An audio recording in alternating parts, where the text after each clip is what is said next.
What do we start with? Janagana Mana. Jai Shri Ram! Jai Shri Ram! Jai Shri Ram! Jai Shri Ram! एक बार और तो बनता है. Jai Shri Ram! Jai Shri Ram! Thank you. Welcome to all of you at Hindu Economic Forum Shakti Summit. I know we are delayed. I'm still figuring out how to get my screen here. While that happens, okay, it's here. Great. Okay. We will have the inaugural ceremony. Unfortunately, Swami Vigyananand ji isn't here. He had to rush to Canada, Ottawa. I won't say much, but I think given whatever is going on in the world, I hope you understand the importance of Canada. So that's all I'll say. In his absence, anyways, I'll try to do justice with introducing about the organization and about his vision. We'll have the inaugural ceremony and then we'll proceed with the tracks. All of you can look at the agenda. The agenda is on the website as well. If you have not yet signed in to the website, please go ahead, sign in. You will get the agenda and the entire event flow. Given that we are late, we will try to rush a bit. So, requesting cooperation from all of you that we are able to rush through the program a bit.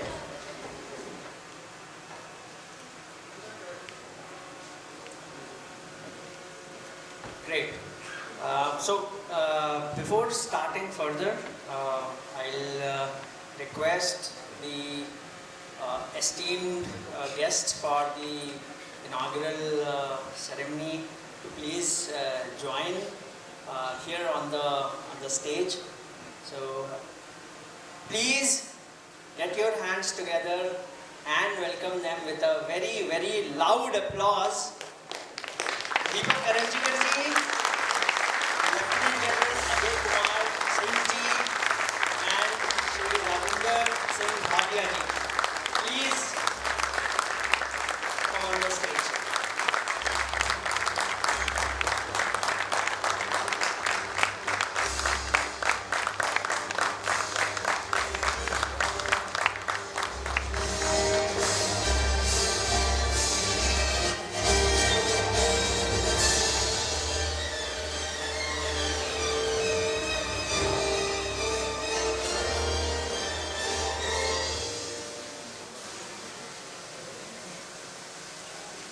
There has been a technical challenge here due to restrictions around fire and with the venue. We are not able to proceed with the lamp lighting. Was told that the fire sensors may get triggered. So instead of lamp lighting, we are going to start the program by we will start by offering our flowers and regards to Bharat Mata and Chhatrapati Shivaji Maharaj. I request the esteemed guests to please come near the pictures and we'll start.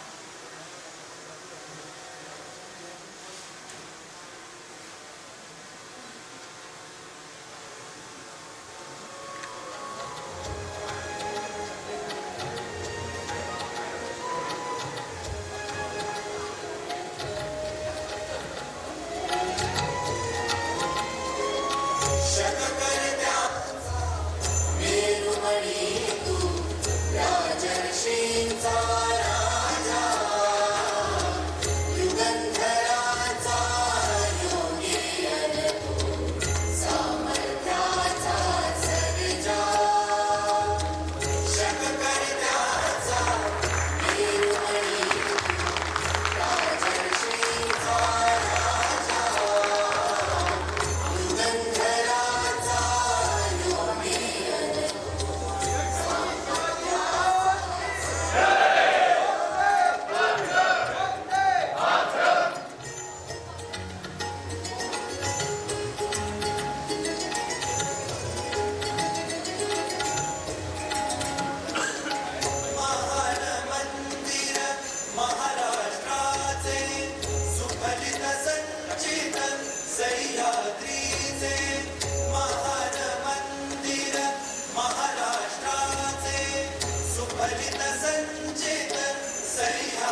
Thank you.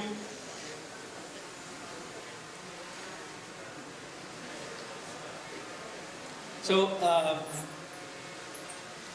why did we select today's date? 6 June.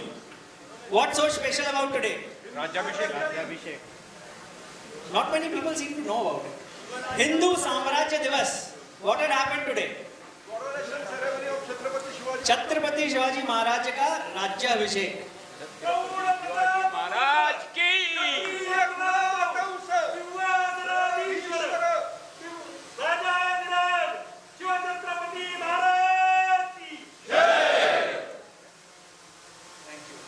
See, we started with Jai Shri Ram. A lot of people just think it's a mere religious slogan. Yeah. And I'm sure a lot of you probably know, a lot of people still hesitate in saying even Jai Shri Ram. Because they have this misconception. It's a religious slogan. Or even in the correct sense, it's a dharmic slogan. People hesitate that it's a business event.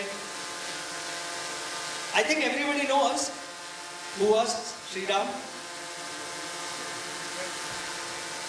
He was one of the best, rather the best king, right, that we had in our civilization. What do king look for? Dharma kya hai? Raja ka, Raj Dharma. He had to ensure that it's not only his kingdom, but the entire, as a civilization we progress. राजा का धर्म, धर्म की स्थापना करना, धर्म का मान रखना. आचार्य चाणक्य ने कहा धर्मस्य मूलम अर्थः. तो जो हम जय श्री राम जब बोल रहे हैं, वहां दोनों ही कारण है. राजधर्म भी है, अर्थ भी है. धर्म भी है, अर्थ भी है. And it is with this philosophy itself that Swami Vigyananand ji started. So Swami Vigyananand ji, he studied at IIT Kharagpur, took sannyas.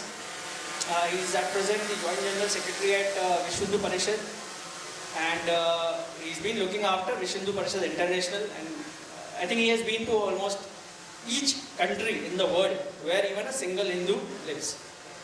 And in these journeys, his sojourn, he realized that as a civilization, I mean, we are taking aim, Bharat Vishwa Guru banega.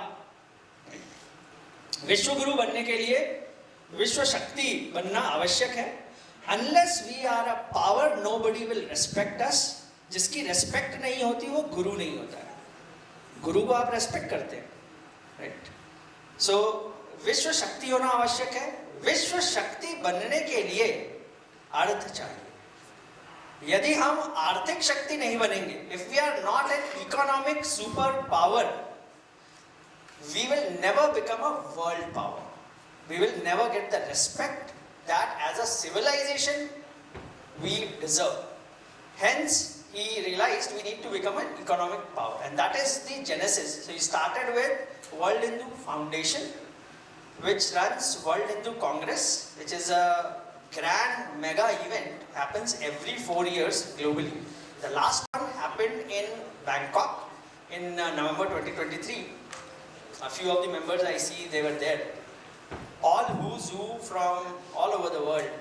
Every Hindu who is doing anything great globally, they had come there. Almost 4,000 people. So World Hindu Congress has 7 dimensions. One of the dimensions is economy, World Hindu Economic Forum, which organizes annual events. Yeah. Strict focus on business. Swamiji has been very clear. At World Hindu Economic Forum, we speak only business. There is no bhajan, sandhya, no other speeches. Strict focus on business. No cultural event, no religious event, nothing. Only business. World Hindu Economic Forum organizes annual events. Hindu Economic Forum is the body which was created. It's a Section 8 company, not-for-profit company in Bharat. It was created with the aim to create local chapters to have action on ground. And we have chapters all across the world. many cities across the world. Now we have reached 1,000+ chapters across the world. And in that, we are a tiny speck on the earth in Pune. SHAKTI Summit organized by Hindu Economic Forum Pune District Chapter. Before moving further, I thank already our great sponsors, Accurate Controls, Cognosis, who made it possible in the first place to have this. And SHAKTI Summit, the genesis came from, there is an event on 14th October last year that we did. Hon'ble Governor, at that time he was the Governor of Telangana, he had come.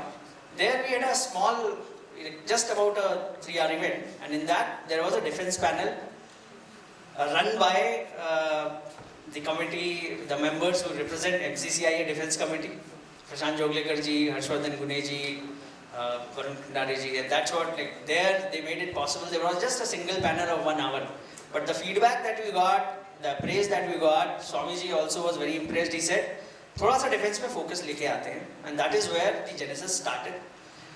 Defense is all about Shakti, so that's where we are SHAKTI Summit. Shakti is, but again, we wanted to be clear that Shakti is not only defense. So S is strategic aerospace defense, H is Hindu temple economy, A is artificial intelligence, knowledge and media, technology, infrastructure.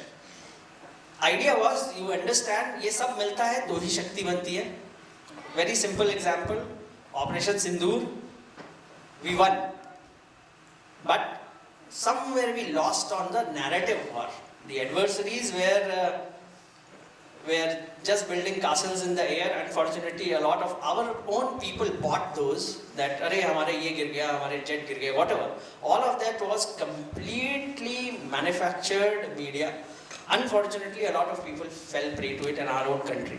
That is where media is important. Technology, infrastructure, I think I don't need to even tell you about. Temple economy, I think as a civilization, government now and a lot of our organizations like Vish Hindu Parishad, Sangh, have proven Atma hamari mandir mein hai. And it's, if we look at civilizationally, it's only because our economy was, the way our ancestors conceptualized, economy was very much centered around temples. And that is why it is also strategic in nature. Now you see, all it took was what, one Kumbh, 2-3 grand temple corridors to pull up the entire economy of Uttar Pradesh. Right? I hope people understand why it is important. So that's the idea in the SHAKTI Summit.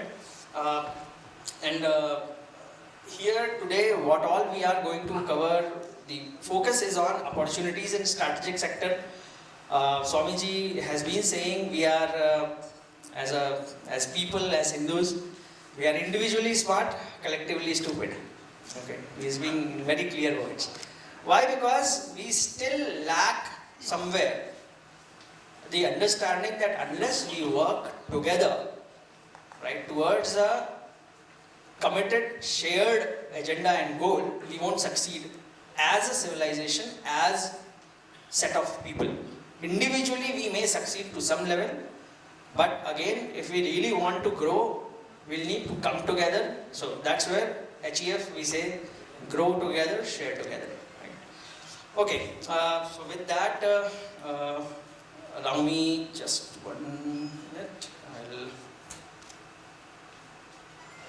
I think we are good to go.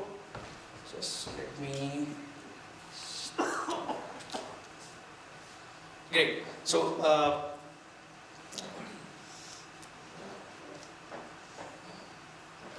I would like to start by inviting our first esteemed guest, and I can say to an extent the trigger behind the dream.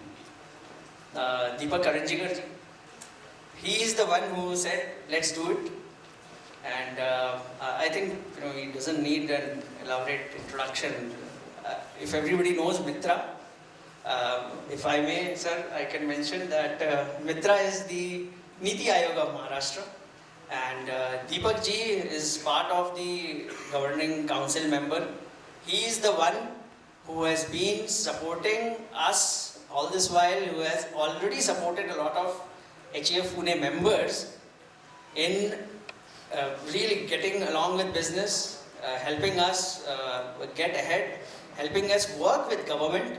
So there is no better example than him, really, to see that it is our government, but we have to just take the first step. The ecosystem is there, people are there. So I request Deepak Karanjikar ji to please start the program with his speech. Please welcome him with a round of applause.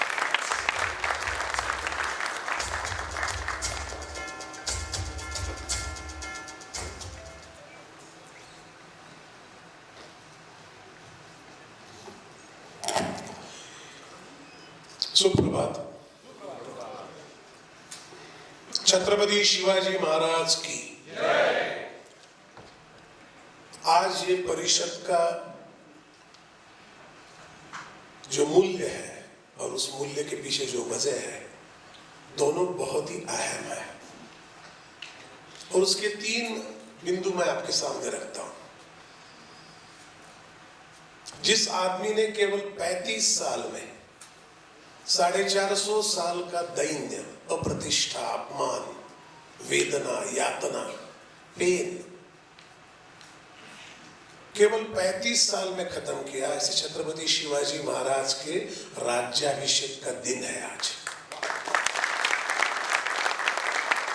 मैं लिखता हूं, दुनिया के 56 warrior, empire, सम्राट, राजा, सबका study करके बोलता हूं, ऐसा करने वाले छत्रपति शिवाजी महाराज अकेला इंसान है, अकेला राजा है। हॉर्निबल नहीं कर पाया, अलेक्जेंडर नहीं कर पाया, चंगेज खान नहीं कर पाया, जो 35 साल में 450 साल का अपमान, पारतंत्र जिन्होंने खत्म किया और इस ताकत से खत्म किया कि उनके बाद जो सबसे बड़ी सियासत थी हिंदुस्तान पर, उनके मृत्यु के बाद 27 साल में उनके लोगों ने खत्म कर दी। मतलब एक लेगेसी छोड़ के चले गए, ऐसा भी दुनिया में कोई एग्जाम्पल नहीं है। 352 साल पहले आज के दिन, एक्चुअली हम ये दिन अंग्रेजी कैलेंडर से ये करते हैं, लेकिन होना चाहिए हिंदू कैलेंडर से। वो दिन 29 मई था, ज्येष्ठ शुद्ध त्रयोदशी। जो उसका शक है वो है 1596, जब ये राज्याभिषेक हुआ था शालिवाहन शक से। 352 साल पहले इस देश को एक राजा मिला, एक हिंदू एम्परर मिला, एक सिंहासन मिला, एक राजधानी मिली और एक गौरव मिला और एक हिंदवी स्वराज्य मिला। ये 352 साल पहले। उसी दिन आज हम नए तकनीक के साथ उड़ान लेने की जो नींव रख रहे हैं, उसका बहुत ज्यादा इंपॉर्टेंस है। दूसरी बात, छत्रपति शिवाजी महाराज इस पूना से है। इतिहास फिर दोहराता है अपने आप को, लेकिन और एक बात याद रखना, जो जितना पीछे देख सकते हैं उतना ही आगे जा सकते हैं। तो हम 352 साल याद करके आगे जा सकते हैं और 300 साल, जबकि भारत विश्वगुरु, महागुरु, महासत्ता, जो भी आप कहना चाहते हो, समृद्ध भारत खड़ा होगा। उसकी नींव भी आज पुणे में रखी जाएगी। ये अच्छा हो रही है। मुझे हमेशा ऐसा लगता है कि प्रेरणाएं हम इतिहास से तभी ले पाते हैं जब हम उसको कनेक्ट कर पाते हैं अपने आप। और ये कनेक्ट करने का भी दिन है कि यही से उड़ान लेगा हिंदुस्तान, टेक्नोलॉजी की यही से नींव रखेगा, यही से वो आकाश को छुएगा जहां दुनिया दंग रखकर देख जाएगी। 2047 का विकसित भारत, जो दुनिया की 2 नंबर की ग्लोबल पावर होगा, उसकी नींव आज हम यहाँ रख रहे हैं। इतनी गंभीरता से इस सेमिनार को आप ले, इतनी मैं विनती कर सकता हूँ। शिवाजी महाराज के 7 पहलू है जो अपने सबसे मिलते हैं, उस पर बोलूंगा। 10 मिनट है मेरे पास, देरी भी हुई है, 1-2 मिनट इधर हो सकता है, माफ करना। वो 7 जो पहलू है, उस पर छत्रपति शिवाजी महाराज की पूरी जिंदगी है और वो 7 पहलू हम सब में है। पहला है स्वयंभू। उनके पहले वो किसी राजघराने से नहीं है, वो एम्पायर का बेटा नहीं, एम्परर का बेटा नहीं है। खुद से शुरू हुआ है एम्पायर। हर एंटरप्रेन्योर जिंदगी उससे शुरू करता है, इसलिए उसको एंटरप्रेन्योर कहते हैं। तो स्वयंभू ये पहला पहलू। दूसरा है स्वत्व। स्वत्व को अंग्रेजी में पित बोल सकते हो, खुद की इंट्रो बोल सकते हो। ये है कि मुझे जो निर्माण, मेरे से निर्माण कर रहा हूं और ऐसे निर्माण करूंगा कि सालों साल ये चलता रहेगा। छत्रपति शिवाजी महाराज जाने के बाद मराठों ने इस देश पे राज किया 144 साल, पेशावर से तंजावर तक कोई हरा नहीं पाया। इतनी बड़ी नींव रख दी अपनी 35 साल की जिंदगी में। हम लोग एंटरप्रेन्योर है, टेक्नोलॉजी की ऐसी नींव रखेंगे 200 साल इसको कोई हरा नहीं पाएगा। ये होता है सत्व, ये हमारा सत्व है, हमारी खुद की पहचान है। तीसरा पहलू है स्वधर्म। धर्म की बात गौरव जी कर रहे थे। धर्म कोई रिलीजन नहीं है, तो अंग्रेजों का भेद है, उसको जानिए। कोई भी हिंदुस्तान के एंट्री फॉर्म में कास्ट और धर्म पहले अंग्रेजों ने लाया। सबसे बदमाश लोग है ये, इनको तो देखा जाएगा फ्यूचर में। हमारे पास था नहीं। धर्म माने रिलीजन नहीं, ये गलत डेफिनेशन है। धर्म यानी संप्रदाय। अगर धर्म माने रिलीजन होता आज के हिसाब से, तो गीता के 3 अध्याय में 35वां श्लोक है। भगवान श्री कृष्ण कहते हैं स्वधर्म निधनम श्रेया परधर्मो भयावह। उस जमाने में, चलो महाभारत 3500 साल पहले हुआ, 5000 हुआ, 7000 हुआ, अलग अलग मत है, लेकिन उस वक्त 3000 साल पहले भी दुनिया में आज के हिसाब से इसको रिलीजन कहते हैं, ऐसा कोई धर्म था नहीं। तो धर्म यानी मेरे आचरण की व्यवस्था, मेरा धर्म, बच्चे का धर्म, बाप का धर्म, टीचर का धर्म, सोल्जर का धर्म, राज्यकर्ता का धर्म, अपने अपने आचरण करने की व्यवस्था, इसको कहते हैं स्वधर्म। इसका एहसास हम आज कर ले तो अच्छी रहेगी बात, क्योंकि उनका एहसास छत्रपति शिवाजी महाराज को हुआ था, इसलिए हिंदू साम्राज्य दिन सेलिब्रेट कर पाए अपनी जिंदगी में। चौथी बात है स्वराज्य। हमारा राज्य मतलब द राज्य, द किंगडम, द व्यवस्था जो मैं खड़ी करूंगा, मैं निर्माण करूंगा और मैं उसको चलाऊंगा उस एक अत्यंत कार्यक्षम व्यवस्था के साथ, वो होता है स्वराज्य, जो हमारे बलबूते पे चलेगा, हमारे प्रिंसिपल पे चलेगा। तो टेक्नोलॉजी के वर्ल्ड में आज हम ये ग्लोबलाइजेशन वगैरह सब भूल जाओ, ये सब एजेंडे हैं। इसके बारे में कभी और आके बात करूंगा आपके साथ। ग्लोबल मार्केट फोर्सेस क्या क्या खिलवाड़ करते हैं। हमको जो टेक्नोलॉजी में करना है, सबकी मदद लेके हमको हमारा गोल सेट करना है, हमारा राज्य खड़ा करना है। ये चौथा पहलू हमारा और महाराज का क्षमता है। पांचवा है साक्षेप। ये थोड़ा संस्कृत वर्ड है, थोड़ा समझाऊंगा। साक्षेप का एक सिंपल मीनिंग है work with full devotion to your dream. Sakshep can convert your dream to design and design to delivery. Sakshep एक ऐसी ह्यूमन क्वालिटी है जो आदमी ने एक बार ठान ली तो वो ड्रीम को डिजाइन और डिजाइन को डिलीवरी में कन्वर्ट करने की उसको ताकत देती है, वो है साक्षेप। छत्रपति शिवाजी महाराज के पास था, हमारे पास होगा तो ही ये देश महागुरु बनेगा, अदरवाइज ये बातें रहेगी मंचक से और कुछ होगा नहीं। पांचवा है सलगी। सलगी का अंग्रेजी मीनिंग है, अंग्रेजी भाषा वैसे बहुत न्यारो है। जो अपनी भाषा में दम होता है ना, जो मिट्टी की खुशबू है वो नहीं होती है, इसलिए हर वर्ड को ट्रांसलेट नहीं कर सकते, फिर भी करने की कोशिश करूंगा। सलगी का मीनिंग है compassion. If you have to take this country to some level in technology, you all have to amalgamate with each other. एक दूसरे के साथ कंपैशन रख के काम करना पड़ेगा, कंपटीशन रख के नहीं। एक कॉम्प्लीमेंट्री तभी होगा जब कंपैशन होगी। तो we will have to have the approach of complementary compassion in the technology world to make this country great. तो वो भी छत्रपति शिवाजी महाराज से आता है, उनके हर पहलू के काफी उदाहरण दे सकता हूँ, आज वो विषय नहीं है। और सातवां है स्वयं सिद्धता। वो आखिर में आता है, जिस दिन उन्होंने खुद का राज्याभिषेक करवाया तो ये लेजिटिमेसी आई, एक सार्वभौम सॉवेरियन राष्ट्र खड़ा हुआ, हिंदू राजा बैठा, इसको बोलते स्वयं सिद्धता, स्वयं को सिद्ध करना। ये सब पहलू से गुजरकर अगर हम कल के भारत की नींव इस कॉन्फ्रेंस में रखने की आज शपथ ले रहे हैं, तो ये सब पहलू से तभी गुजरेंगे, तभी हम स्वयं सिद्धता कर पाएंगे। मैं जो ऑर्गेनाइजर है उनको फिर एक रिक्वेस्ट भी करूंगा कि इसका एक कार्यक्रम बनाया जाए, 2 साल 3 साल 5 साल क्या क्या डिलीवर होगा इन टुगेदर, अदरवाइज ये महज बातें रहेगी और हम भूल जाएंगे। जैसे रात गई बात गई होती है। तो इसलिए हम इसको दिल में रखेंगे। इसके बारे में बोलना चाहता था। बड़ा अच्छा शुभ दिन है। शुभ दिन में किया हुआ संकल्प परिपूर्ति होती है हमेशा। तो आज ये परिपूर्ति हम होने का संकल्प करेंगे। दिल से करेंगे, मन से करेंगे, हृदय से करेंगे, ब्रेन से करेंगे और एक्शन से भी करेंगे ही करेंगे। विश्व गुरु तब बनेंगे, कल के समृद्ध भारत की नींव तब रखी जाएगी जब हम ये दिन रात नहीं भूले कि एक दूसरे को साथ लेके चलना है और इस पे पूरा कॉन्कर करना है। हम कर सकते हैं। देखो, भारत की पहचान ही क्या है मालूम है? भारत शब्द का मीनिंग आप जानते हो क्या है?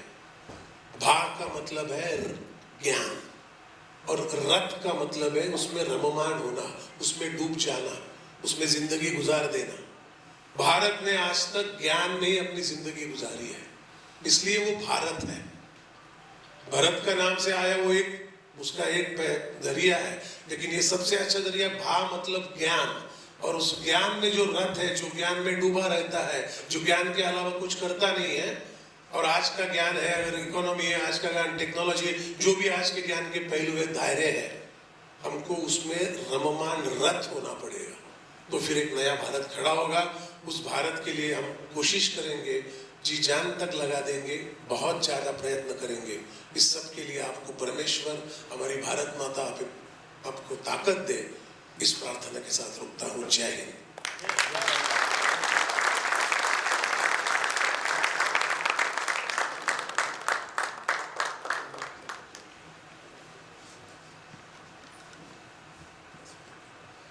Thank you Deepak ji.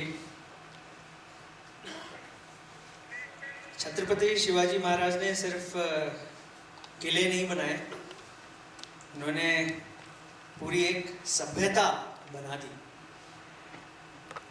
और जैसा दीपक जी ने अपने उद्बोधन में कवर किया, we need to remember what all has been done, take inspiration from it and then move forward where we are headed.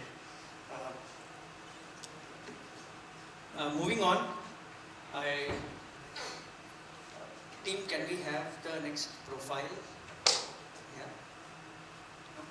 Okay. I'll invite जो मैं बोल सकता हूँ शक्ति को बहुत अच्छे से रिप्रेजेंट करते हैं, lieutenant general Ajay Kumar Singh ji, who is a member of National Security Advisory Board. And if I start speaking about him, really about his what all he has done, services, how many honors, medals, awards, everything that he has got, probably I'll need 10 minutes to just cover that. Okay,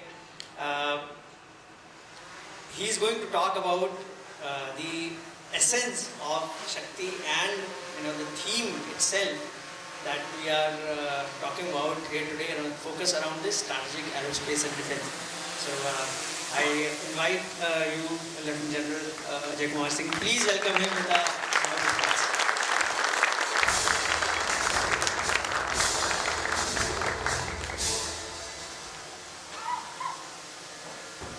Jai Hind. My fellow keynote speakers, Mr. Deepak Karanjikar and Kiran Jadhav Singh Bhatia, esteemed guests, ladies and gentlemen.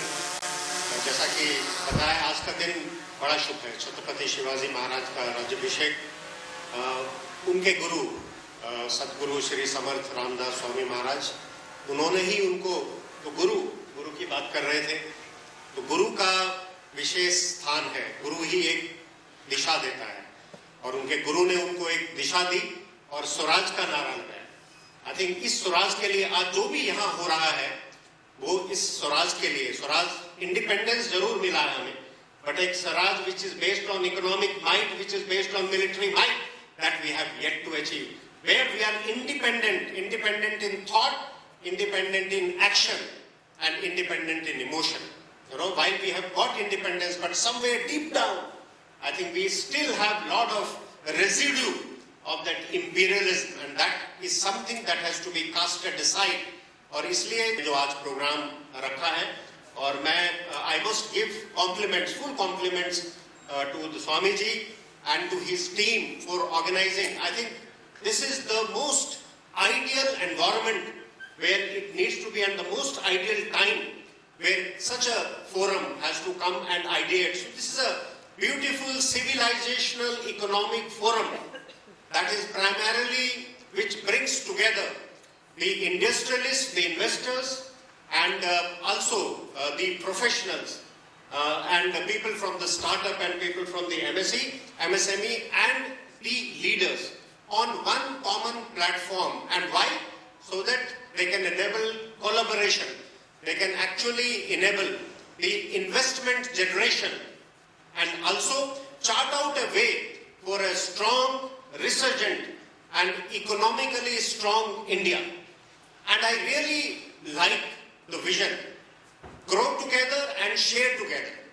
And also the mission that you create wealth by 100 hands and you share wealth by 1,000 hands. Look at it, how it contrasts with the Western construct, with the Western capitalism construct.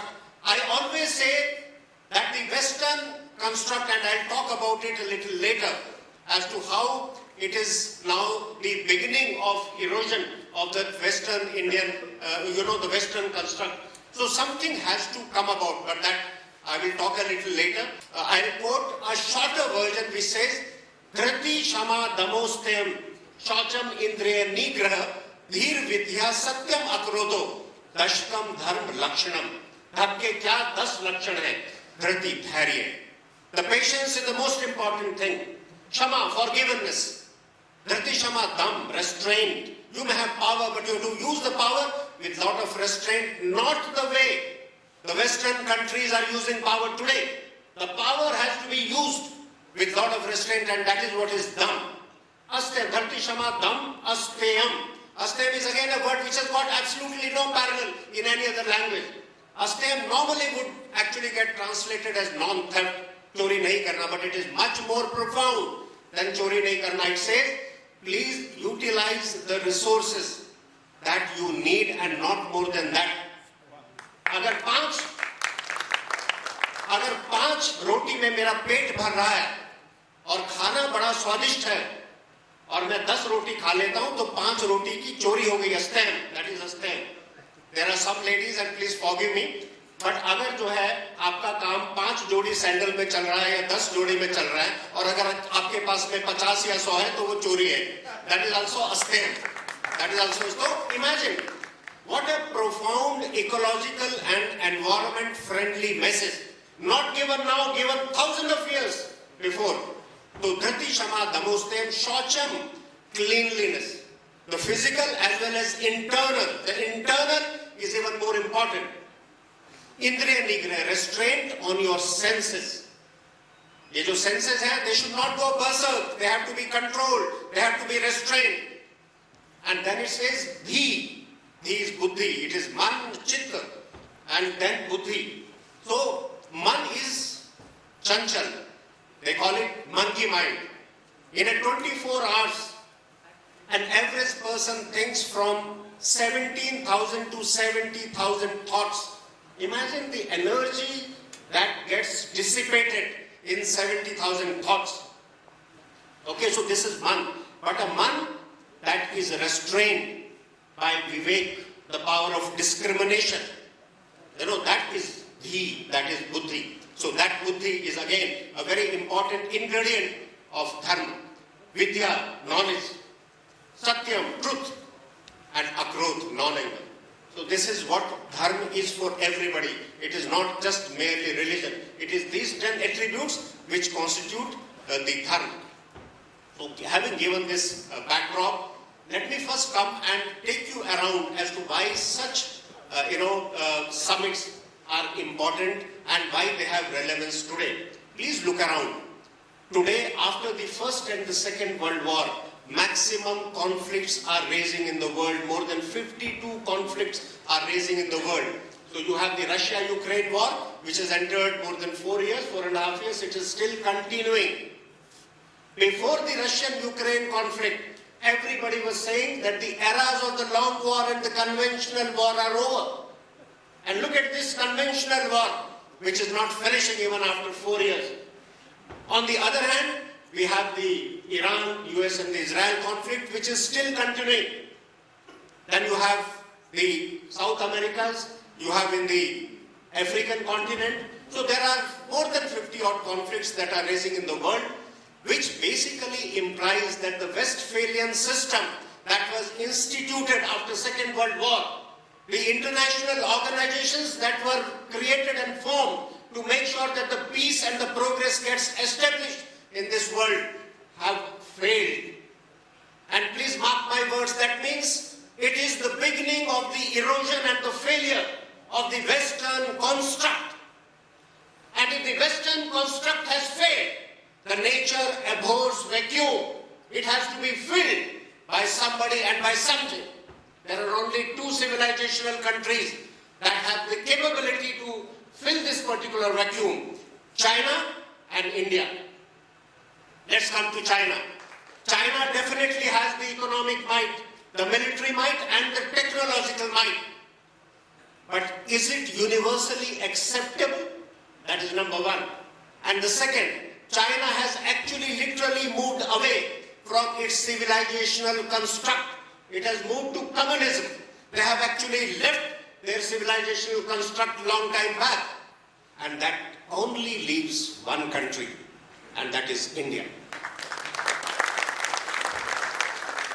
So India is the country, and that's why the world today is looking at India to give that kind of a leadership. You know, it was mentioned a few minutes back, Dharm Guru. India was Dharm Guru, India was the Vishwa Guru, India is the Vishwa Guru. It is a fact that is acknowledged by the world even today, and India will continue to be a Vishwa Guru. Only thing is we have to manifest that potential. They say there is a potential energy and there is a kinetic energy. We have the potential energy. You and me have to make sure that this potential energy gets into a kinetic energy. So the question that we need to ask ourselves is, are we prepared? Do we have the capacity and the capability to do that? Do we have that kind of a vision and that kind of a mission and that kind of a drive, that kind of a passion to execute it? I think that is what we need to ideate. And I actually attend a lot of summits and a lot of forums. I think it's time for us, we talk a lot, Indians talk a lot. I think it is time for us to convert that talking, that ideation and that discussion into action. I think क्रिया जरूरी है, बगैर क्रिया के आप वो हासिल नहीं कर सकते, सिर्फ बातचीत के जरिए से उस चीज को हासिल नहीं किया जा सकता. It is time for us to, that ideation has to be bring about and has to ideate, it has to result into some kind of a concrete action on ground. So this is the first, out of whatever is happening, it is throwing up very important lessons. And the first lesson, what I said, is the beginning of erosion of the Western construct. So that is why I think we have to fill that. The second is the changing. The nature of the war is the same, but the character of the war changes. Today the character of the war is changing. The drones, the artificial intelligence, the autonomous systems, the cyber, the space, everything is changing. So I think it's very, very important for today for us to make sure that we have the right technology. We have the right access to the technology. Nobody in this world will share the cutting edge technology with us. We have to make sure that we ourselves create that cutting edge technology, either through collaboration, either through partnership or through R&D. I think it's very important for each of us to make sure that we give that kind of a funding to the research and development, may it be the public-private sector, may it be the government, maybe the individuals, maybe the entrepreneurs. I think it is very important to focus on the research and development, because today nobody is going to give you that kind of a technology. The third important thing that is taking place today, and the important lesson, is national resilience. And I think for each of you that's extremely important, the national resilience. Today, a country like Ukraine has been able to withstand against the might of Russia. Why? Because of the national resilience. Every citizen of Ukraine has become a soldier today. It is showing that kind of a strength and that kind of a resilience. If you go back to Iran, the entire leadership was decimated, but the Iranians have showed that kind of a resilience. as Indians, we have to look inward and we have to think, do we have that kind of a resilience? And let me take you back to IC 814 hijack. When it was hijacked and our foreign minister was there to negotiate, we have people who were demonstrating in Delhi that they should be left and the terrorists would be left. I think there is a lot of introspection that we as citizens have to make sure. I think we have to show that kind of a resilience if India has to become an economic giant and a military might. It's extremely important. That is an important thought that I wish to leave you. Each of us, I have been a Southern Army commander. I retired about 2 years back here. Southern Army is the strongest army. It is in fact the 7th largest army in the world on its own. It is also the oldest army. It is also the largest in the sense about 41% of Indian landmass is there in the Southern Command. And when I used to visit, everybody used to ask that we also want to become a soldier. I tell everybody, you are a soldier, you don't have to become a soldier. Today, the third lesson that I am coming to you is the civil-military fusion. I think that's extremely important. So in the civil-military fusion, the industry is important, the MSMEs are important, the startups are important, the academia is important. Every constituent is extremely important. So you are a soldier, you are not realizing that you are a soldier. So you have to realize that not only are you a soldier, but you have to start behaving and acting like a soldier. The discipline has to come in, that national resolve has to come in, the passion has to come in, and the determination also has to come in. So these are the important things that I thought that these are the lessons. The other, important part that we also have to, sort of make sure that in this era of technology denial, we have to create definitely our own sort of technology. And the vision and the mission of this particular SHAKTI Summit, is encapsulated also in our Rig Veda, which is one of the oldest Vedas. And I would like to read 3 shlokas, and you would find that how it rhymes, and you would actually realize the profound thought process of our ancestors who have given so much of wealth, that, the intellectual wealth to us. He says, Sangach dhvam samvadhvam samvo manansi janatam deva bhagam yatha purve sanjanan upasate. May we move in harmony, speak in one voice, let our minds be in agreement, come together, speak together, and let our minds be all of one accord. Samano mantra samiti samane samanam manasa chittamesham samanam mantram avimantrayeva samane o havisha juhomi. May our purpose be the same. May we all be of one mind. Let our speech be one. United our voice. May our minds be in union with the thoughts of the wise. Sharing a common purpose, we worship as one, or we work as one. And the last one says, Samani va akuti, samana hridayani va, saman mastu o manayatha, vasu sahasati. May we march together with a common goal. May we be open-minded and work together in harmony. May we share our thoughts for integrated wisdom.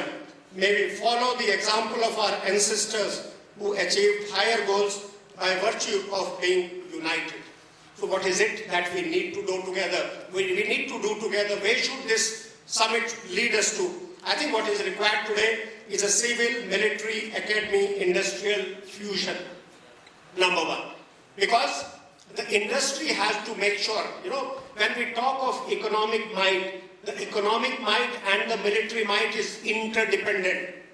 You will not be able to create wealth unless and until a secure environment has been given to you. And a secure environment is possible only by the military might. For military might, it needs wealth. So you have to generate wealth. So both are absolutely interdependent and fused together. Why do you create wealth? You create wealth only for 2 purposes.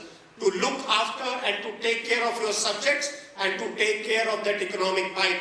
And today when you look around, the world is reaching a state where might is right and each to his own.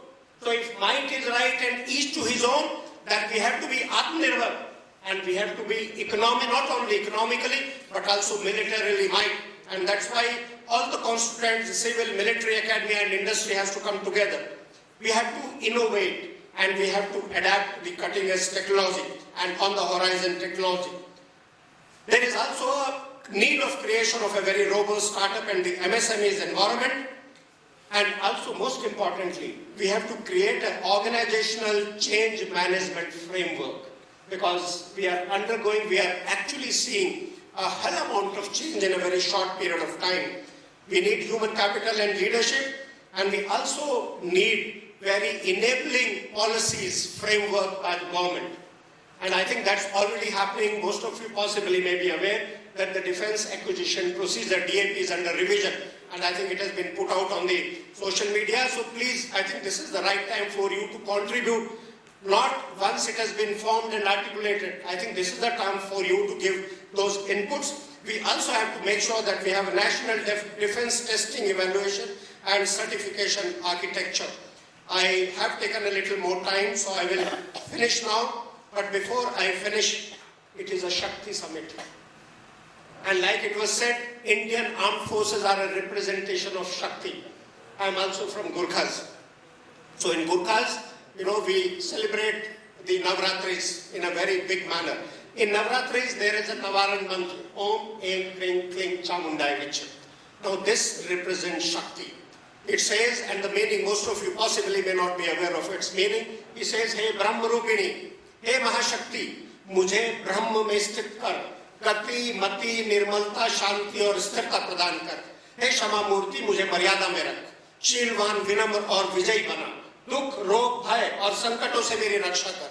हे आनंदमयी माँ, मुझे मधुरता, प्रेम, प्रसन्नता, उत्साह, भावना, सिद्धि, संपन्नता, तुष्टि और पूर्णता प्रदान कर। परम पराक्रम वाली अजय रौद्रूपिणी चंडी के प्रसन्न हो जाओ। Thank you. जय Hind.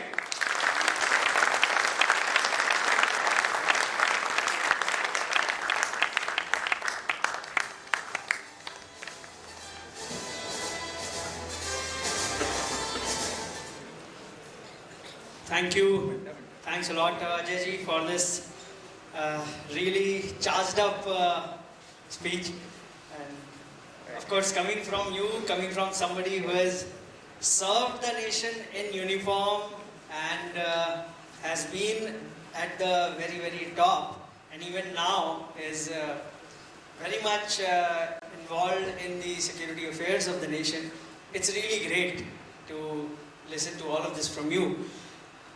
Now, the person, the esteemed guest that I am going to talk about, all I can say is he has been the one, or if not the one, probably one of the very few who can be credited with kick-starting the whole defense movement in Pune.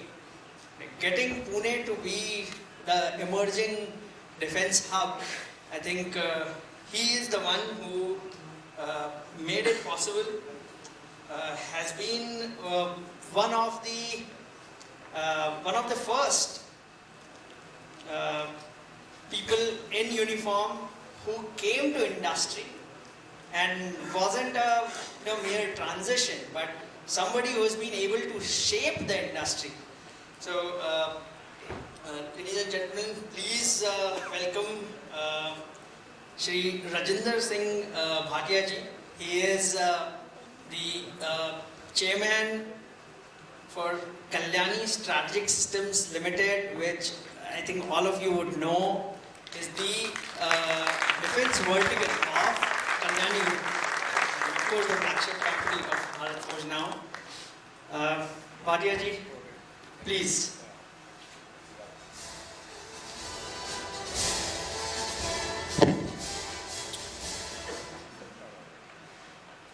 सुप्रभात। इससे पहले कि मैं अपना भाषण शुरू करूं, त्रिपाठी जी आपसे बदला तो मैं बाद में लूँगा, क्योंकि आप लोगों ने मेरे को डाला है दीपक जी और AK सिंह जी के बाद, और उन्होंने इतना मोटिवेशनल और इतना आई वुड से फैंटास्टिक भाषण दिया है कि मैं जो कुछ बोलूँगा वो तो सब उनकी उस नॉइज में ही गायब हो जाएगा। तो त्रिपाठी जी अगली बार मेरे से थोड़ा अच्छा करना, मेरे को उनसे पहले बोल देंगे। सो शुरू करते हुए आज का दिन है, सब लोग अपनी कोट से शुरू कर रहे हैं. इतना पावरफुल भाषण सुना, इतना मोटिवेशनल चीजें सुनी, तो मैं भी कुछ ऐसा ही शुरू करता हूँ. जस्ट टू टेल यू कि मैं सिख हूँ, बट हमारा जनरेशन तो सारी हिंदुओं से आई थी. मेरे नाना जी हिंदू थे, दादाजी हिंदू थे, फिर मेरे बाप सिख थे. तो हर फैमिली में एक छोटा बेटा सिख बना दिया जाता था, ये रिवाज था हमारे यहाँ. पर हमारे गुरु में, and I will switch over to English after that, they started with what called Miri and Piri. So our gurus, after the sixth guru, always used to carry two swords with him. The one sword was for devotion, spiritualism, and second sword was for protection and for the force. That has been the crux of Indian philosophy, and that's what General and of course we have been saying about. And this was what I think Chhatrapati Shivaji also said, that you need force, you also need spiritualism, you also need the right to rule your own self. So if you take a look at what's happening today in the world, the whole, I think, globe is in a turmoil. But what we call, it is no longer a crisis. Like you rightly said, he said 50 conflicts. What we are finding today, the economists are saying it is called polycrisis. What is polycrisis? Means when the number of crises which are happening together have an impact which is much bigger than the individual conflicts. So you suddenly see that while Iran and US and Israel are engaged, India is not engaged, but India is also finding that. That's what is called polycrisis. Now, in that polycrisis, one thing which stands out very clearly, and which was also given by both the speakers, is that we need to be self-reliant. But I will go one step further. Self-reliant is one word. What I would say, we need to be swavalamban. Now, what is the difference between self-reliance and swavalamban? I'll give you in very simple language. There are many countries in Europe who are self-reliant in technology, but they do not have the independence to act. Swavalamban says you are self-reliant in technology, but you also have independence to act. And that is what is most important for a nation like ours, to not only be self-reliant, but also have the independence to act. And hence, it is very important that we as a nation become swavalamban, and swavalamban se hi shakti. Now, if that be the thing, let's take a look at India's economy. We are certainly going to become third largest, second largest. Nothing is going to come in its way. Even with whatever growth rates we may project for ourselves, whether it is 7.5%, 8%, 6%, you are growing much faster than rest of the economy. So what will happen? It may take 5 years for you to become third. It may take 20 years or 22 years to become second. But this is inevitable, that financial strength. But what is not certain, that whether we'll be able to match that financial strength with the other strength which is so necessary for you to be able to act independently. Now here, what is the differential between the two? If you have the financial strength, what is the other lever which can bring you to what we say independence to act? India needs technological revolution. As early in 60s, Vikram Sarabhai made a statement, I think which is the most telling statement, which said that if India has to occupy its rightful place in the Committee of Nations, it can be second to none in application of advanced technology. Where we are probably today, not where we should be, and rightly it was said, individual Indians have done brilliantly well. India has built the West, but it is time to build our own nation. This is what we need in technology development, that technological Indian has to now work for a technological India. Today, if you take a look at 20 top technology companies in the world, at least 10 to 12 of them will be headed by India, and balance will be in next 5 years. The key point is, if we could develop all this there, why could we not do it in our own country? Now let's come back to another point which was so beautifully put across by General A.K. Singh.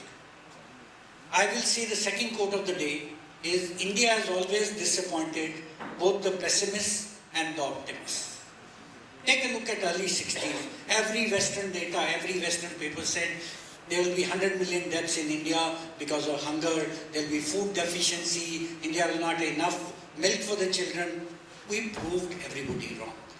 Today, India is feeding, at least sending food to 50 to 70 countries in the world. We are highly food sufficient. There is not a single Indian, according to my thinking, who goes back to sleep hungry. So we proved everybody wrong. We proved all pessimists in the world wrong. Then in 80s we said we'll overtake China. Look where we landed. They are today $14 trillion. We are only at $4 trillion. Then just closer, if you take example of it, when the so-called the COVID came in 1999, every projection in the world said India will be a disaster. First wave came and India stood out as a beacon for the rest of the world to follow because we had the best controls in the country. So we disappointed every pessimist in the... Then the second wave came and all our optimists went to sleep. Because we didn't know, there was shortage of oxygen, there was shortage of everything, everything went to. So we disappointed the optimists who were very happy about it. And then came the third wave and we gave vaccination shots which were equal to 200 crore, which was more than the total world had vaccinated them. And then we went on to give our vaccines to 70 odd countries all over the world.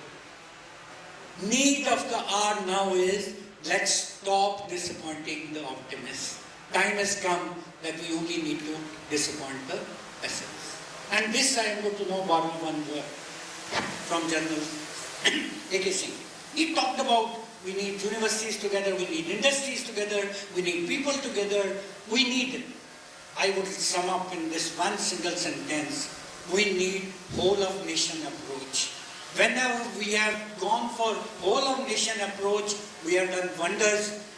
You take a look at what we did in ISRO, take a look at what we did in our nuclear technology development in the country, and with our, actually just to give you a, put little financial data to our cost of sending a moon mission was less than the cost of running a auto rickshaw per kilometer.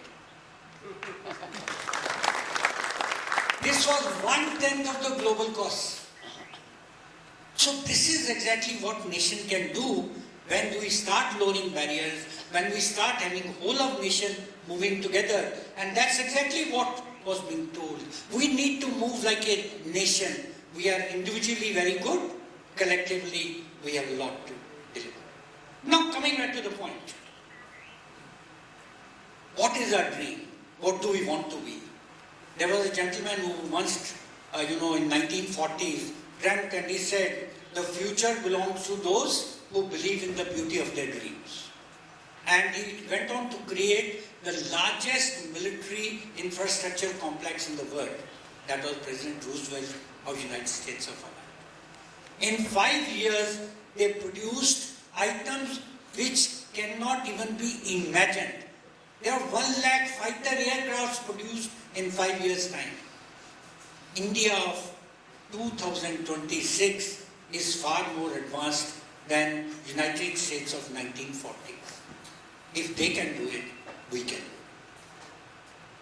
Need is that we need to do what Swami Vigyananand once said, कामयाबी के दरवाजे उन्हीं के लिए खुलते हैं जो उन्हें खटखटाने की ताकत रखते हैं.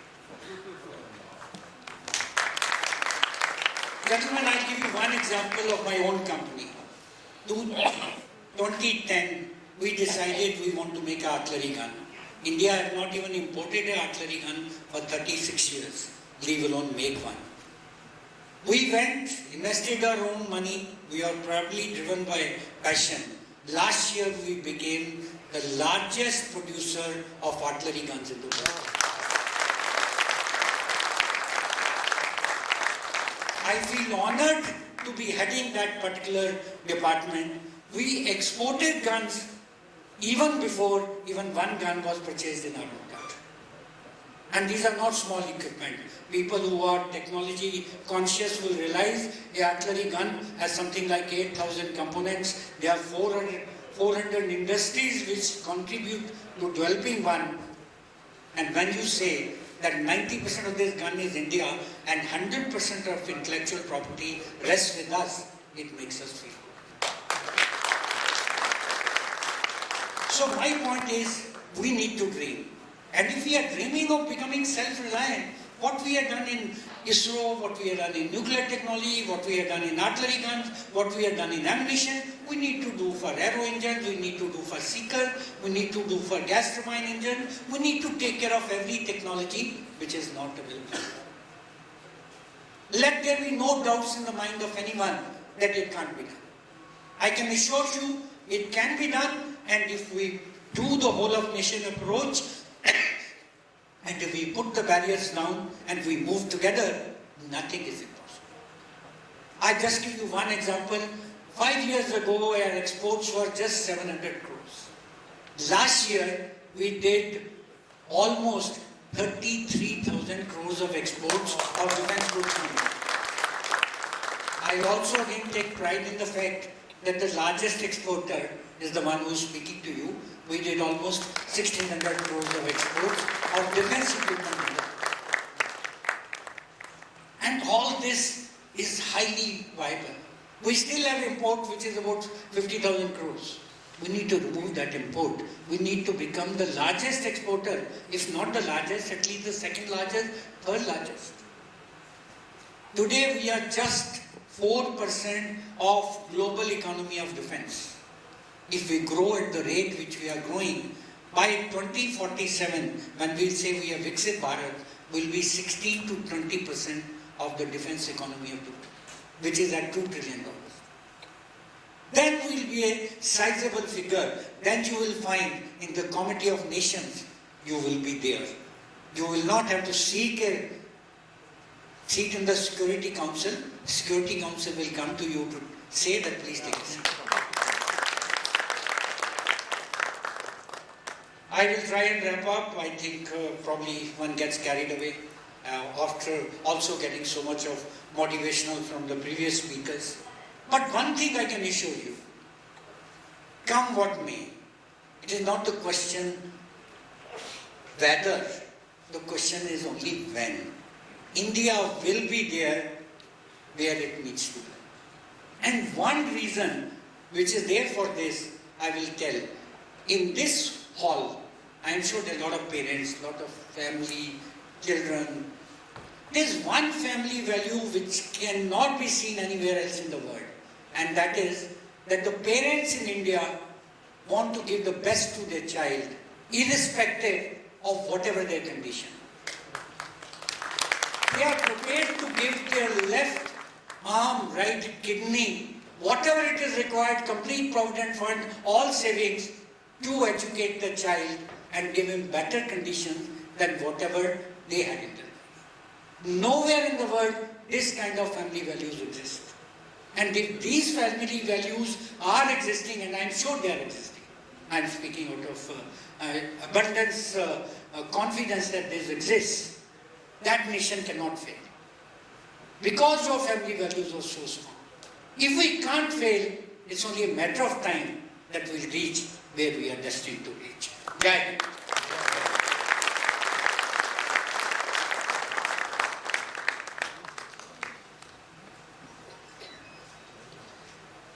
Thank you Bhatia ji.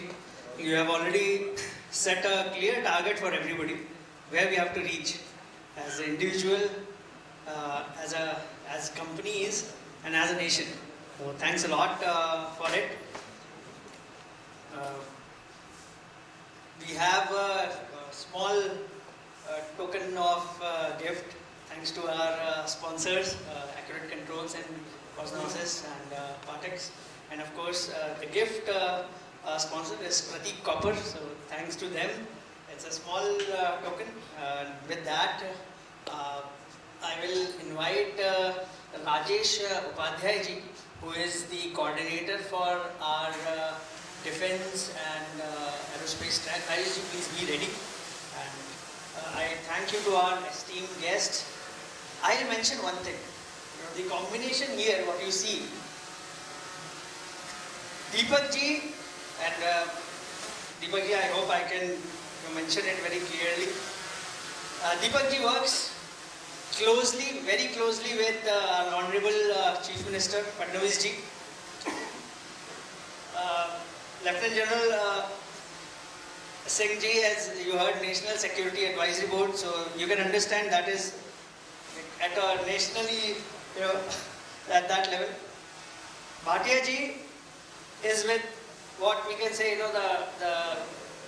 the pioneers in the defense. So you can see, all of these three are number ones in their own respect, and that is what I see that from them, all we need to do as entrepreneurs, as business owners, as professionals, what is it that we can seek from them?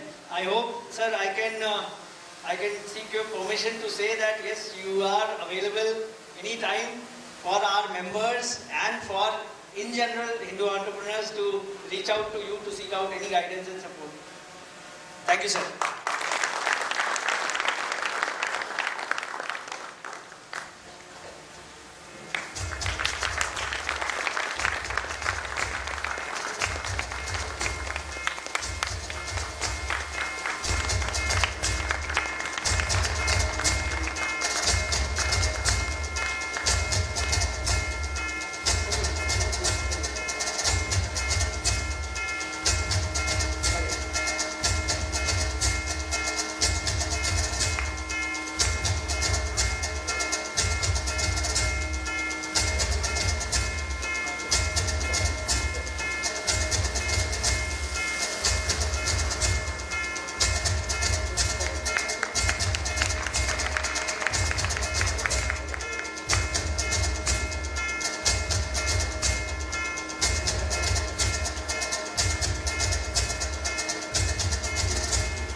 नमस्कार मित्रों, ये inaugural session था।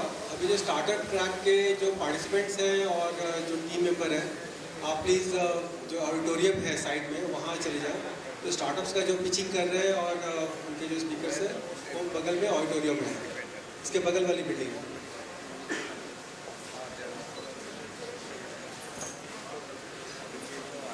I am Rajesh Upadhyay, track coordinator for this defense and aerospace segment.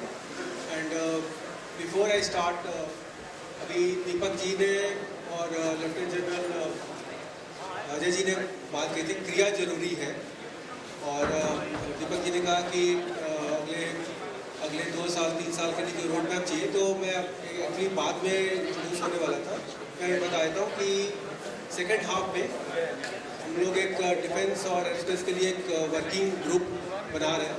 तो इसका जो declaration है वो second half में चूँकि बात उठी थी, इसलिए मैंने उसके बारे में आप सभी को बता दिया। तो let me introduce myself. I am from Sisai Technologies and हम लोग ऑटोमेशन और IoT में काम करते हैं। And basically we manufacture controllers and gateways under the brand name of Ficus. So this is under the defense and aerospace segment. We have 4 sessions.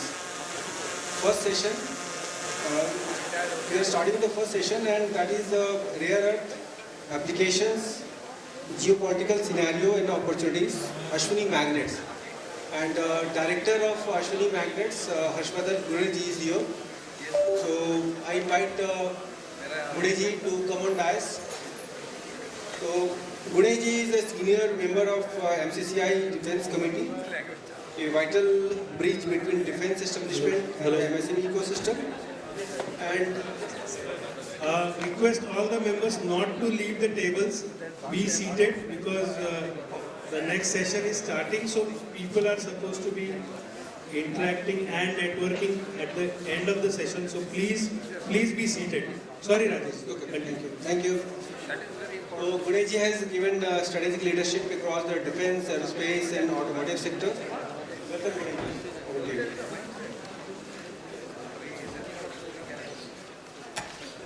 आवाज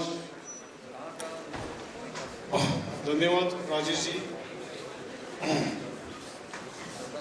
सभी मान्यवर, शक्ति समिट, गौरव जी, पूरी टीम, स्वामी जी और उपस्थित देवीय सज्जनों, मैं चाहूँगा कि हम लोग सब खड़े होके जो हमारे मान्यवर थे, भाटिया जी, जनरल AK सिंह जी और करंजीकर सिंह, हम जोरदार तालियों से अभिवादन करें।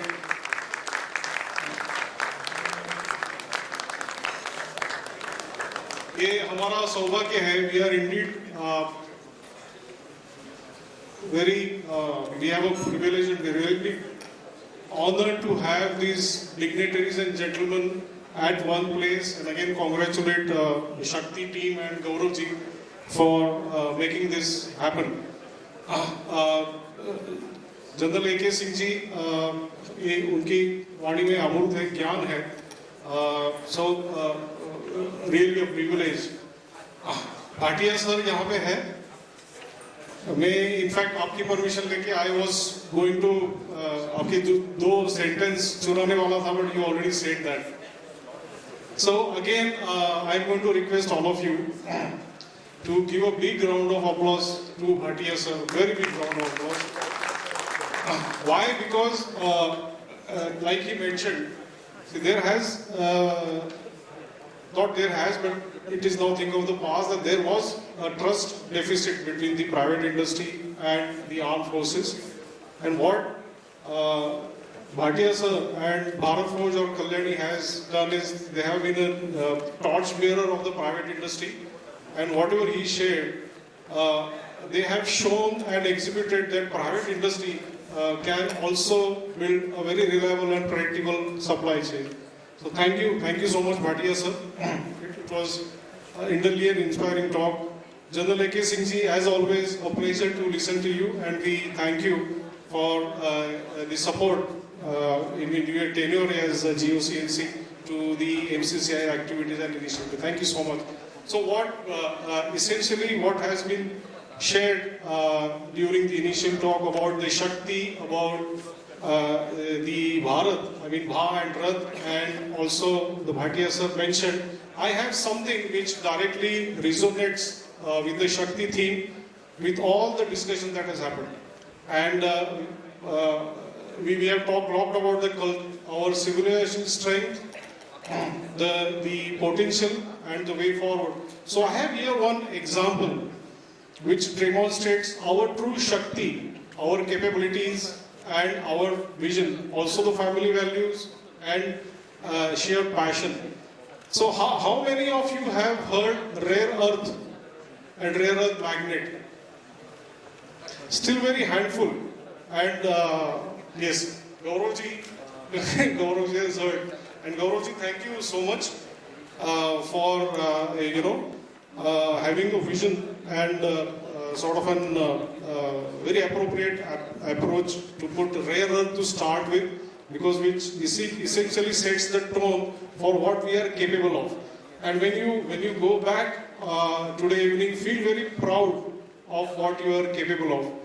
The next question, I mean, few years back, very handful of people, not more than 10, knew about rare earth. And again, Prashant ji is here. Prashant ji has been supporting all the initiatives wherein a platform could be created. In fact, he helped us arrange a wonderful session on rare earths, very few people attended. That was truly, as MCC has always been first of its kind, steps. That was 5 years back. 5 years back, we didn't know about rare earth. Sometimes crisis helps us popularize the technology, whether it is the right way or the right way, but that helps us popularize the technology. Same is with drone. By the way, how many people know that drone was developed in Pune 20 years back? Nobody knows. You know, that's again coming back to the Bhatia sir statement. We satisfy both pessimist and optimist. Had we built up the ecosystem then, we were ruling the world. Same with rare earth. So rare earth at some point of time was considered as a byproduct. And we never realized that 20 years back that this could really dominate the world geopolitics. Right now, India, US is talking about signing pact on critical minerals. China is dominating rare earth production. We are all trying to find the rare earth reserves. Now the question is, where are we? So here is one solid example of what we are capable of, and all thanks to Gaurav ji. When I'm repeating that when we talk about Indian capabilities, don't just laugh off. There are people who have had success stories in India, and we can do that. So many years back, Deng of China said, if the West has oil, we have rare earths. And very few people realize this globally. And what he meant is what we face today, a global supply chain crisis. And when Deng said, and he developed the supply chain, there was one gentleman in Pune, a very simple gentleman who in fact started making rare earth magnet. Can you believe this? A small company, small MSME started making rare earth magnet. And again, Bhatia sir's statement, so मैं आपकी बहुत statement चुरा रहा हूँ. I owe you a treat. So future belongs to those who believe in their dreams. So way back when nobody understood rare earth, this particular gentleman, the first generation entrepreneur, and it's really my privilege and pleasure to present the rare earth family of India. Big round of applause for this rare earth family of India. He started making rare earth magnets. To give you more on the criticality, the crisis we have is the sintered version of the rare earth. And we all should know, because when we talk about our civilization strength, our Shakti, materials forms the basis. I mean, all over the world the fights are going on for the material supremacy. So rare earth forms essentially a fundamental thing in all our latest, whether it is semiconductor, whether it is defense, whether it is drones, everywhere. The rare earth is the base. So this company started off with bonded rare earth, and what now the advances are made in the sintered rare earth. So that's the powder metal version. So other thing which Bhatia ji mentioned is the strong family value. So there we have a picture of the first generation entrepreneurs started with the bonded rare earths when nobody knew what is rare earth. Second generation who is now venturing with the sintered rare earth, and all this with a true family value of all coming together. And at this junction with Gaurav ji, I would like to also mention the other part of Shakti which we forget talking is the Nari Shakti.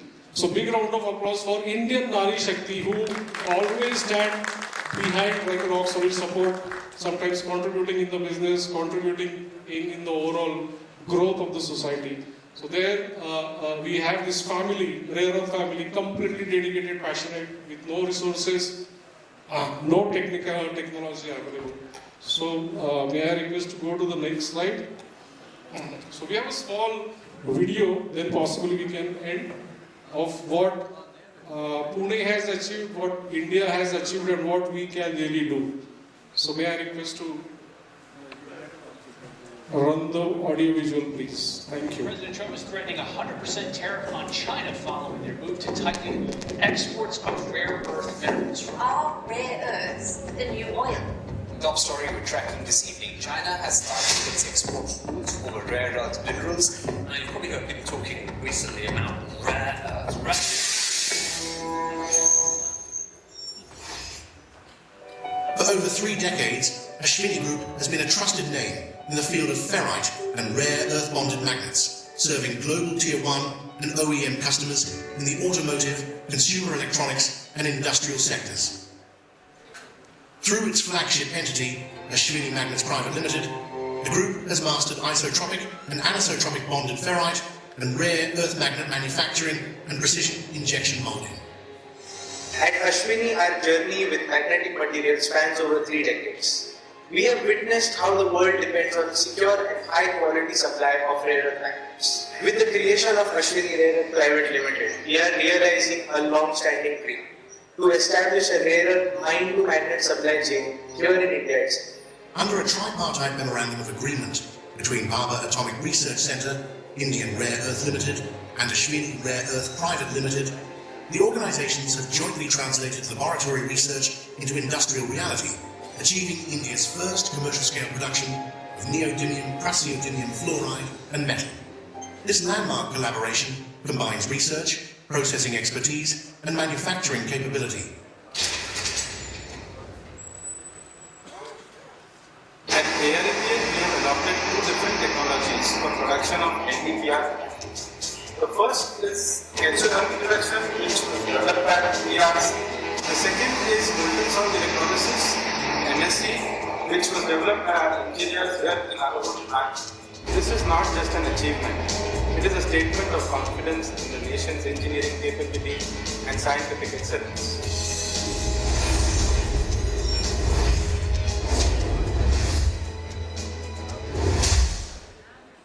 Ladies and gentlemen, dignitaries, General A.K. Singh ji, Bhatia ji, this is not an achievement, like he mentioned, this is a statement of our capabilities. And be proud that we are Indians, we have this huge, technological strength, which we all aspire, thanks to what Gaurav ji has been envisaging to be the technology powerhouse. But we always add a responsible powerhouse. So what this shows is also a very structured approach which Niti Aayog followed of reaching out to the technocrat. That's something which we as think tanks, as policymakers, we need to focus. When we make some policies, we don't actually reach out to the actual technocrats. It stays within some think tank framework, some global agencies trying to put some paper and advisory forum. So this is one example where Niti Aayog directly stayed associated with the technocrat company. And there was a wonderful mechanism, very professional mechanism was formed with IREL and BRC to establish the first ever proof of concept. And it's the first company registered with the Rare Earth Private Limited, where on the rare earth side, there are numerous opportunities. It is not only with MSME, it is like something like 6,000 to 8,000 crore industry. Each element of the rare earth has its own industry. You take it fluoride, you take it metal, it has various applications. It also has further a tree-like supply chain where to make rare earth, you also need something like tungsten rods, which is huge. It is among us business scenario. So, Gaurav ji said, keep it short. So I think I gave you the message. It's not about Ashwini. It's about our own technological capabilities and the core competency. What is going to drive us is the core competency. And when I say core competencies, it's not only about process, it's also about able to design and manufacture indigenous equipment. The equipment what you saw is not imported. This is all Indian technocrats. Not IITs, not PhDs, but our own engineers coming out of private and whatever government colleges sat down and designed equipment, designed parameters, worked closely with the equipment manufacturers, and this is the output. So again, Gaurav ji and Shakti team, thank you so much. I don't know where is Gaurav ji. So thank you so much for understanding the importance of rare earth to begin with the session, because it has global ramifications. So thank you so much, ladies and gentlemen. Again, big round of applause for Shakti team and our dignitaries. Thank you. Gunesh ji, you can continue on the board because Gunesh is our moderator for the next session. So our next session is a panel discussion on emerging technologies and opportunities in defense and space industry. Speakers of this session are those who are actually contributing in defense sector and you won't get a better view of these emerging technologies in defense sector other than these people. So first first speaker, I invite Shri Manish Bharadwaj of DAS, please. He is a very senior scientist and technical advisor to DRDO chairman, primary architect of India's forward-looking strategic technology agenda, and he has played a pivotal role in aligning emerging defense innovations with the nation's critical security requirements. Welcome, Manish. Next, I invite Shri Prashant Junglekar. He is a Director of Defense Electronics and Higher Education Skill Development, MCCI. He is instrumental in building robust industrial frameworks and fostering academia-industry synergies in Pune. Prashant ji, welcome. Next, I invite Brigadier Viresh Srivastava, NICE, an Army veteran, and currently he is a Senior Vice President of BC. He brings a battlefield perspective to the boardroom, translating warfare needs into industrial goals. In the past, as a chairman of Regional Technology Node Southern Command, he united technologists and defense experts to strengthen India's strategic aids, and RTN and MCCI working together to develop this ecosystem, defense ecosystem in Pune. Welcome, Brigadier Viresh. Next, I invite Dr. Ashok Nagarkar of the DAS. He is a former scientist at HMRL DRDO, and currently he is a Director of Debate Technology Private Limited. He led critical defense projects in explosives, missile systems, and other advanced defense technologies under our APJ Abdul Kalam. He is a mentor, educator, and consultant for defense, aerospace, and robotics organizations, including IIT Madras. Welcome, Dr. Ashok.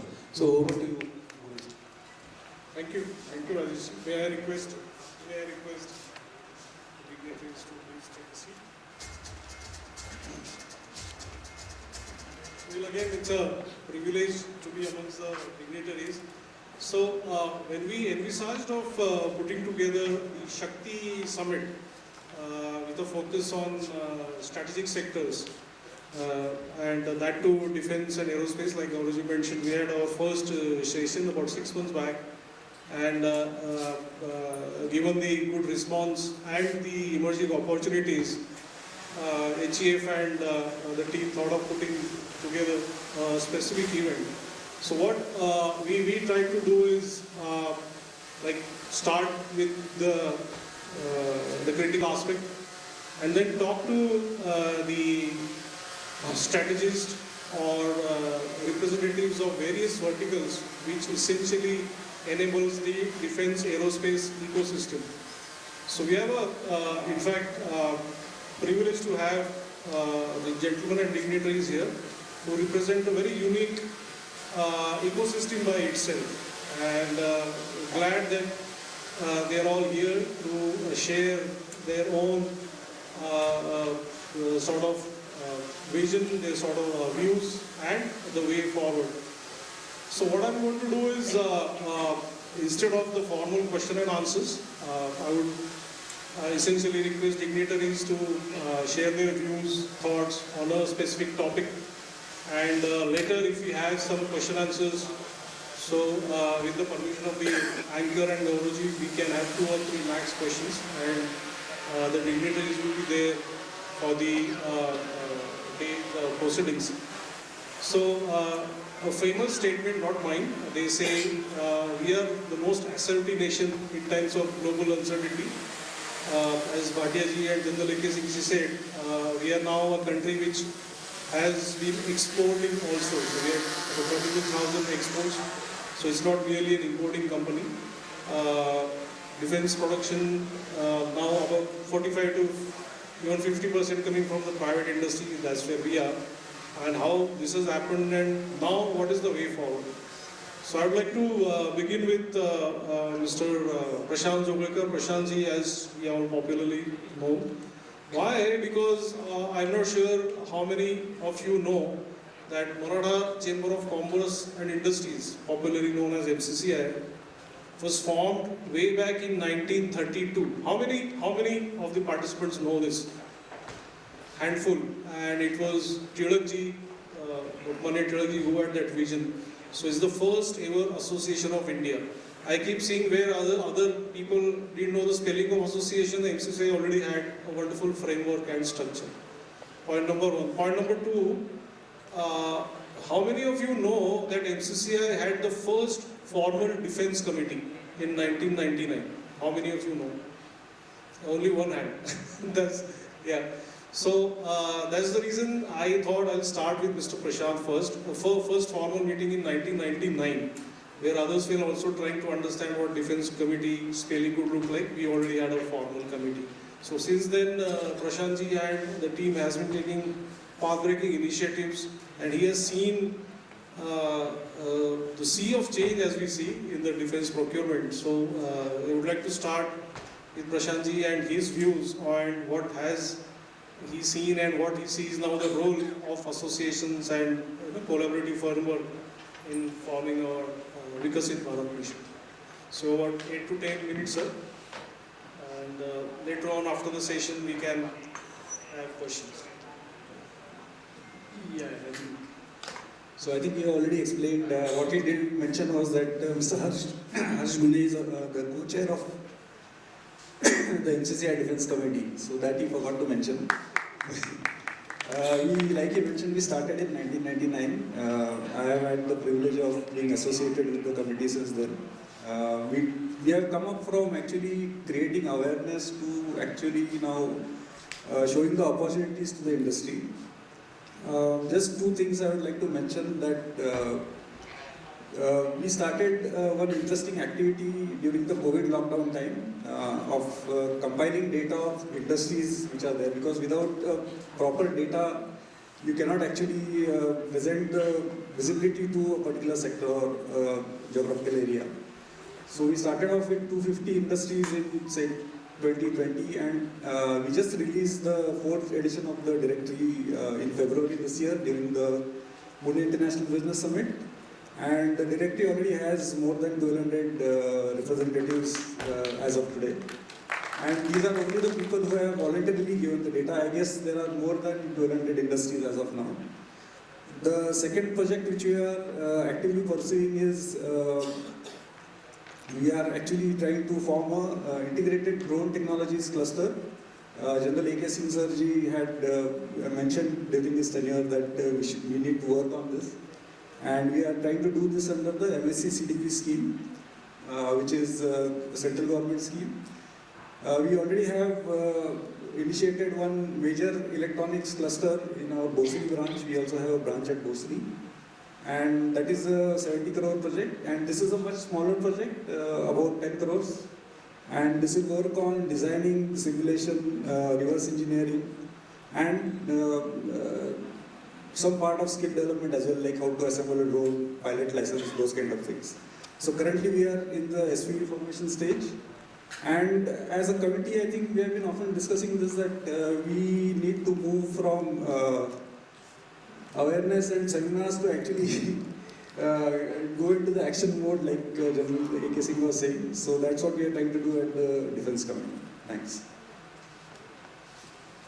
Thank you, Prashantji. The next and very important ecosystem partner and contributor is person sitting on my left. Like I keep mentioning, we owe a lot, we as private industry owe a lot to DRDO.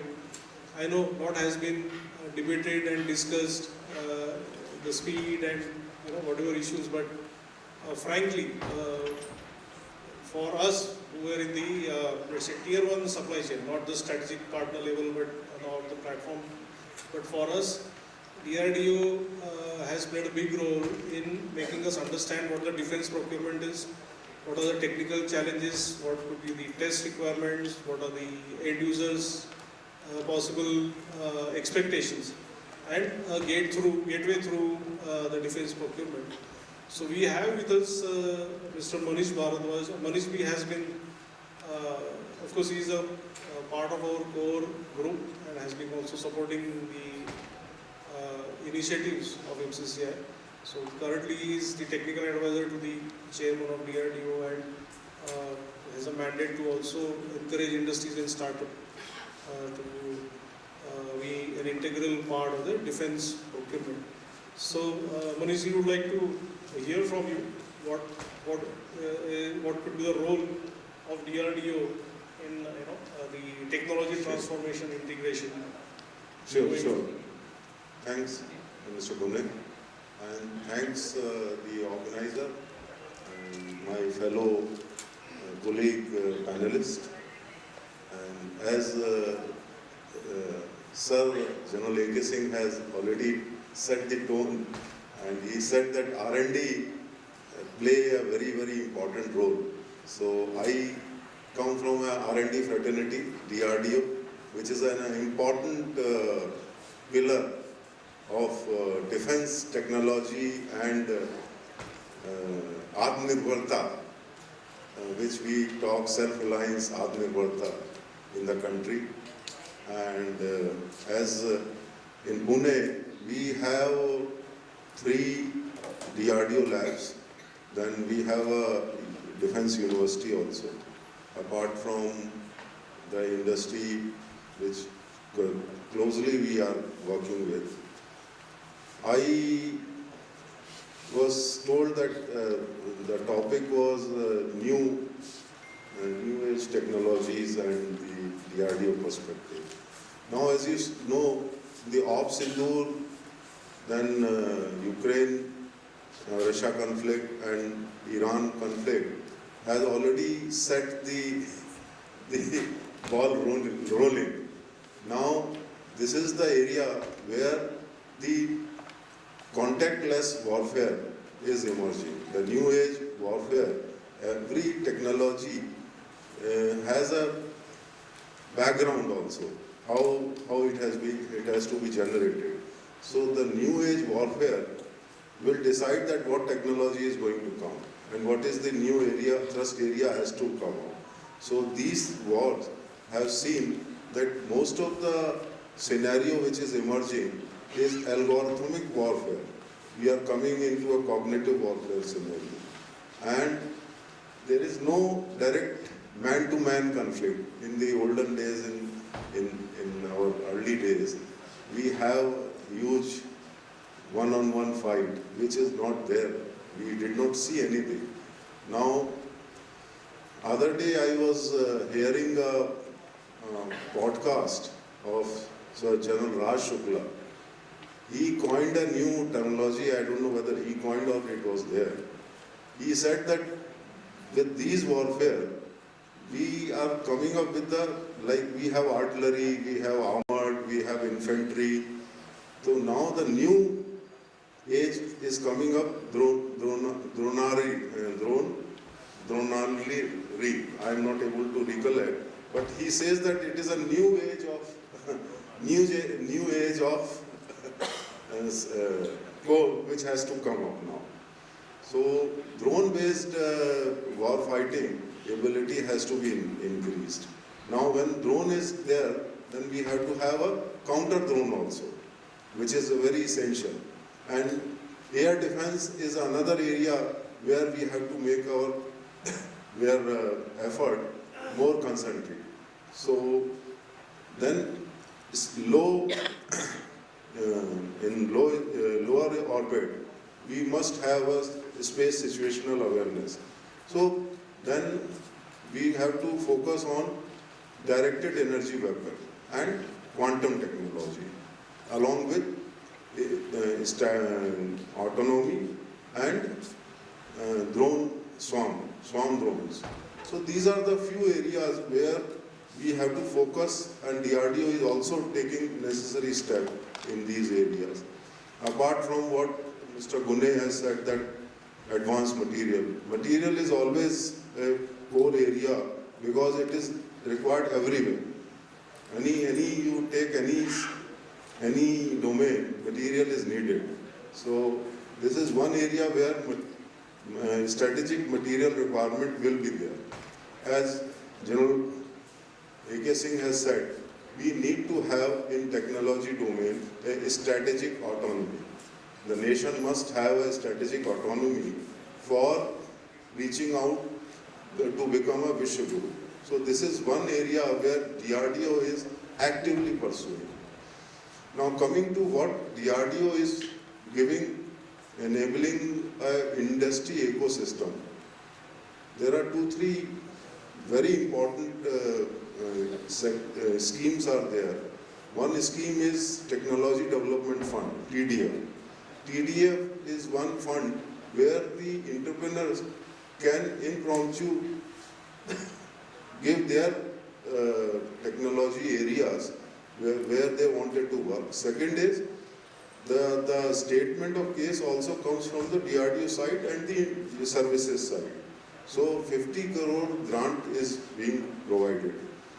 Second point is that DRDO has opened in 15 universities, in IITs and ISCs, the DIA COE, DRDO Industry Academia Center of Excellence, with the targeted research. IIT Bombay is one of them, ISC, IIT Kanpur, Chennai, and all IITs. There are 15 centers where the verticals are vertical targeted research areas has been defined, and industry can very well approach them, especially startups, industry, and we have to have one industry partner before we assign any project to them, to all the IITs. So that is a very good initiative. Now third is that DRDO is also looking from the industry, DCPP, development can come production partner. So right from day one, if the industry is fit to take up the job, then DCPP can also be inactivated. So these are the 4-5 areas where we are working actively, and industry can very well approach us, and we will provide all necessary support. The last part, now all the DRDO patents, they are free for the industry. They can use it, and you don't have to pay anything. So all patents are open for the industry. And then the test infrastructure, the most common bottleneck which I have observed is that costly test infrastructure which is not available to the small industries or even for the large industries also, like wind tunnel testing. Wind tunnel testing is a capex intensive infrastructure. So this infrastructure can be used by industry by paying a nominal amount. So the testing infrastructure is also being opened for the industry for the development of the defense and aerospace project. So apart from this, if anybody has any issues, they can always talk to us, and we are ready to give you all possible help. Thank you. Jai Hind. Thank you, Manoj. I think before we go to the next dignitary, I'm still going to bother you with one question. See, we always discuss the defense aerospace, which means aeronautical mostly. I would like to share with you that Manoj had helped us also touch upon the space technologies. And DRDO also has some technology, let's say, initiatives in the space domain. So in terms of frontier technology, which was also the topic, would you please share the vision there, the initiatives, and how it could translate into the participation of private industries? Of course. Now, DRDO is also working on closely with Defense Space Agency, which has been newly created at MOD. This is a new arm. Now, with the recently, there are some 15 odd industries, 15 or 20 odd industries have been enlisted, and closely they are working with one of our space agency, DRDO lab. It is called DSP in Hyderabad. They are working. They have in fact already developed a Elent satellite, the country's first satellite, which is working very closely with the defense forces. And these space-related, space situational awareness program, which has been a core for their work, for the lab called DSP. Its name is DSP, Directorate of Strategic Projects. It is based in Hyderabad, and if anybody wants to work with them, please contact me. I will connect with them, and you are most welcome. In fact, they are also looking for startups, and they are promoting number of startups, number of MSME for building a new age satellites. Thank you. Viraj sir, before I come to you, because from the user perspective, bigger issues of the warfare, I would like to talk to Ambedkar sir. And again, a big round of applause for NIBE. NIBE has just set up a plant in Shirdi and also set up plants. In the recent past, have been aggressively working on the building up supply chain in critical technologies. So, what do you see basically as new technologies which you would like to, cater to or contribute, and how do you see challenges and how do you see integrating the MSMEs? Because I know NIBE has been also working on integrating the MSMEs. Right, sir. Actually, my 37 years service was in DRDO, HEMRL. I was engaged in the production of explosive formulations based on RDX, HMX, and filling in warheads, evaluation, artillery shells, and all practical experience I had with me. After that, I have joined here, and as Manish sir has clearly told, we were helping private industries for that from DRDO.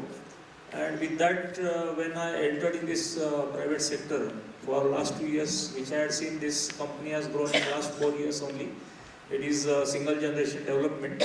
And recently, as sir told, one plant is inaugurated on 23rd of May in the Shirdi. It was inaugurated by our Chief Minister and Defense Minister. Both were present at that event. And it is 155 mm shell, and capacity is quite huge, maybe around 5 lakh shells per annum. And one shed is around 4 lakh square feet. One shed, like that 6 sheds are going to come. 2 sheds are already set up.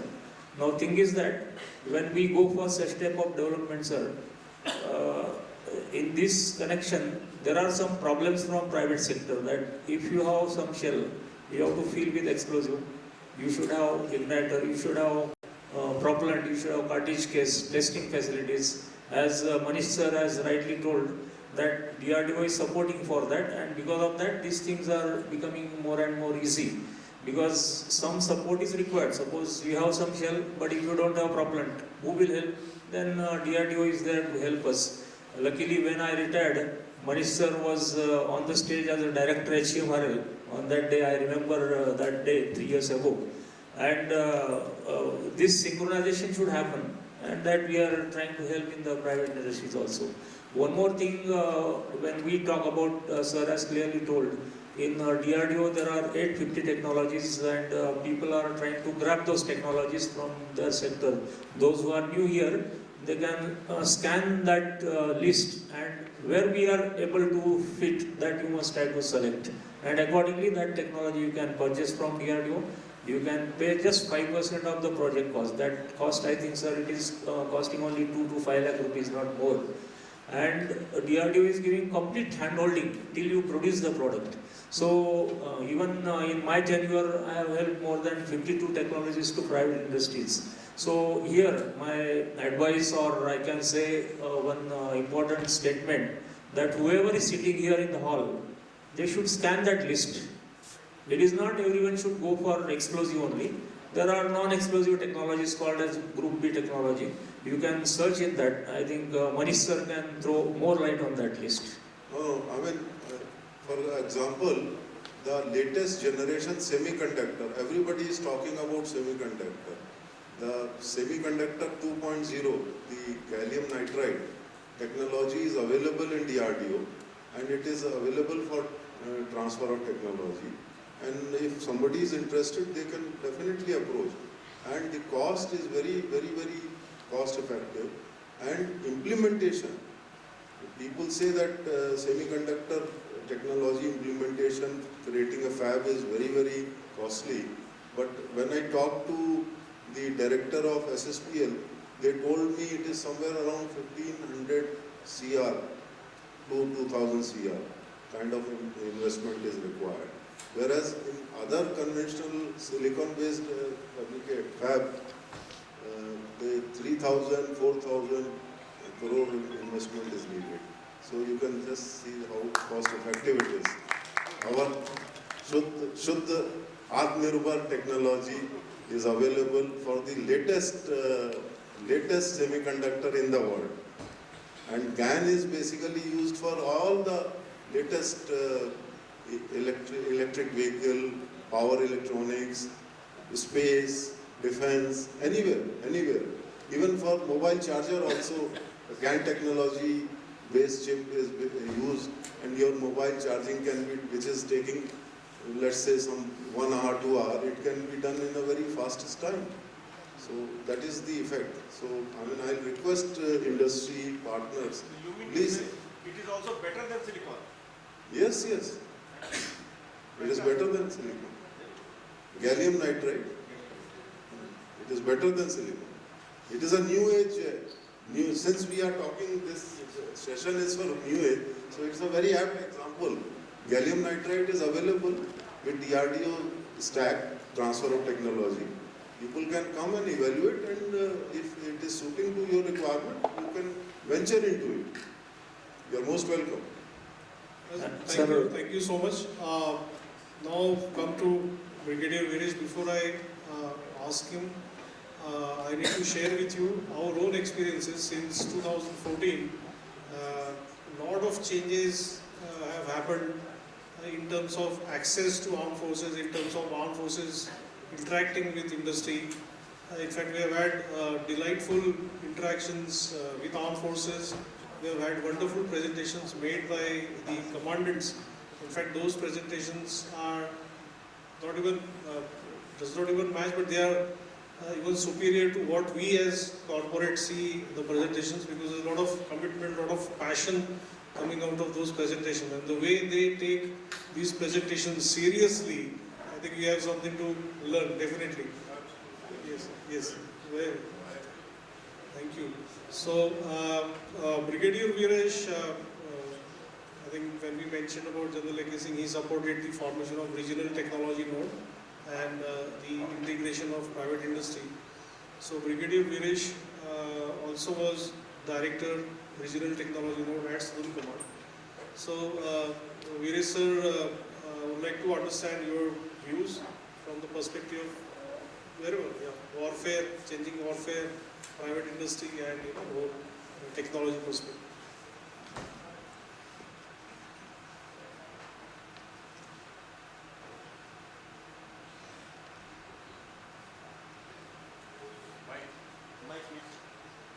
I can take it. That will be working, sir. It's working now.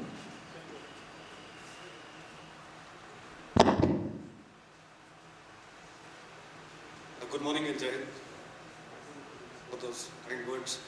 Sir, Jai Hind, especially to you. I think what Mr. Pune just mentioned about the technology, I have that in my script. But I think when AK who is sitting here, he's the pioneer of the regional technology node, and the amount of push, whatever he mentioned, the initial Philip push which he gave, I think that's why we could probably do something. So firstly, a heartfelt thank to the organizers for giving me this opportunity to speak on a very contemporary topic, and I think the justification of the SHAKTI Summit has been well covered by the three inaugural speakers. Probably anything to speak about that, I'll be only doing injustice to myself. So, ladies and gentlemen, actually what we are passing through is currently a prominent phase where we are seeing so many of these wars taking place or skirmishes taking place. Zambia mentioned 52 skirmishes. But if you see the prominent ones which have come into light for all of us to see, the Russia-Ukraine war, the 4th year of the war still going on, 4+ years now. Israel-Hamas conflict, Operation Sindoor closer home, and of course the ongoing war or the West Asia war or Operation Fury, whatever you can call it. So what has changed here? Has the weapon system changed? Has the digitization of battlefield doesn't happen? No, I think what has happened, if I just put it in one word, and since now I'm working for the IT industry and I've started catching up of these buzzwords that they use, I think what has happened, the battlefield is got algorithmized, to be precise. It's no longer restricted to land, Air Force, Sea, or Army, Navy, Air Force. It's a combination of everything: cyber, your spectrum warfare, your social media, everything has got combined. Electromagnetic spectrum, AI has come in a big way. And I think the side which adapts these changes faster is far, far better than the side which starts only investing into bigger platforms. Bigger platforms definitely are required. Article what sir spoke about, what sir spoke about, they're definitely required. But today we are probably changing from platform-centric. Should not be the only aim. We should look at some new technologies also. And instead of going in for mass destruction, now what we are seeing today is the precision mass destruction, targeting the correct target which we want. The Russia-Ukraine war, Bhatia sir alluded to it.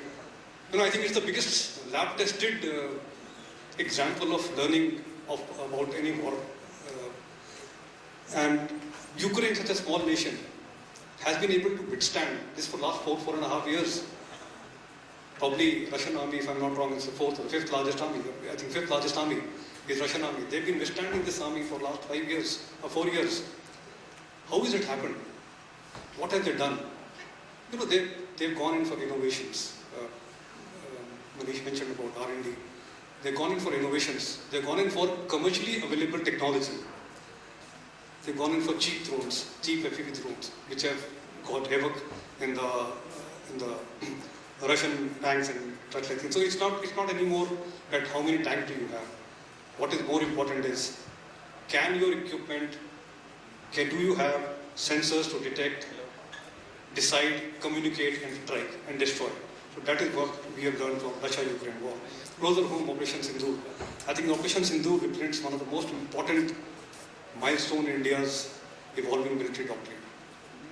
What we've seen in the last 3 operations, that is Uri, and of course post that was Pulwama, and of course post Pahalgam, Operation Sindoor.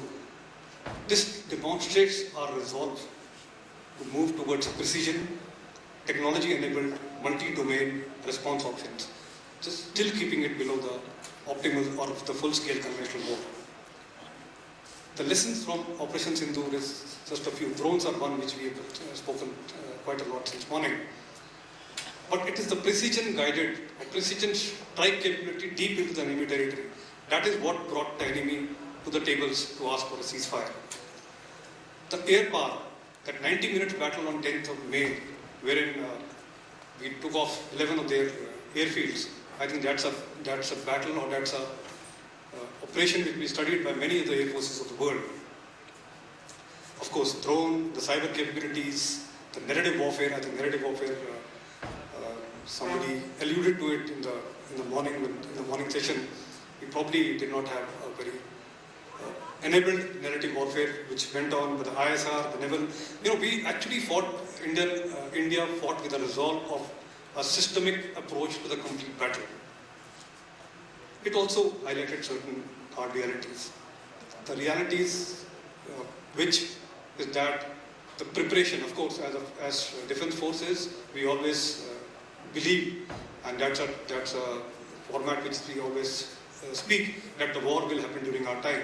But yes, we require to be prepared industrially. We cannot start preparing our industries or getting back to our industries when the action begins. This has to start prior to that, or it has to continue, and a lot of changes have taken place post this Operation Sindhu. And it also must translate to the logistics, to the industrial capability I spoke about, supply chains, softwares, and such like things. Operation Epic Fury, which is still going on, and whatever lessons are emerging from it, both ways. Just to give you a few data, in the retaliation strike of the first 8 days, Iran, that is end of February and beginning of March, the 71% of strikes by Iran, retaliation strikes, were by drones, and only about 29 or 28% were by missiles and aircrafts. So that speaks. And when I say drones, I want you to include in your thought process the drones, the ULPGMs, the alerting munitions, and all into one, kamikazes all into one.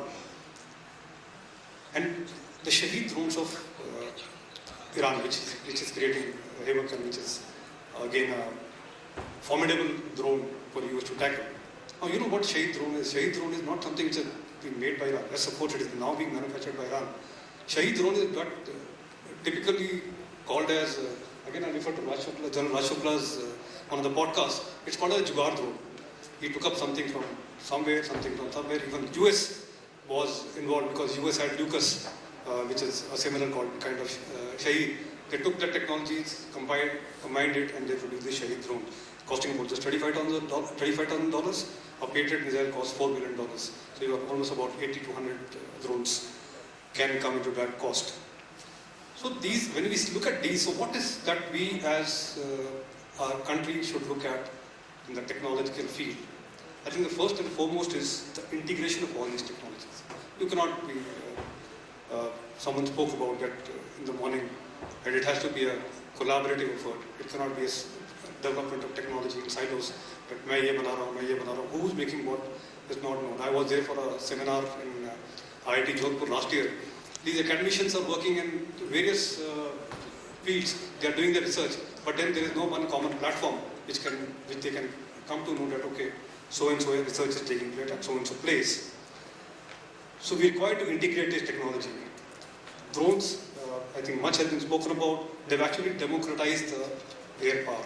Today, if somebody doesn't have that formidable aircrafts which the US Air Force has, but still the drones are much formidable and much cheaper to develop, to destroy their tanks, to destroy their air bases, to destroy their tankers, to destroy the ships, and so on and so forth. So what do we need to do? We need to, India, therefore, in fact, there was some instruction which came that we should speak Bharat. So Bharat today should focus not only on this high-end platforms, but they also need to be focusing on mass producible attrition system. Why couldn't we, when other 20 years back a drone was invented in Pune, or first time used in Pune, Armenia-Azerbaijan war showed us the importance of drone. Why couldn't as a country we started looking at drones from then onwards? Most of the drone industries, I am mentored to a lot of these startups who are coming up in drones and other technology. Most of these drone industries come up in the last 2 to 3 years. We require to look much beyond. John Lake alluded to it initially in his talk, that we don't have to just restrict to what is happening today. We require to look much beyond. Electronic warfare, spectrum dominance, cyber security. I'll just allude to one of the operations carried out of absolute freedom by US Army. Ethical, military, ethical part, let's leave it aside. I think militarily one of the most brilliant operations. You had the AI modeling done of what Maduro will do in that next 48 hours. And where will he go, which room will he sit, which coffee will, from where will he take coffee, when will he do what, everything was done. And then 48-hour window was given to the Delta Force. They came in and rest is history. Logistics or the industrial depth. Industrial depth itself is a strategic deterrence today. But if I want to go one step further, my one step further would be, while the defense industries in India are doing well, the figures were brought out in the morning about 686 crore to 27,000 or 23,000 crore, and the government is looking at 40,000 crore. That is the growth which is taking place, 2 lakh crores worth of production which will happen. But in case of operation or in case of any contingencies, we require to have industries which can switch from their main, whatever they're doing, to a defense production. I will give you an example. What happened during COVID? During COVID, the normal textile industry started making those masks and PPEs, and of course, then a lot of manufacturing industries started making the ventilators. Narrative warfare, I think social media, deepfake, AI has to be used. Narrative warfare has to start before the first shot is fired. You require to build up, and that way we were probably lagging behind during Operation Sindoor. Then, of course, it was discussed about the innovations and the indigenous capability. That's very important. And while we have got, there is no dearth of technology, there's no dearth of mind, fresh thinking mind, ideating. But then, scaling up is one issue. One needs to scale up. That is the real challenge.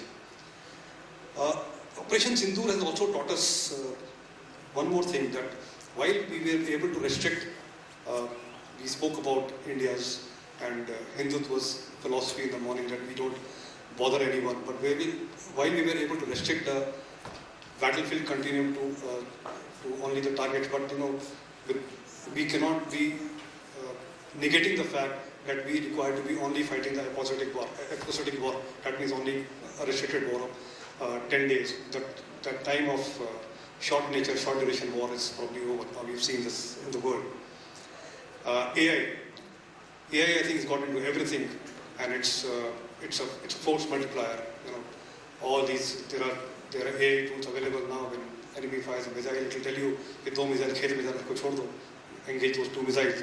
So AI is also a strategic risk. That since the machine is intervening so much, to that fact of risk we have to take. Last point of mine is that human leadership still remains decisive. While we may have the technology, while we may have everything, but the morale, the leadership, training, adaptability, initiative, they continue to decide outcomes. Technology may amplify the capability, but it is the soldier who will hold the ground, who will endure the hardship and sustain combat effectiveness. I would just like to sum it up with one final thought. And sir, in fact, I'll repeat the statement you made, in the morning, that the character of war is definitely changing today, but the nature of war remains unchanged. That is why the soldiers and the defense forces are very important. Technology may transform the battlefield, but victory will still belong to nations that combine technological superiority with strategic clarity, industrial resilience, and the courage of the people, which was again alluded to in the morning by giving the example of IC8 number Ajai. I've got nothing more to say. Thank you and Jai Hind. Thank you, Sir, as always. Privileged to listen to you.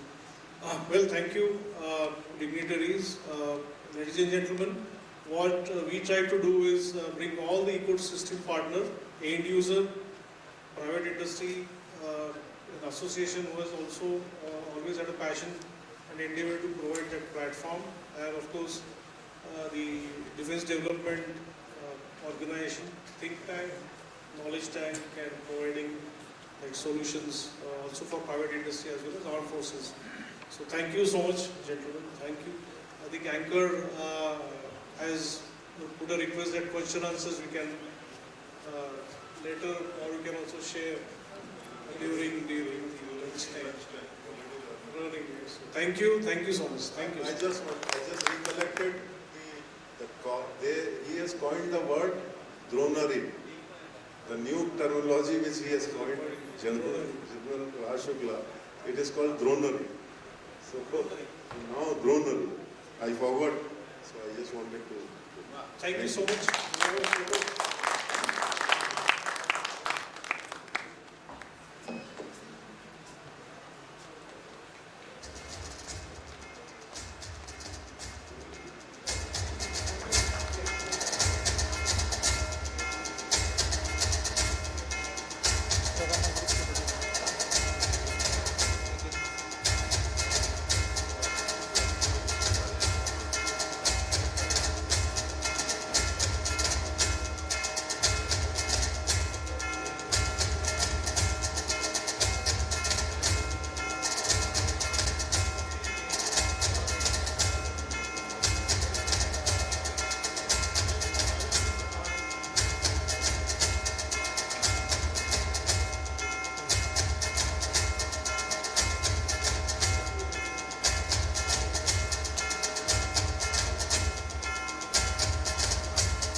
thank you all the dignitaries and speakers. And actually, we are a little bit short of time, so we want to hurry up. And we have another session. I mean, actually, for the defense, we have 4 sessions. So we are starting the 3rd one. And we have very eminent speakers, and especially for the MSME and startups who have come here. So there are a lot of takeaways. And as you listen to this, speakers in the 2nd session, so we will start the 3rd one. And we have, Manish is told about many technologies which can be taken up by the MSMEs, and that is what we want to do. And post the session, we are after this event, we are forming a working group, and you can join us, and we will work together to get those technologies and develop the private sector. So after listening to the opportunities from the speakers, now it's time to know about some success stories, and we will hear from the people who have got success in the domain, and we'd like to hear their journey from themselves only. So first, I'd like to invite Shri Varun Khandare to conduct this session. He is founder and MD of a Strategic Research and Growth Foundation. He is advancing local MSMEs in India's aerospace and defense sector, bridges startups with national strategic needs through IDX and defense procurement expertise. Welcome, Varun. Our next speaker is Kiran Jadhav, Chairman and Managing Director of Accurate Group. He has built a strong portfolio of 18 import substitutes and multiple patents with 30% of annual revenue reinvested in R&D. Develops critical systems for the defense sector. We have seen one of the naval ships is there in the front. You can just visit that. Welcome, Kiran. Next speaker is Shri Rawalnath Chende, the Managing Director of Shri Refrigerations. He is the only Indian firm with naval stations in chillers, turnkey HVAC and electrical control panels. Critical HVAC systems have been installed on Indian Navy warships and submarines, including INS Udaygiri and INS Wakshir. And अभी इनके company का public listing हुई और मुझे लगता है शायद बहुत सारे लोगों ने इनके शेयर खरीदे भी होंगे. That's good. So welcome, Rawalnath ji. And our next speaker is Chetan Dharia ji. Chetan Dharia ji, please. He is Managing Director of Anand Defense Systems, Premier Architect of India's Heavy Armored Vehicle Ecosystems, specializing in the precision engineering of hydraulics and pneumatic systems for frontline battle tanks like T-90, T-72 and BMP series. Welcome, Chetan ji. So this is for our, this is all of us. We can directly hear then how they started and then how they grew up to this level. Thank you. Over to you, Karan ji. Thank you, Rajesh ji. Firstly, welcome to all my esteemed panelists here. And the idea of hosting a session on the success stories was quite excellent, following on from the opportunities panel that Rajesh ji mentioned and you all were a witness to. So, to start off, firstly, because we are at the SHAKTI Summit, right? So, SHAKTI का एक पर्याय मेरे हिसाब से शक्ति में गुरुओं की बहुत अहमियत होती है. And I am really privileged here that it is not just one or two, but ये front row में सब जो dignitaries हैं, ये सब मेरे गुरु हैं. अलग अलग टाइमलाइन से, अलग अलग एरियाज से. Lieutenant general A.K. Singh sir, Manish ji, brigadier Viresh sir, he is here. In fact, there is so much I have learned from them. Then we have Shri Harsh Gune ji, Mr. Prashant Jogrekar sitting at the back. मैं इन सब से कुछ न कुछ सीखा हूँ. And इस सब में जो कुछ सीखा हूँ थोड़ा थोड़ा करके आप लोगों के साथ भी शेयर करूँगा. Not to say that the three very distinguished gentlemen sitting here, 3 CMDs, it is not easy to get 3 CMDs on stage of 3 rapidly emerging defense tech MSMEs, though they happen to be based in the Pune region in the state of Maharashtra. But mind you, they are not just India's leading and fast emerging companies. they are amongst the fastest emerging companies in the world in what they do. So please give them a round of applause. अब गुरुओं की बात की थी, सो मनीष जी से मैं एक चीज़ सीखा हूँ कि सेशन को इंटरैक्टिव कैसे बनाया जाए. So just to quickly get an idea, यहाँ पे आप सब लोग जो हमारे साथ हैं, how many of you are entrepreneurs? Show of hands. Good. How many are aspiring entrepreneurs? Okay, good. Any innovators in the room? Excellent. So we have a good mix of entrepreneurs, aspiring entrepreneurs, innovators here. Now let me ask you, how many of you have heard about these three gentlemen, Shri Kiran Jadhav ji, Shri Rajinder Singh Bhatia and Shri Chaitanya ji, and their respective companies, Accurate Group, Shri Refrigerations and Anand Defense. How many of you have heard of them? Sir, आप लोगों का वो cheating हो जाता है. That is not allowed. So people from outside of the immediate ecosystems. So most of you have not. I will, before I start inviting them to share their success stories in their own way, I'll give you a quick glimpse into the lives of three distinguished gentlemen. I have seen them, known them very closely, and I believe that perspective is required. So over here, as I told you before, you have three CMDs of three fast and emerging defense tech companies in the world, mind you, not just in India. So Accurate Group, based here, they integrate design, electronics and technology and manufacturing into the area of defense, into various sectors. Now one of their most innovative projects, according to me, sir, is the automated minefield marking project that you've been a part of. So अब आप लोग इसको national security और tactical importance के नजरिए से भी समझिए. Minefields को automatedly mark करना, this has always been a major gap area. I'm sure General A.K. Singh sir would agree. He's an infantryman, he's a Gurkha. Sir, navigating minefields on the front lines has been one of the biggest challenges. So that is one area now we are solving with the help of technology. Shri Rajinder sir, Shri Refrigerations, they are a niche company which does HVAC solutions for, of course, for all three forces now, but their biggest contribution in terms of national security is to the Indian Navy. हम लोगों को शायद पता भी नहीं है, but most of the Indian naval warships and submarines are using HVACs designed, developed and manufactured by his company, and first-hand work done by him. In fact, I was very fortunate to visit his plant in Karad a few years back, and sir himself took me around and he showed me how in a city or in a town rather, which is not even on the coastline, he is building world-class naval solutions. So impossible कुछ भी नहीं है, सब कुछ किया जा सकता है. And Chaitanya ji, now again, for all of us here,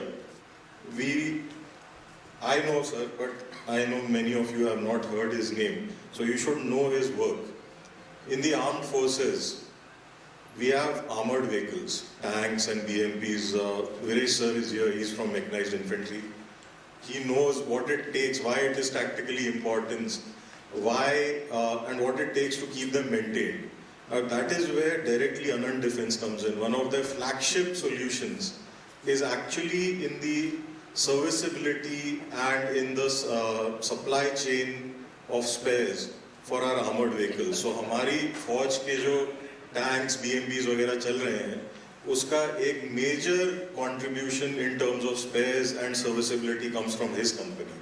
And now imagine that you have these three gentlemen here, their companies are based in this region, in this state. Imagine the kind of work that they are doing and how much more potential do we have. So that is to bring about this correlation to the SHAKTI Summit. Now without any further delays, I'll invite Shri Kiran Jadhav ji to take the dais, or sir, wherever you are comfortable, and share your story firsthand.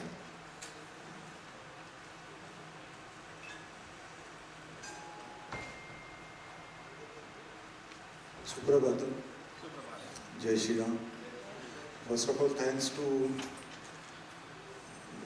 Marathi, there is one saying, Murti Lahan Kirti Mahan. So, when we look at Gauravji, I was not knowing when we met first time recently. His managed and organized, planned this quite great. Sincere thanks to him and his HEF team. See, I started my business into industrial automation and other domains in 1993. And last 15 years, we have been working in defense. So, he has suggested to talk about success stories, but the case which he mentioned, we failed in that. So it was a failure story. But out of those many failures we learned, and now I would say we are more accurate, as our name suggests, in choosing the project and working for the project. So one of my competitor friend in Pune, he grabbed that because he technically qualified, we could not qualify technically. But the feather in cap, as far as our defense journey is concerned, is which is demonstrated here by my co-director, Mr. Dharmesh. It is an AI-driven autonomous boat. So you can, in short, you can call it is a Tesla on water. So it is 100% indigenously developed. All IPs inside, only sensors for. Currently, she is designed to do patrolling surveillance, but she, as we talk to naval decision makers and strategists, she is also capable to do something, travel to Karachi, do something and return back without any human risk into it. So that is the beauty. And I would say, apart from this, we have developed many import substitute for Indian defense. I would say mantra for these all success stories was basically innovation for progress. Last more than a decade, we have been spending 1/3 of our salary bill onto R&D. Though we are MSME, we are blowing back our profits. And recently, we got an investment from University of California Fund in one of our group companies. So it shows that we are doing something at a global scale, technology-wise and competency-wise. It has been always supported by DRDOs and of course Southern Command and many other, I would say, defense organizations and MOD itself. But I think the instrumental or transformational thing as far as MSMEs into defense happened when late Honorable Manoj Pochat Sahab, under leadership of Honorable PM Narendra Modi ji, took charge as Defense Minister. I remember earlier all these defense requirements and kind of problem statements were guarded safely behind closed doors. But I think post Manoj Sahab's intervention and transformation, it is pro-industry, like RTN.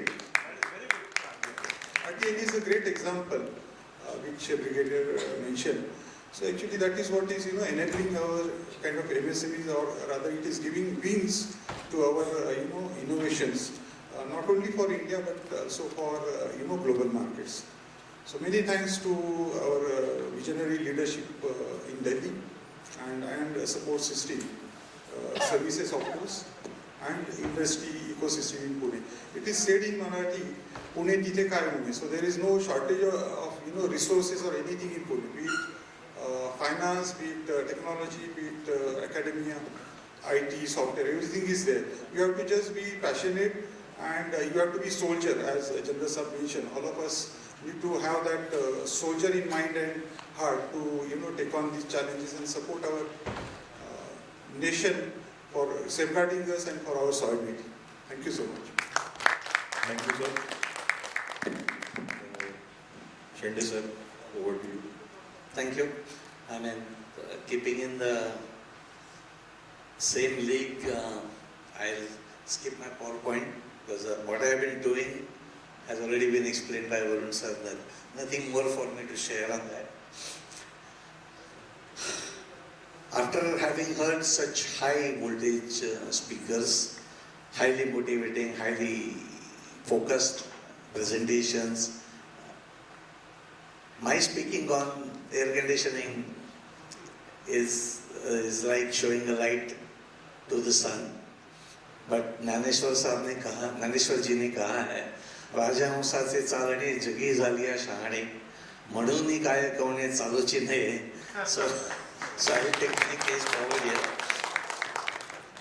here. Back in 2012, when Make in India and everything was not such a big noise, was not such a big theory, not such a big initiative by the government, saw an opportunity in naval air conditioning. The reason and the rationale being very simple. We have been sending rockets to the moon. We have been sailing BrahMos missiles to all the countries. And we are importing air conditioning systems. So my basic theme when I gave it to my team, यार हवा पानी ठंडा करना है, फिरेंगी किस लिए चाहिए? That was a catchline which motivated my team into coming up with innovative solutions. Some basic simple tasks that were given.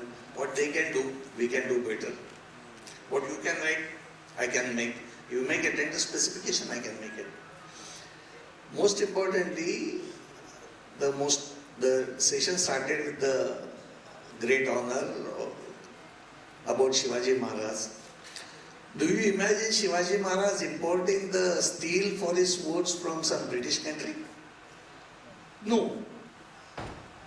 It was all indigenous, 100% local manufacturing at that point of time. Where in this entire spectrum of 300 plus years, we have digressed from Make in India to buy. And that's because less effort is required, probably, on the government side and on the industry side. And easier acceptance, some psychology support there for buying it from outside. So we stood up and told we don't need to import air conditioning systems. The kind of platform, whenever I get an opportunity, I try to tell people the kind of opportunity, the kind of commercial potential that is screaming at you by way of expansion and strengthening of the armed forces. One of my favorite example is a Midway Island War in the Second World War, the Pacific. 4 aircraft carriers of Japanese Navy were sunk in one day within a span of like half an hour, 1 hour. In the entire history of Indian Navy, we had only 2. In the Atlantic War, the German U-boats sunk the Pacific support system, the Atlantic support system from US to UK. 150 submarines were sunk in a span of 1.5 years. Till date, we have a very small number. So the gap that we want to achieve when we want to become a Vishwaguru, we want to become the strong nation, is big. And that has to come from intense manufacturing. And then again, with this new technology, we really cannot depend on foreign vendors to meet the critical cooling requirements, critical engineering requirements, critical kinetic requirements of the country. And this expansion and the kind of government that we have, which is putting their money where their mouth is, the kind of commercial potential, the kind of technical potential this defense manufacturing is offering is phenomenal. A lot of initiative from the big companies like Bharat Forge, Group, Kalyani, and a few more to name, have done wonders. But not without the SME support, not without the MSME backing up their supply chains. So all the entrepreneur friends here, please be a party to this defense manufacturing. Success is definitely guaranteed if you are so focused, you have a critical technology. You need a lot of patience, no contest, because not many things would go the way you want them to go. It took me 4 years to crack the naval entry. And you need to have that kind of patience and perseverance. But at the end of the day, thanks to the government initiatives, getting finance is not a problem. getting infrastructural support, thanks to MCCI coming up with a lot of shared softwares and shared testing facilities. Here is an opportunity and a success story like we listed last year. It was kind of dream coming true, and I used to say to my team, we are going to be listing at some point of time for last almost 5 years in every presentation that I made. And it could make it possible thanks to a lot of governmental support, a lot of innovation from my team, a lot of opportunities that were being created because of strengthening of defense forces that's happening. And like all the wars that were mentioned in the last 1 hour or so, one thing is for sure, no country can outsource their security requirement. You cannot subcontract. Don't worry, I'll become a part of so-and-so group and they will take care of me. Nobody is going to come to you. They will give you a couple of crores and a few $1 million. Jar lad bete, main tumhare piche hu kind of story. We have to be strong, we have to be resolute, we have to be innovative, we have to be meeting all the challenges. Most importantly, like in every war, we have to be ahead of our enemies in terms of technology, in terms of hardware, software, application. And this brings a fantastic opportunity. My request to all of my entrepreneur friends here, the innovators here, please take your innovation to a logical level where it's being manufactured. And innovation not manufactured is of no use. And the support, the bridge that is required for this connect is offered by DRDO, offered by Navy in terms of NIIO Innovation Organization. Challenges are thrown on the internet to make this, make that. So please take good benefit of this. Wishing you all the best. Thank you very much. Thank you, sir. Darius sir, over to you. Yes, yes.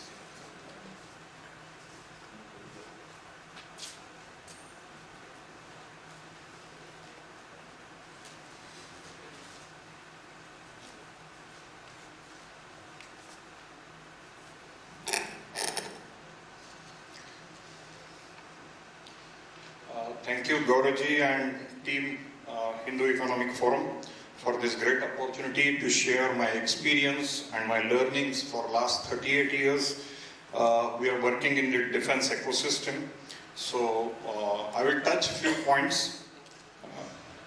I have seen 70 to 80% of MSME fails in this particular sector to penetrate well or not growing to 100 CR benchmark.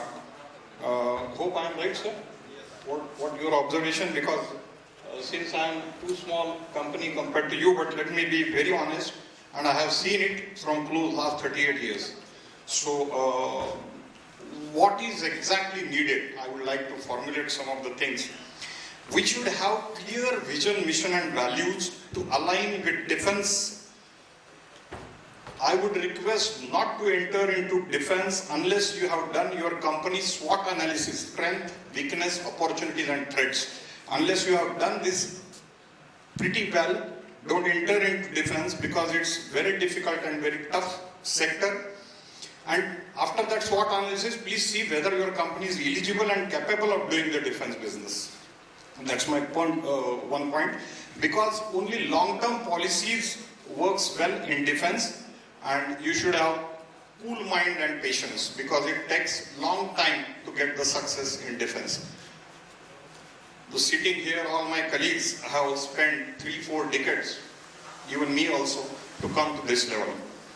So getting the order is a bit easy, but execution is tough because testing and validation, that cycle, not only it's expensive, but it's time consuming. Sometimes it takes not only few months, it takes few years. One of the items what we developed, it took 5 years for us to get the validation done.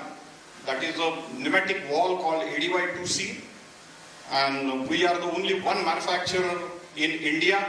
And now almost we are the only one manufacturer in world also might be, because it is the heart of the pneumatic system of the tank.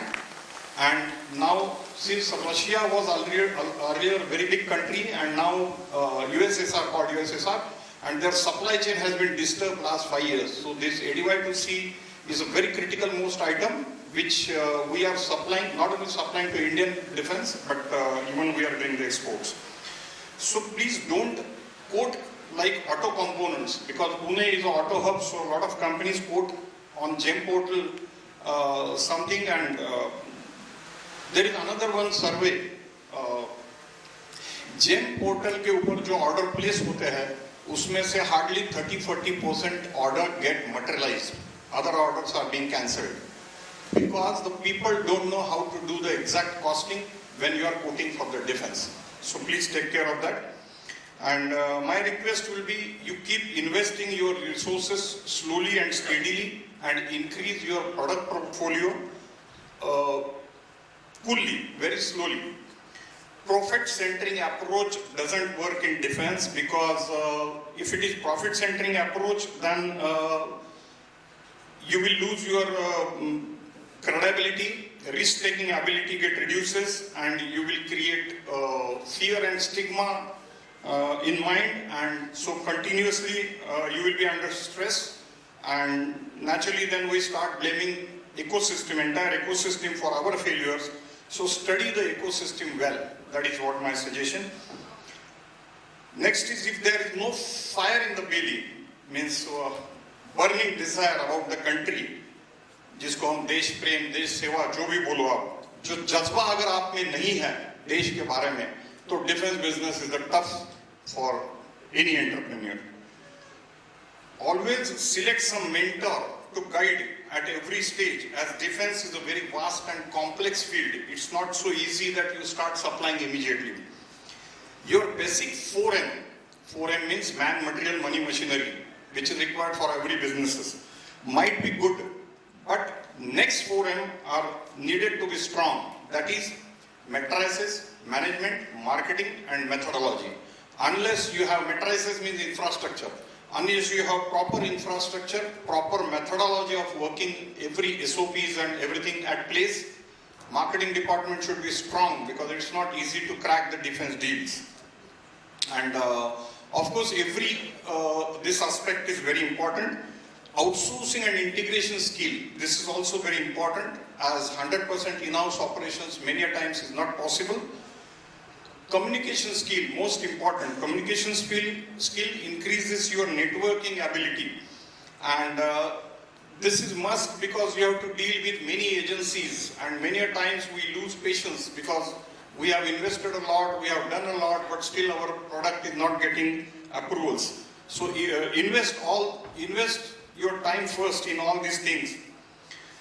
Then we have to leave comfort zone also, because case study बताना है तो मेरे बारे में बताता हूँ. 2006 से 2016 तक almost 10 years we were in the turnover range of 5 CR plus minus 1 CR, and we were not doing any improvements in turnover. Naturally खर्चे बढ़ रहे थे, costing expenses बढ़ रहे थे, but turnover नहीं बढ़ रहा था. Then I have to take a guidance of my guru Dr. Yogesh Pawar from School of Inspiration Leadership. एक साल का पूरा उनका tenure कोर्स पूरा मैंने लेने के बाद मुझे समझा कि बिजनेस सीखना है, सिर्फ करना नहीं है, सीखना भी पड़ता है. उसके बाद 2016 से आज तक लास्ट 10 इयर्स में हमने 12x टर्नओवर क्रॉस किया. Now we have cross 60 crore. This year we will be crossing 75, and very soon I want to match with Rahul Nath ji, at least 100 crore benchmark. So let's see. And we are 100% defense oriented unit. We don't make any auto components. We are 100% in defense. Another point is we fail to drive the innovations. इन्होंने already बता दिया है कि R&D setup limited रहता है हमारे पास. So at least new product development skill अगर हमारे पास है, क्योंकि डिफेंस की एक मेक टू प्रोसेस करके है, नो कॉस्ट नो कमिटमेंट, या फिर पॉजिटिव इंडिजनेशन लिस्ट आपने सुना होगा, around 5 list has already published and it is available on various portals, region जैसे पोर्टल में. अगर उसमें से कोई आप आइटम सिलेक्ट करके जर्नी शुरू करना चाहते हैं तो that's good, but then you need to integrate many things, so take it in mind. Poor delegation, हमारे पास डेलीगेशन नहीं रहती है. We must have a team. Rahul Nath was continuously mentioning about the team. Because all-in-one model, normally I have seen proprietary small companies. I was also a proprietor earlier, so I have seen all-in-one model रहता है, सब कुछ हम ही करने को ये करते हैं. But that doesn't work well. We have to work on our business, not in our business. If we work in our business, we become an employee of our own company. Then next point is accounts, finance, taxation. All this knowledge has to be very well. Particularly, I have seen many MSME who are not knowing much about this. They just tell, you ask my CA, I don't know anything. So because every of your decision gives impact on your top line, bottom line. So it's very important to know all accounting aspects. Balance sheet tells your business story in numbers. So finally, balance sheet should speak about your growth and your policies. Select one stream, जैसे हमने ordnance factory को select किया, क्योंकि defence में बहुत सारे streams है, जैसे रावल जी ने नेवी सिलेक्ट किया, इन्होंने ऑटोमेशन का हर एक जगह, but it's not easy, it takes minimum 5 to 7 years. So एक स्ट्रीम पकड़ के आप पेनिट्रेट कीजिए. First tier now may be difficult in defence, क्योंकि डिफेंस की अभी स्ट्रेटेजी पॉलिसीज काफी चेंज हो गई है. छोटे कंपोनेंट उनको अभी, क्योंकि पुणे में ऑटो कंपोनेंट्स वाले ज्यादा है, तो छोटे कंपोनेंट्स का अभी requirement, now they need assemblies and sub assemblies in more this thing. So second and third year में भी आप जा सकते हैं, जैसे BL है, भारत इलेक्ट्रिक लिमिटेड, या भारत डायनेमिक्स लिमिटेड, या BML है, या L&T है, Bharat Forge Limited. There are many MNCs working for defense, so you can get aligned with them, and that also you can this thing. अभी भाटिया साहब ने बता दिया 400 suppliers are there for only for one item, that is gun. So ऐसे लोग इसके साथ attach होने से भी अपना बिजनेस बढ़ सकता है. अगर आपको, जैसे मैंने मेरा बताया कि 10x स्टोरी 10 times अगर ग्रोथ करना है आपको, तो you should know your top 3 challenges which are like key organization hurdles क्या है आपके. 2016 में जैसे मैंने वर्कआउट किया कि what are my top 3 challenges, that was infrastructure, supply chain management and export. So infrastructure के लिए हमारा तो 1000 square feet के छोटे 2 गाले थे कोथरूड में, अभी भी है वो, तो that doesn't work out well. So naturally we purchased a 2-acre plot in Shirwal and we made a big factory. I think Prashant ji and Gune ji have already visited, and full-fledged setup established होने के बाद, then we started growing in a very parabolic way. Then supply chain management, हमारा supply chain management local Pune के suppliers थे, तो naturally we have selected pan India, हमने supply chain network establish किया, and that has helped us like anything. Third challenges was export. Export हमारा 0 था, तो हमने रशिया से लेके अबू धाबी में इडेक्स एग्जीबिशन, या इजिप्ट में भी एक एग्जीबिशन रहता है, और डिफेक्ट्स को तो पुणे में नहीं, लखनऊ में है, गोवा में है, जहाँ भी एग्जीबिशन होते थे, दिल्ली में थे, वहाँ पार्टिसिपेट करते थे. उससे हमें पूरा नेटवर्क पता चला कि who are the global buyers, तो उसका एक काफी फायदा हमें हो गया. And then we entered into exports also. Success means growth and growth means change. So change in yourself is first, and that is very important too, because unless you change yourself, you can't change your business. See our Prime Minister Modi ji का मैं एक example देना चाहूँगा. Version 1.0 as a CM Gujarat, Version 2.0 as a Prime Minister India, Version 3.0 as a world leader. He is the toppest leader of the world. So वसुधैव कुटुंबकम, एक simple statement लेके वो ये कर रहा है. So this is the great. If we relate it to our business model, this Modi ji का model, so our business अगर स्टेट में है तो वर्जन 1, our business अगर पैन इंडिया है तो वर्जन 2, our business और पूरा वर्ल्ड में आप कहीं भी आपका कस्टमर है तो उसको आपका मटेरियल जा रहा है, so you are version number 3. So take it into that way. Put your core values on ground, not to display, because I have seen many times company display their core values, vision, mission in the reception. No use unless you put all your core values on ground. उसके बिना आपको result नहीं मिलेंगे. अभी 21 जून को international yoga day है, तो इसलिए मैंने ये लिखा कि तीनों योगा करना है, कर्म योगा, ज्ञान योगा, भक्ति योगा. अभी ज्ञान योगा के बारे में तो हम कर्म योगा तो कर ही रहे हैं, that's why you are here, because we are all entrepreneurs, businessmen, yeah, whatever. But Jnana Yoga, we have to continuously, we have to keep learning and keep growing. learning never stops. Learning always, because technology is changing so fast. Many things are changing. So unless you learn this thing, and particularly now world is passing through VUCA. VUCA means volatile, uncertain, complex and ambiguity. So VUCA world का best, आप देखिए 3-4 सालों में कितनी volatility चल रही है हर एक चीज में. So naturally, unless we upgrade our system, every system, maybe any system in your company, unless you upgrade it to the latest this thing, you will not be able to survive.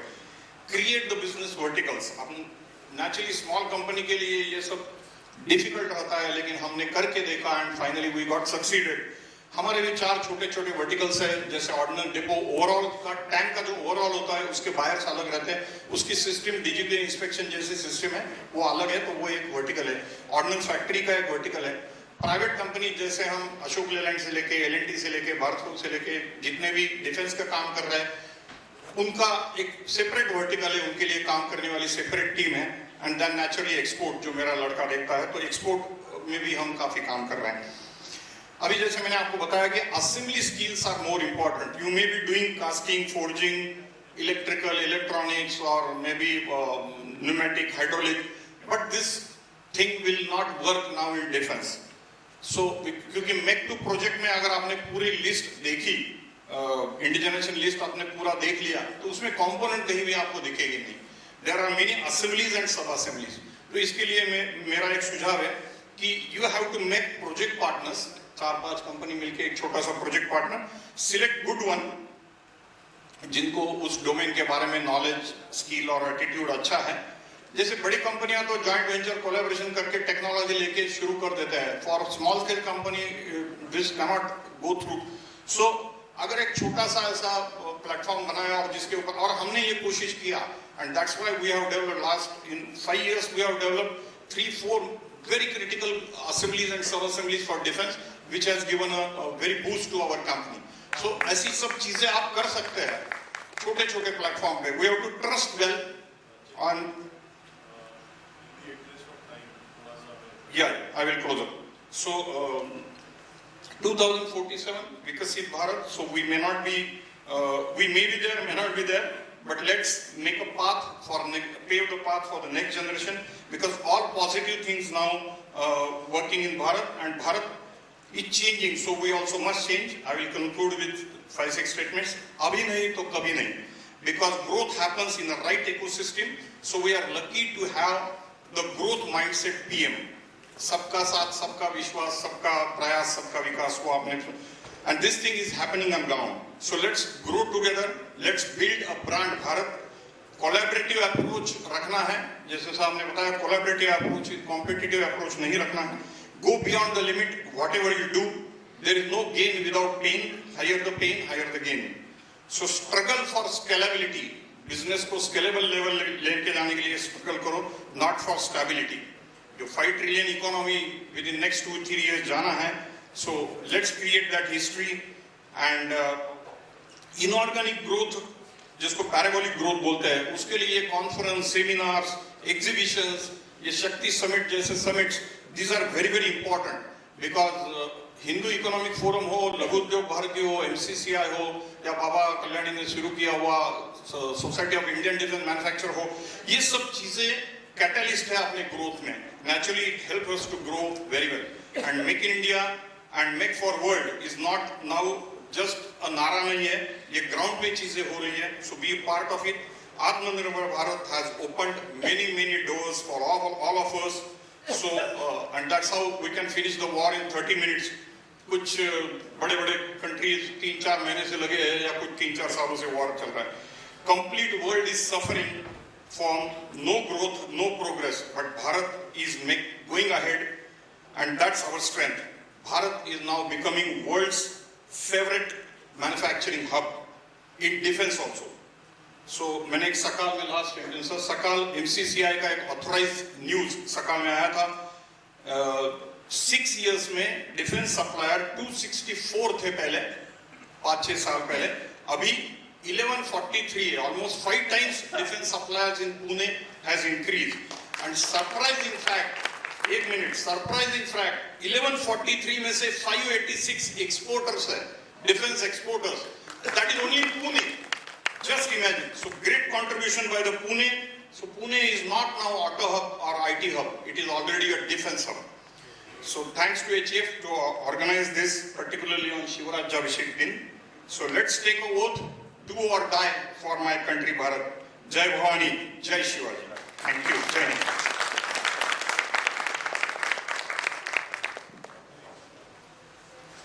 So thank you everyone, and thank you for beautiful words and inspirational words for all of us, for all the startups and MCCI. Thank you.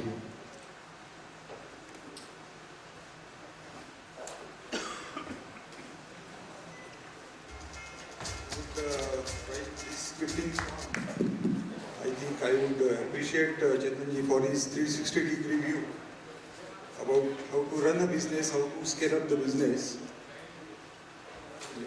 But I would also like to encourage the startup entrepreneurs. See, the boat you see outside has been under accurate, but the whole team who has developed the boat is actually all new entrants in my organization. So it is a startup within our company. So definitely we have mixed approach. Make two projects where we need a industry ecosystem, everything, but we need that startup and innovative mindset to take on these challenges. This was a challenge which was not probably possible for Accurate itself, but startup within Accurate has demonstrated this. So there is a very much possibility of startup, because this is under IDEX. So IDEX is a great platform for a startup where you don't have anything. The Navy has invested 50% in this project. So they are supporting us. So there are certain ways of starting entrepreneurs as well. Yeah. Thank you.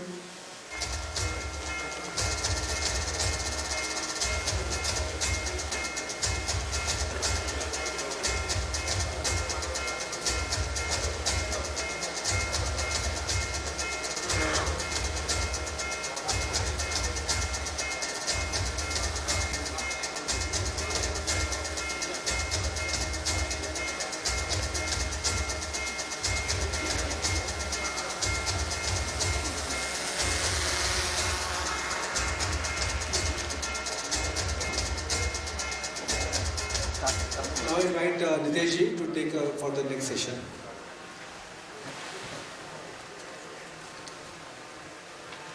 Thank you, Rajeshji.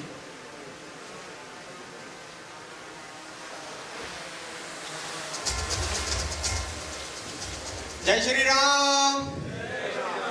थोड़ी energy ला लेते हैं, अब समय कम बचा है, governor साहब कभी भी आ सकते हैं. So in due course of time we are cutting short our session by half. So I request all my distinguished speakers who will be coming in the next session to cut down their thoughts and put it in a crisp and clear manner, so that our MSMEs who are looking for opportunities, what we came together for, so that can be highlighted quickly. So let me start. I am Nitesh Shah. I am co-founder of SNAST IoT Laboratories. We are into IoT technologies, and I am a proud member of HEF. Being an MSME myself and working in the field of IoT and automation and providing digital transformation in the real estate industry and railways, I would like to invite our first distinguished speaker, who is Shri Amol Shirsatji. He is the CTO Kotbank. As you all know, Kotbank is a very big company, and with 25 years of experience, he brings deep experience in industrial automation, technology-led transformation, which is becoming extremely important for modern infrastructure and industrial operation.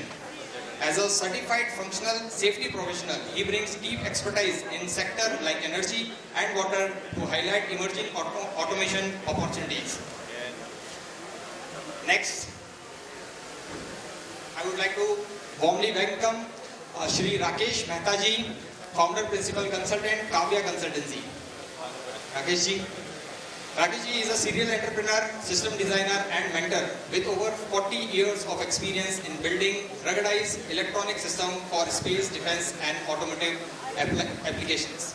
An alumnus of IIT Bombay and IIT Madras, he has led multiple technology ventures including bit-mapper integration technologies, contributing to mission-critical programs for organizations such as DRDO and ISRO. Next, I am happy to welcome Shri M.B. Kautkar sir, CMD JTS Group. Having 40 years of vast industrial experience across multiple sectors, the group has expanded into multiple areas including industrial shifting, relocation, execution and services. So this session is not limited to one narrow subject, it is about understanding the complete ecosystem around railway infrastructure and industrial transformation. With this context, I once again welcome all our speakers and request them to share their thoughts with all of us. Thank you. So we'll start with Amolji.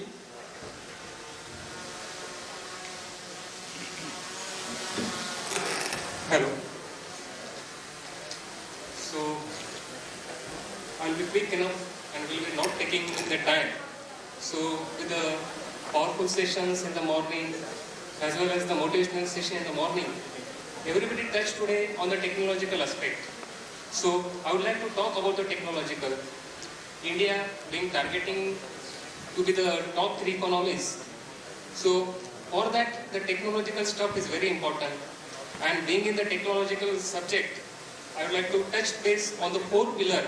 So having a 5 trillion economy or running to the 10 trillion economy, it requires 4 fundamental pillars which are related to the automation industry. Can you have the next slide? Next slide. So these are the 4 areas which I would like to touch base. Mainly all the automation plants require automation. We are running in the industry 4.0, which is more about the connected factories. The data is getting generated and we are evolving to the smart factories. So it can be for a defense sector or even the infra sector or even the manufacturing sector. Further, there is a crux of go to market very fast. Post-COVID we are saying, and even with the war, we are saying that it's very important that we bring the technology to the table as early as possible. So digital twin and simulation is the area which can leverage that technological aspect to everyone. And as a SME or a MSME or as a startup entrepreneur, these are some pillars which can help us to get leverage of the technologies and help to establish the systems, production facility very fast. Further, the automation technologies is not now silo now. It is interconnected with a lot of disciplines. It is interconnected with the AI and ML also happening.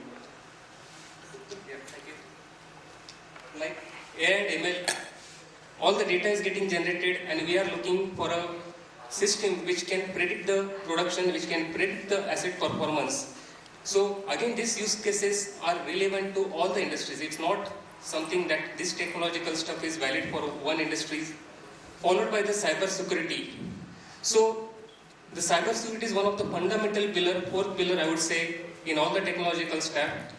We are talking about the IT security and the OT security. The OT security is something different like all the manufacturing plant or infrastructure.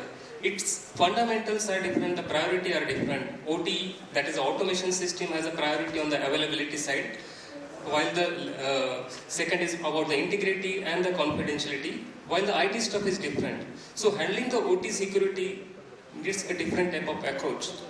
And when we are building such a plants, be it for a complete infrastructure like data centers or any refineries or a power plant, having all these 4 pillars are very important. So these are some of the upcoming opportunities in the sectors where the engineering technologies, Pune being the hub for the academics, so a lot of things can be, I would say, for even the new entrepreneurs, MSME, these are something footprints, they can evolve and start working on this thing. Most of the speaker mentioned about the specialty. Each industry has its own specialty. Even if we talk about the HVAC system or a drone manufacturing or a simulation in the drone or a data center application or an infrastructure, be it or even the new technology like semiconductor industries. Each has its own specialty, and again getting specializing in this all 4 areas are very important. So there is a lot of opportunity for each player in the specific domain on this 4 pillar. So just a quick throw, like what are the upcoming opportunities, as the theme is more about the opportunity in the strategic sectors. India now building a lot of investment for a data center if you see, as of date, India has been a data center hub with around 1.2 megawatt of IT load.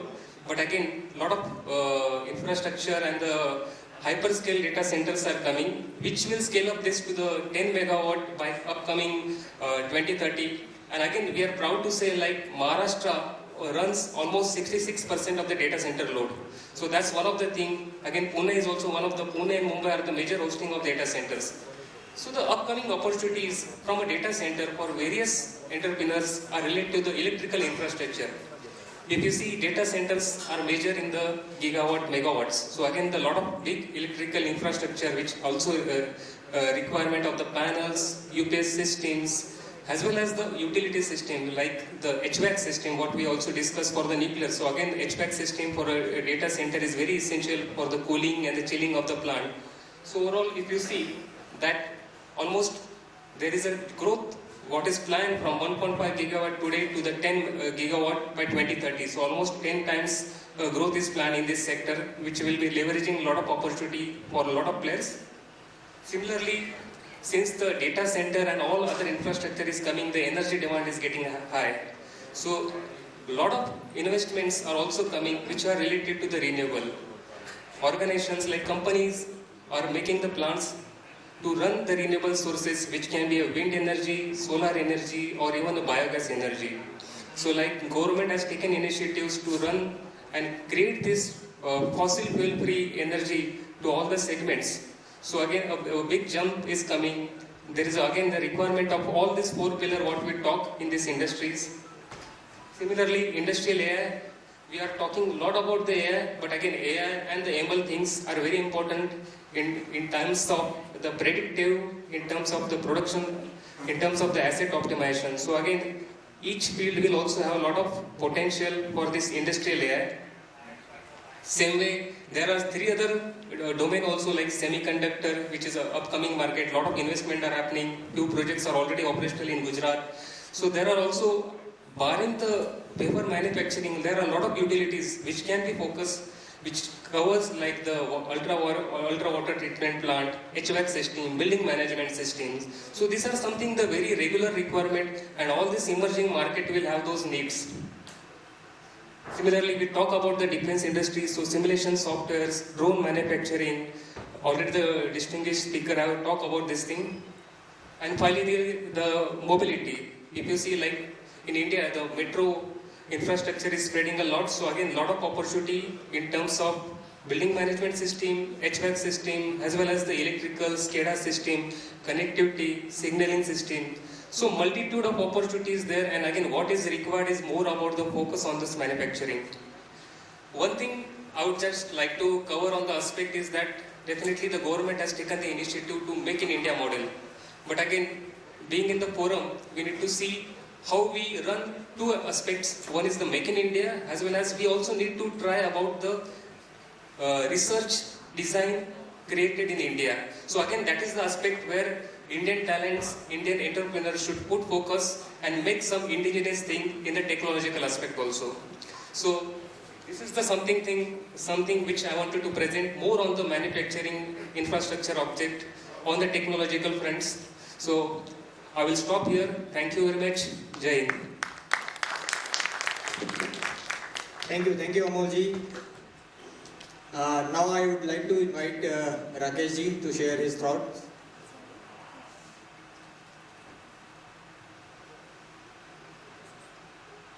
We made it in a presentation format because we want our SMEs to take away, from the event, so that some numbers, some realistic details need to be, captured, and you can take away with this note. Nikhilji.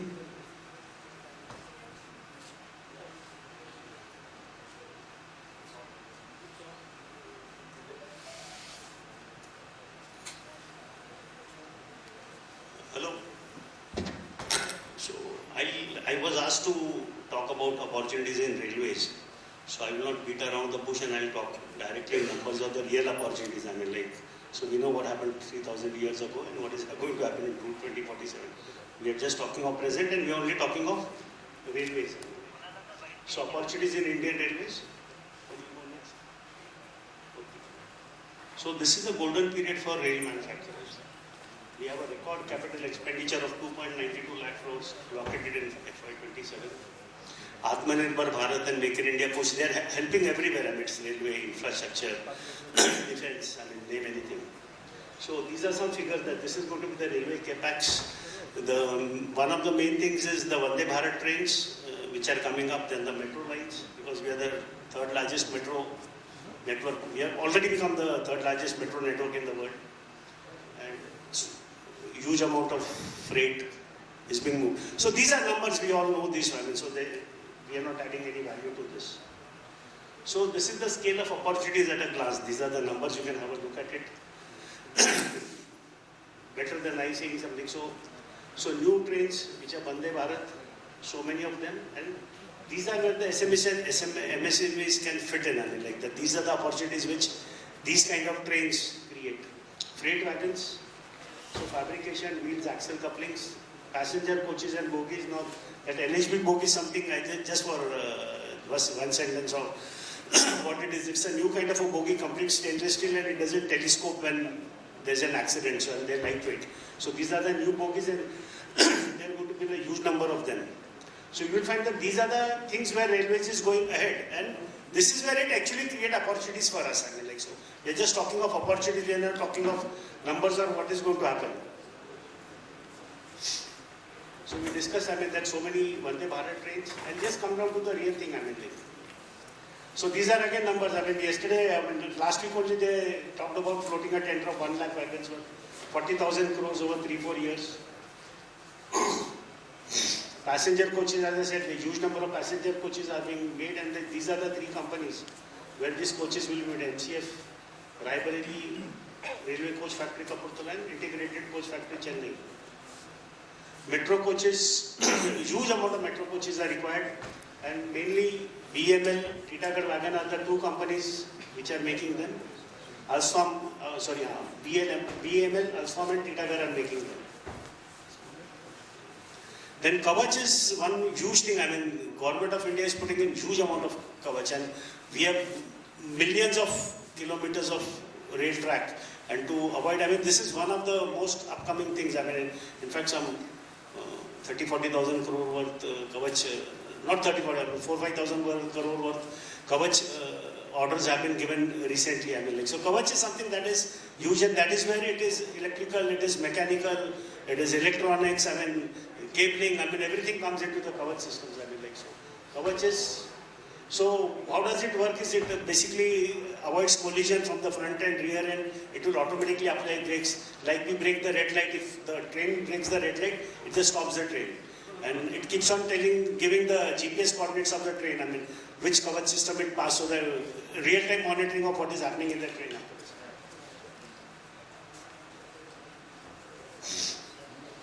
So these are the opportunities which are there.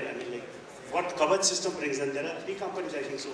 HBL, Pernex, there's one more company, 3 main companies which are working in this. So this is Kavach, we all have heard about it. Indian government is also coming up with a PLI scheme. They have still not announced the PLI. They have proposed the PLI scheme, it's not come up. So they'll be providing production related incentives about 100,000 to 1,500 crores very soon in railways. So that is one thing, because PLI schemes and DLI schemes have become very popular, and that is where, because what happens when you are developing something new or you are producing something new, money is the problem. So government gives lots of incentives, and I think so that is one thing which we as HEF should form a group and help people know where it is available and how do we avail of it, because that's a very important thing. So I think so this is the key slide of my presentation. That was all theory that we could get from the internet also. That key players are partnership routes. So if you say the segment of Vande Bharat, then these are the major players who are working in it. Where are the subcontract opportunities, and what is the best partnership route? So this directly hits the bullseye. That if any SME, MSME wants to, we all hear this news, this is there in the TV, AI will give you all the information, but this is where if you really want to do something, then These are the growth areas where the money is. These are the companies who are working in it. These are some of the key areas, because if you take a company like Titagarh or Jupiter Wagons also, they have got so many orders that they just can't grow. So I mean the opportunity for subcontracting is huge because they just can't complete the orders. I mean, if you must have remembered Electra Green Tech, Government of India, Maharashtra had given an order for 5,000 buses. But their new plant didn't come up and they had to reject the order. I mean, so that is the situation these companies are. So there's a huge opportunity for subcontract if we connect with them correctly. I mean, and these companies, if you go to their website, they're regularly asking for subcontractors. They're giving tenders, so somebody can be in that system.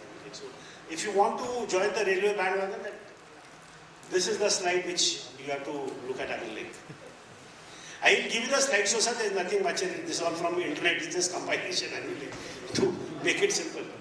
And what are the red flags and major challenges? Now this is also, everything is not hunky-dory. I mean, so in India, if you're working, there's going to be a red flag. I mean, so the biggest red flag is RDSO approval. Everything that railway buys or the subcontractors, even if the manufacturers buy from subcontractors, it has to have a RDSO approval.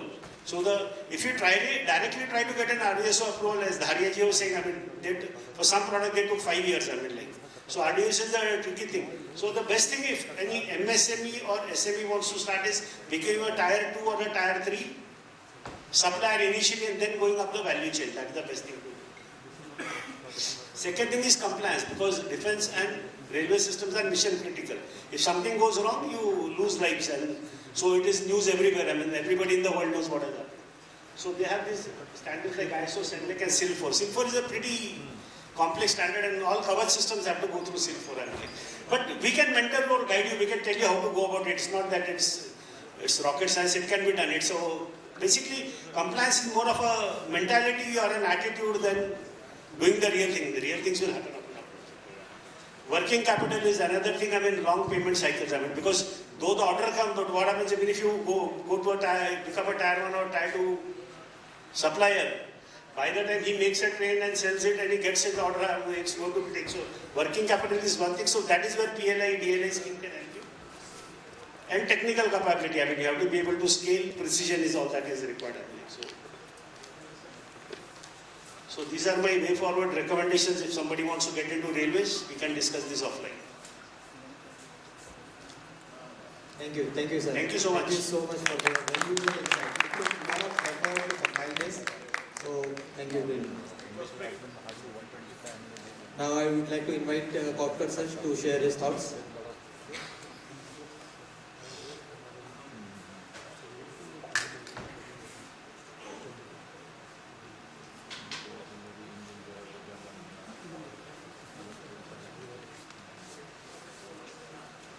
Good noon to all.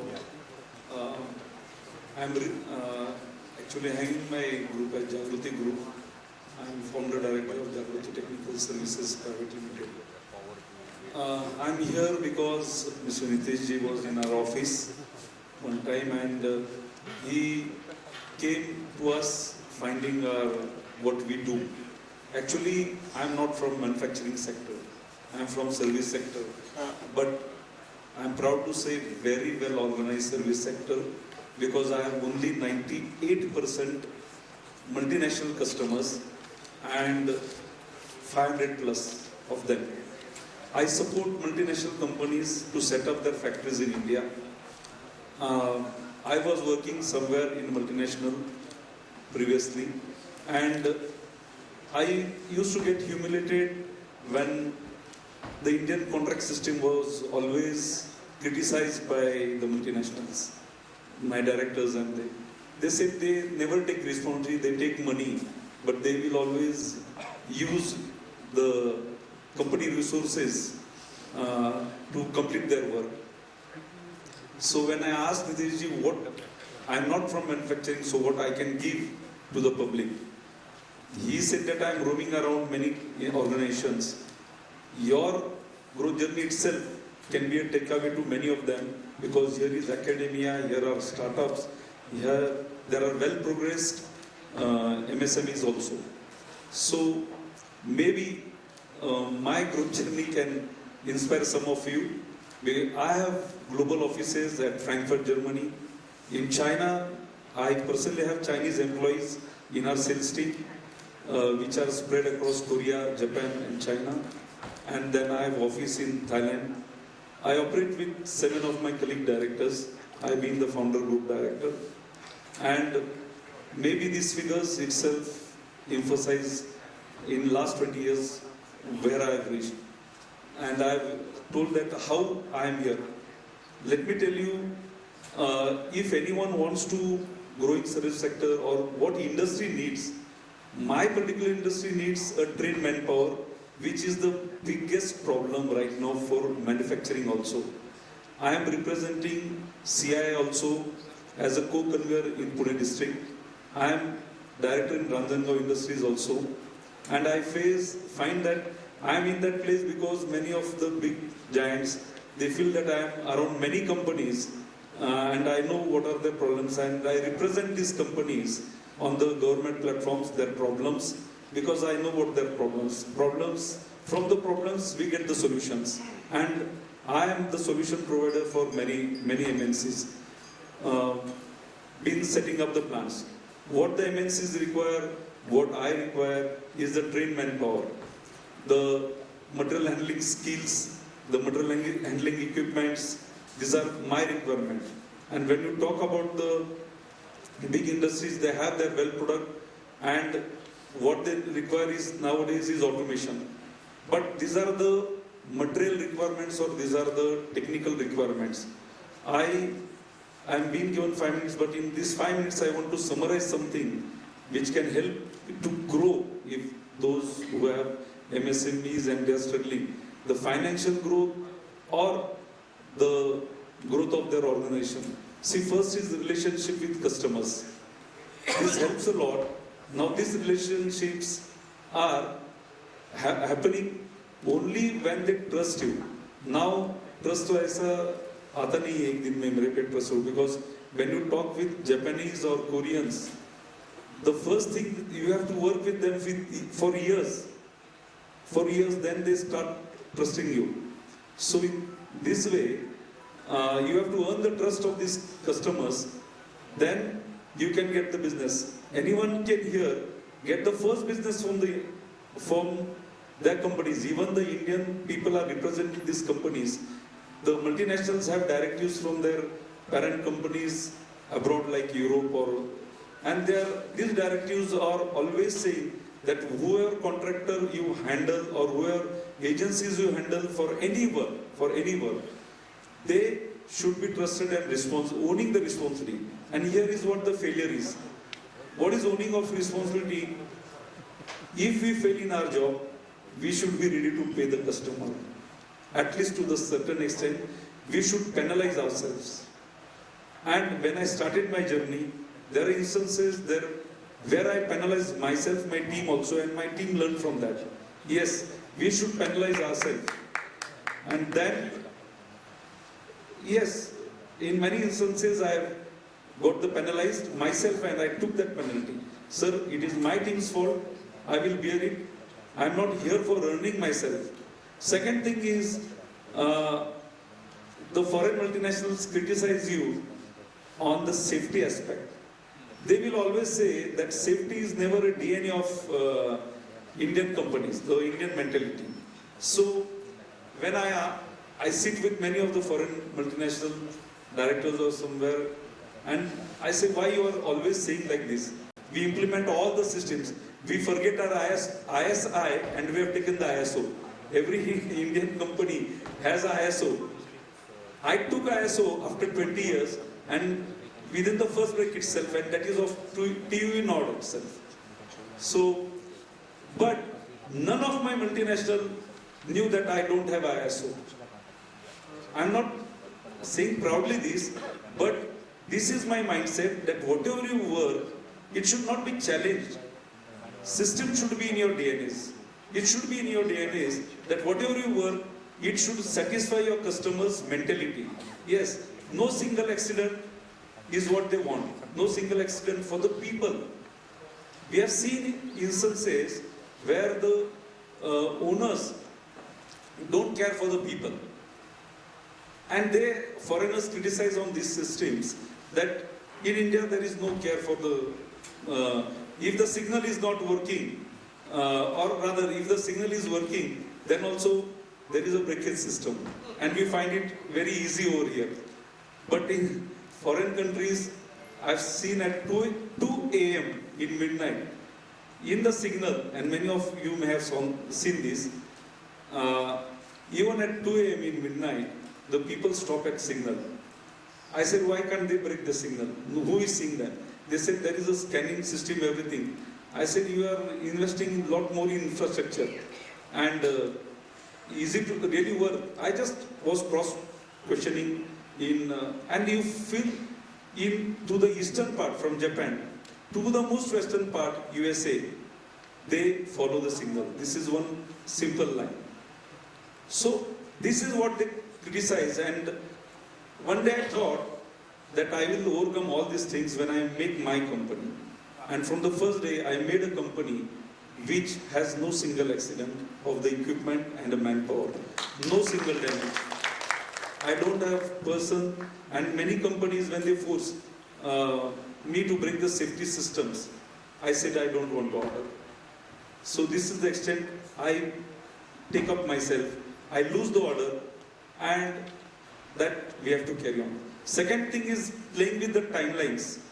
So the foreigners mostly love the timelines of their project they have allotted to us.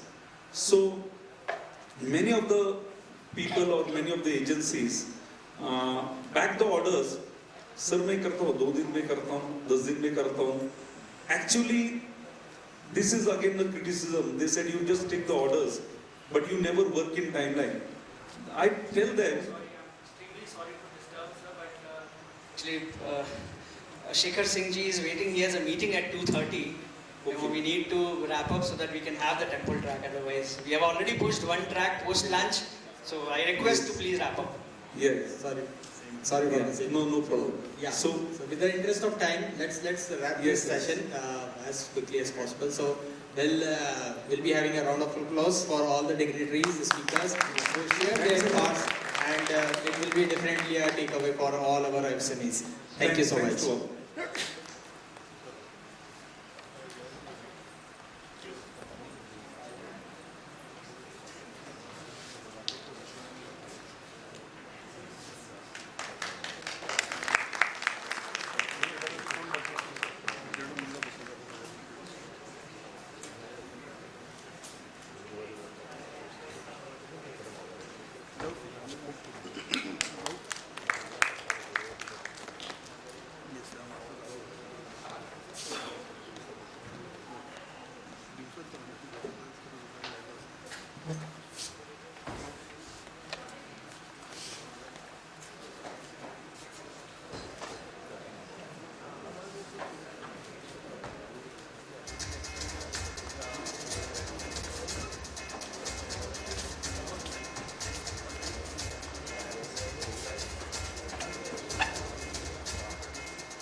Hello.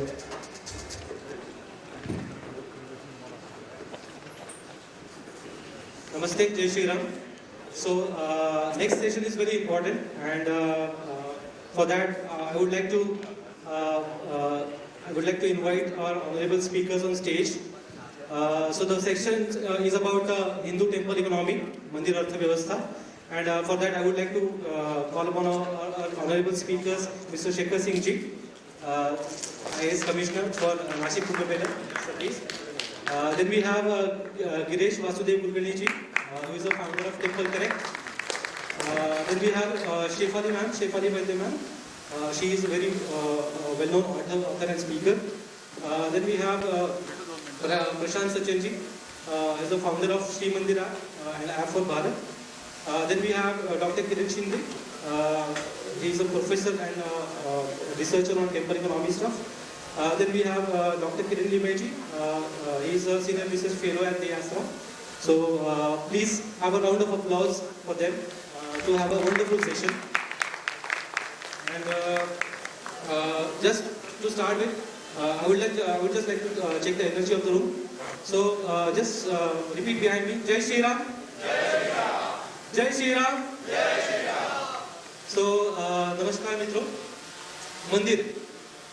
जब मंदिर का नाम सुनते हैं तो हमारे मन में एक पवित्र भावना आती है. मंदिर ऐसी जगह है जहाँ भक्ति से शक्ति मिलती है और शक्ति से समृद्धि. वर्षों से हमारे मंदिर सिर्फ पूजा के केंद्र नहीं है, वो कला के केंद्र है, शिक्षा के केंद्र है, अर्थव्यवस्था के केंद्र है और समाज को जोड़ने वाले केंद्र थे. यात्री दर्शन के लिए तो जाते हैं, लेकिन उससे फूल वाले का बिजनेस होता है, चाय वाले का बिजनेस होता है, आर्टिजन्स या कलाकार लोगों का बिजनेस होता है और ना जाने कितने लोगों को रोजगार मिलता है. इसी को कहते हैं हिंदू टेम्पल इकोनॉमी, यानी मंदिर अर्थव्यवस्था. आचार्य चाणक्य जी ने कहा है, धर्मस्य मूलम अर्थः, धर्म का आधार ही अर्थ है. इसी सोच से जुड़ा हुआ है हमारा नेक्स्ट सेशन. नमस्कार, मैं Vinod Patil, founder of Nidhi Kriya and I help people to create wealth. नमस्कार, मैं Vidyut, the southern premier pathfinder with a spiritual touch through Karmanomics. Vinita Gurukulam of entrepreneurship and HRD मेरी कंपनी का नाम है. हम जहाँ सिखाते हैं लाइफ विजडम यानी कि धर्म. किसी भी राष्ट्र की उन्नति के लिए दोनों चीजें चाहिए, धर्म और अर्थ. चाहे आप IT में हो, आप AI में हो या किसी भी फील्ड में हो, अगले 40 मिनट आपका भाग्य बदल सकते हैं. So with a huge round of applause, I would like to call Mr. Giresh Vasudev Kukudeji to take over and to moderate this event. So Jai Shri Ram again. Thank you very much. Namaste. My role is to see to it that I keep you starving for a very long period of time, for an hour at least. So we'll try and follow the trend that our friend has been trying to do. Namah Parvati Pade Hara Hara Mahadev. Now I know that everyone's up and awake. It's an important gathering here today where we're trying to understand how the temple economy works. Temple and the temple economy has been existing much before us and will stay after us as well. Here are some important aspects put in together by HEF Pune chapter through the event Shakti. We're talking about temples, structures along with it, as well as various aspects involved into topics like safety, security, surveillance, disaster planning management, sustainability and beyond is what our topic today is. When we talk about temples, we look at temples in two parts. One is the dharmikta, puja part, anushtan, sankalp side of the story. And the other one is to do with administration, operations, maintenance, management and festivals in a larger way. Today we have an important panel here who would be presenting perspective about how temples are operating, how entrepreneurs are going to benefit out of this process. At the same time, we have the Kumbh Mela, which is coming up in Nasik. We have Honorable Shekhar Singh ji here and the respected panel who's going to be giving us an overview about how we need to be ready for the upcoming Kumbh Mela, how we as citizens should participate, how we as entrepreneurs should contribute, and as individuals, how do we think going to a Kumbh Mela is going to be a wonderful experience, and how are we going to make it a larger than life experience through their knowledge. We have Dr. Limay with us. I have Mr. Kiran Limay with us, who is going to be speaking more from the Deya Asara Foundation point of view, and also giving us an overview about how entrepreneurship is being pushed by Deya Asara Foundation in this temple economy and the Kumbh Mela in a larger way. We have Prashant Sachanji with us, founder of Shri Mandir, who has revolutionized the entire online pujan business and getting convenience to your doorstep.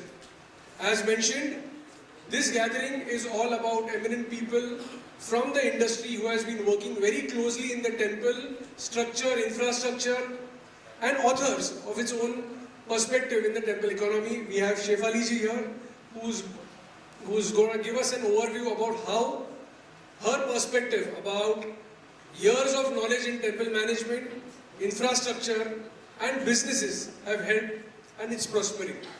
Last but not the least, we have Dr. Kiran Shinde here, all the way from Australia, to speak to us on heritage, culture and various aspects of the temple economy. Without keeping you on hold and delaying this session further, I would request Prashant Sajanji to please present his session, followed by an interaction on various aspects on the Shri Mandira. Prashant Sajanji. A big round of applause for us. Thank you everyone. It's my pleasure to be here and talk about this important aspect of what we already have and how do we boost it such that it contributes to the country's growth. Now, quick intro. I studied at IIT Bombay, then worked with Samsung and Microsoft, then started my first startup, exited it in 2020. And I was thinking about what's next for me.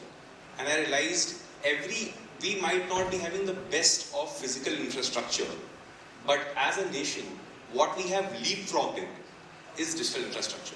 Now, when you think of any of the human behaviors, be it food, grocery, fashion, whatever it is, right? You can think of a digital touch point. Now, my premise was that if every important behavior has a digital touch point, so should devotion also, or culture should also have a digital touch point. Back in the day, what I realized was there were many apps that were there, but they were largely providing content to people. And most of them were trying to monetize through ads, for example. And we realized that this is a very myopic way of thinking about this deeply rooted behavior. So here we are. My company is called Apps for Bharat. The app that I'm building is called Shri Mandir. Our goal is to build products and services that serve the devotional and spiritual needs of people. In here, what you see is what our core thing is. So, as a country, we might not be having the best of the beaches, but we are a land of culture. We have seen this over and over again. Mahakumbh in Prayagraj was a great example where half of the nation turned up for the holy dip. So is the case with every other temple town that we are seeing. I have a view where I realize that in our country to be able to elevate local economy, the best way to do is by boosting tourism in there.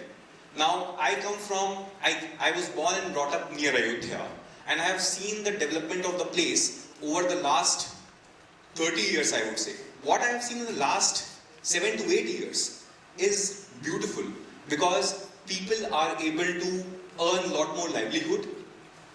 Now let's think of two paths.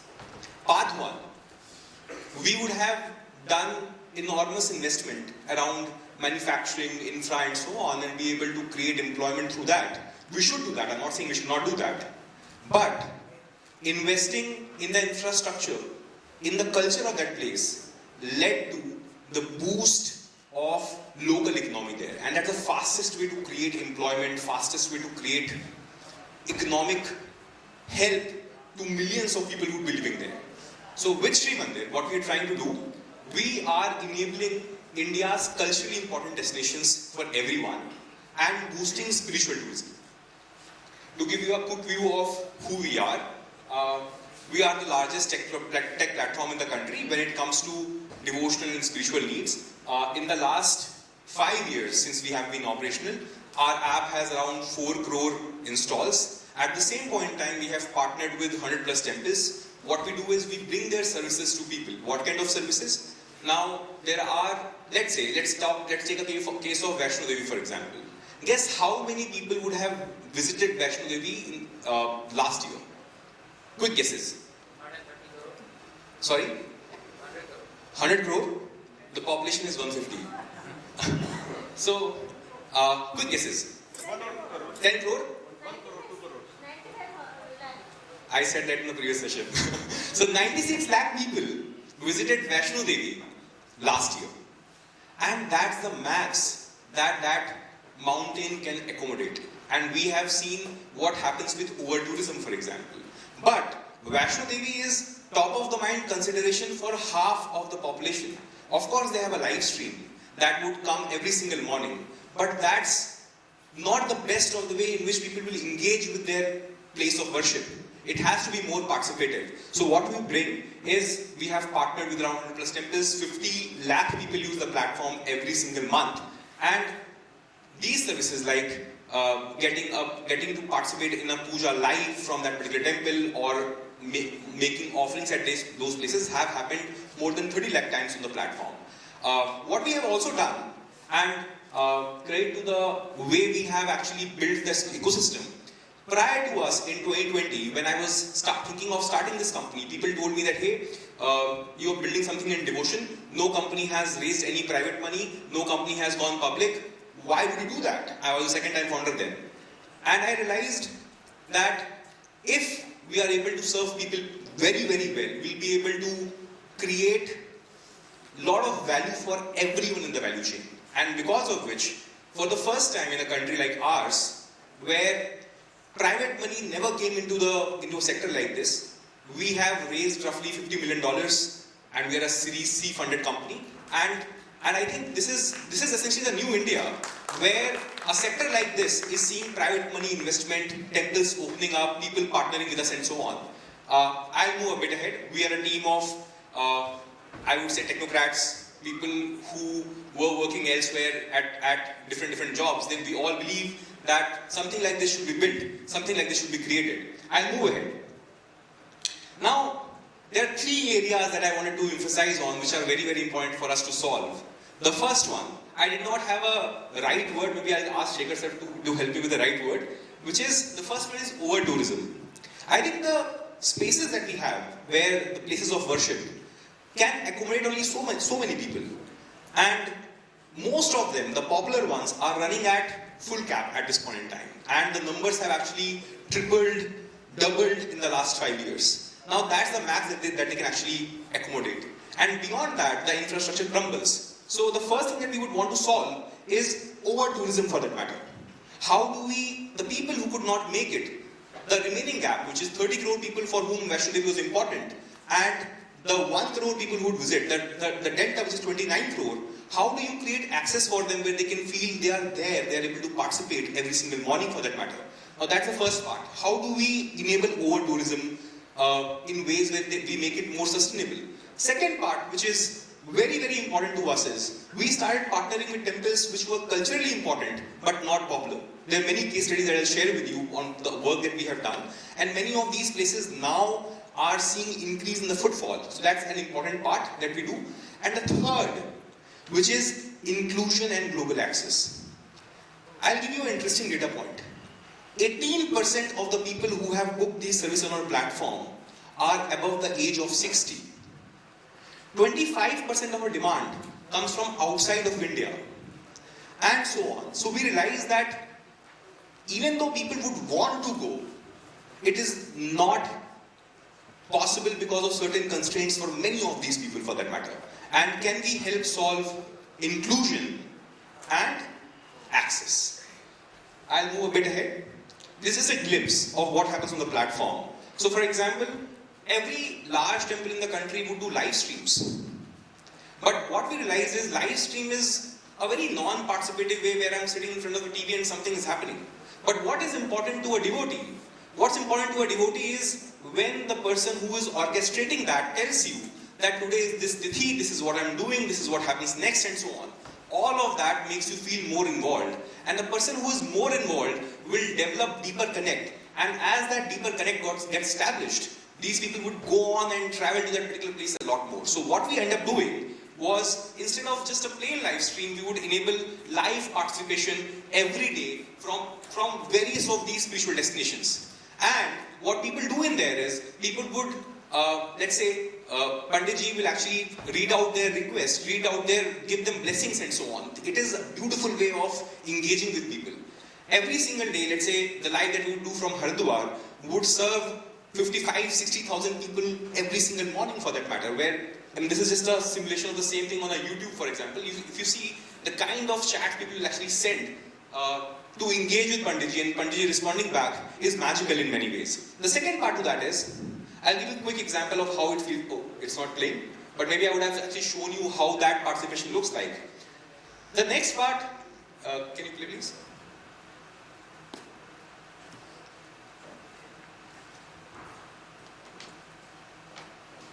Can you just put it in the middle, maybe towards the very end? Yeah, this part. Towards the other part, last part maybe. Can you scroll it further? So this is happening from a ghat in Haridwar, and Ashish, maybe towards the last part is when, that's all. Yeah, can you play it?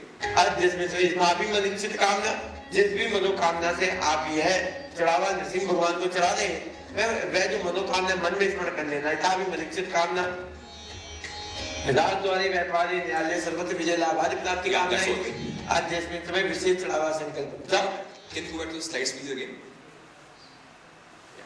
Now this is done at scale where every ritual is being performed live. The second part to that, can you please go back? I'm not able to navigate from here. Yes. Now, I would say that is good, but what is great is an example like this. Now, we have a very thorough research team. We actually go and identify places of worship which are culturally important but not popular. And we would go on and identify these places, onboard them, provide them significant incremental revenue throughout the year. Now, what was happening in this place, before we actually onboarded it, this place was not having enough funds to be able to do proper maintenance of the place, cleaning of the place. What the authorities there or the Samaj there is reporting to us right now is around 100-200 people would visit there from outside in those premises then. Now that number has gone closer to 1,000 at this point in time, and particularly during the weekends. Now this is essentially, now the point I'm trying to make is, online access doesn't reduce the offline access in any way. What it does is a job which is similar to social media, where as long as I will keep on putting these things, people will build that connect and will keep on connecting a lot more. We are right now doing it across many locations, and we are figuring out ways where we can take it to many more of these places and make it magical for people to be with. We have also done these works, let's say in the last time when we were doing this work, we were doing this in Mahakumbh, and what we did was then we were actually, let's say, able to do these services, similar services for around 3 lakh participants during the entire stretch of Mahakumbh. We hosted live experiences. We also were able to take proper commissioning, and we were able to pack these Ganga Jals from the mid of the Dhara and sell it to people's home. And we were not able to understand how much demand we'll be able to get, but to our surprise, in 3 days we were stocked out, and because we had not planned for it, we were like, what else to do then? So thank you so much. This was my time. I'm really glad to be here. Thank you so much. Thank you, Prashantji. I think it's indeed an important part where technology and knowledge comes together with heritage in a larger way. I would now request Honorable Shri Shekhar Singh Ji to share the Kumbh Mela, upcoming Kumbh Mela initiative as well as an overview. A big round of applause for Honorable Shekhar Singh Ji, Commissioner, Trambakeshwar, Nasik, Kumbh Mela.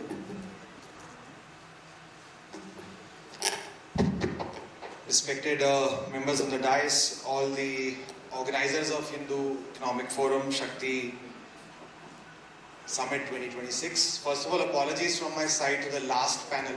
Gaurav took my name to cut it short, but I'm completely here, Gaurav, so let's not rush it as far as other speakers want to speak. I'd like to apologize to the last panel also. But thank you for calling me here. I was just taking a look at what Mr. Sachin was saying. And a lot of things make sense for us as far as Kumbh is concerned. So when we talk about Nashik Kumbh, needless to say, we are one of those 4 cities, 4 regions which host Kumbh every 12 years. I need not tell this gathering that at least. So, and it's been going on. One very beautiful aspect about Kumbh that I realized, and I've realized since I've joined as Commissioner of the Kumbh Mela Authority for the past 6 to 7 months, that it's an event which has been going on for thousands and thousands of years, much more than that. And it's an event which has never required an invitation. which is something which is very, very rare. Most events, including this, probably require an invitation. But Kumbh is one of those events where you don't require an invitation. And from the thousands of years back, people have known whenever that entire astronomical, entire alignment comes together, that whether it's the Nashik Kumbh, or it's the Ujjain Kumbh, or it's Haridwar Kumbh, or it's the Kumbh in Prayagraj. Nashik Kumbh happens when, the Jupiter planet enters the Leo constellation. That is why we also call it Sinhast Kumbh. Ujjain is also called Sinhast Kumbh for a different reason, but that is why we call it. Having said so, the Kumbh specifically from the Arth Kumbh of 19 in Prayag, even the Nashik Kumbh of 2015, and more so now the Prayagraj Kumbh of 2025, the Mahakumbh. There has been a sea shift in the way that we visualize Kumbh, the sea shift in the way in which we organize Kumbh, and a sea shift in the way of the cross-section of people that are visited. Earlier, there used to be this entire understanding that it's only the senior citizens who would go to the Kumbh. And you would remember movies from 70s and 80s which will portray families getting disintegrated and things like that. So there was a narrative which was totally antithetical to what Kumbh really meant. And we were not looking at it from a point of view of an absolutely stellar management exercise. Of course, we've added much more management practices into the entire organization in the past about 10 to 12 years. But it has always been an event. Recently, I was going through a newspaper ad from 1926, which called for volunteers from Mumbai. 400 volunteers at that point of time. There was an advertisement in Times of India calling for volunteers to come to Nashik to help in the management of the Kumbh Mela. And that is the kind of traditions that we've been following.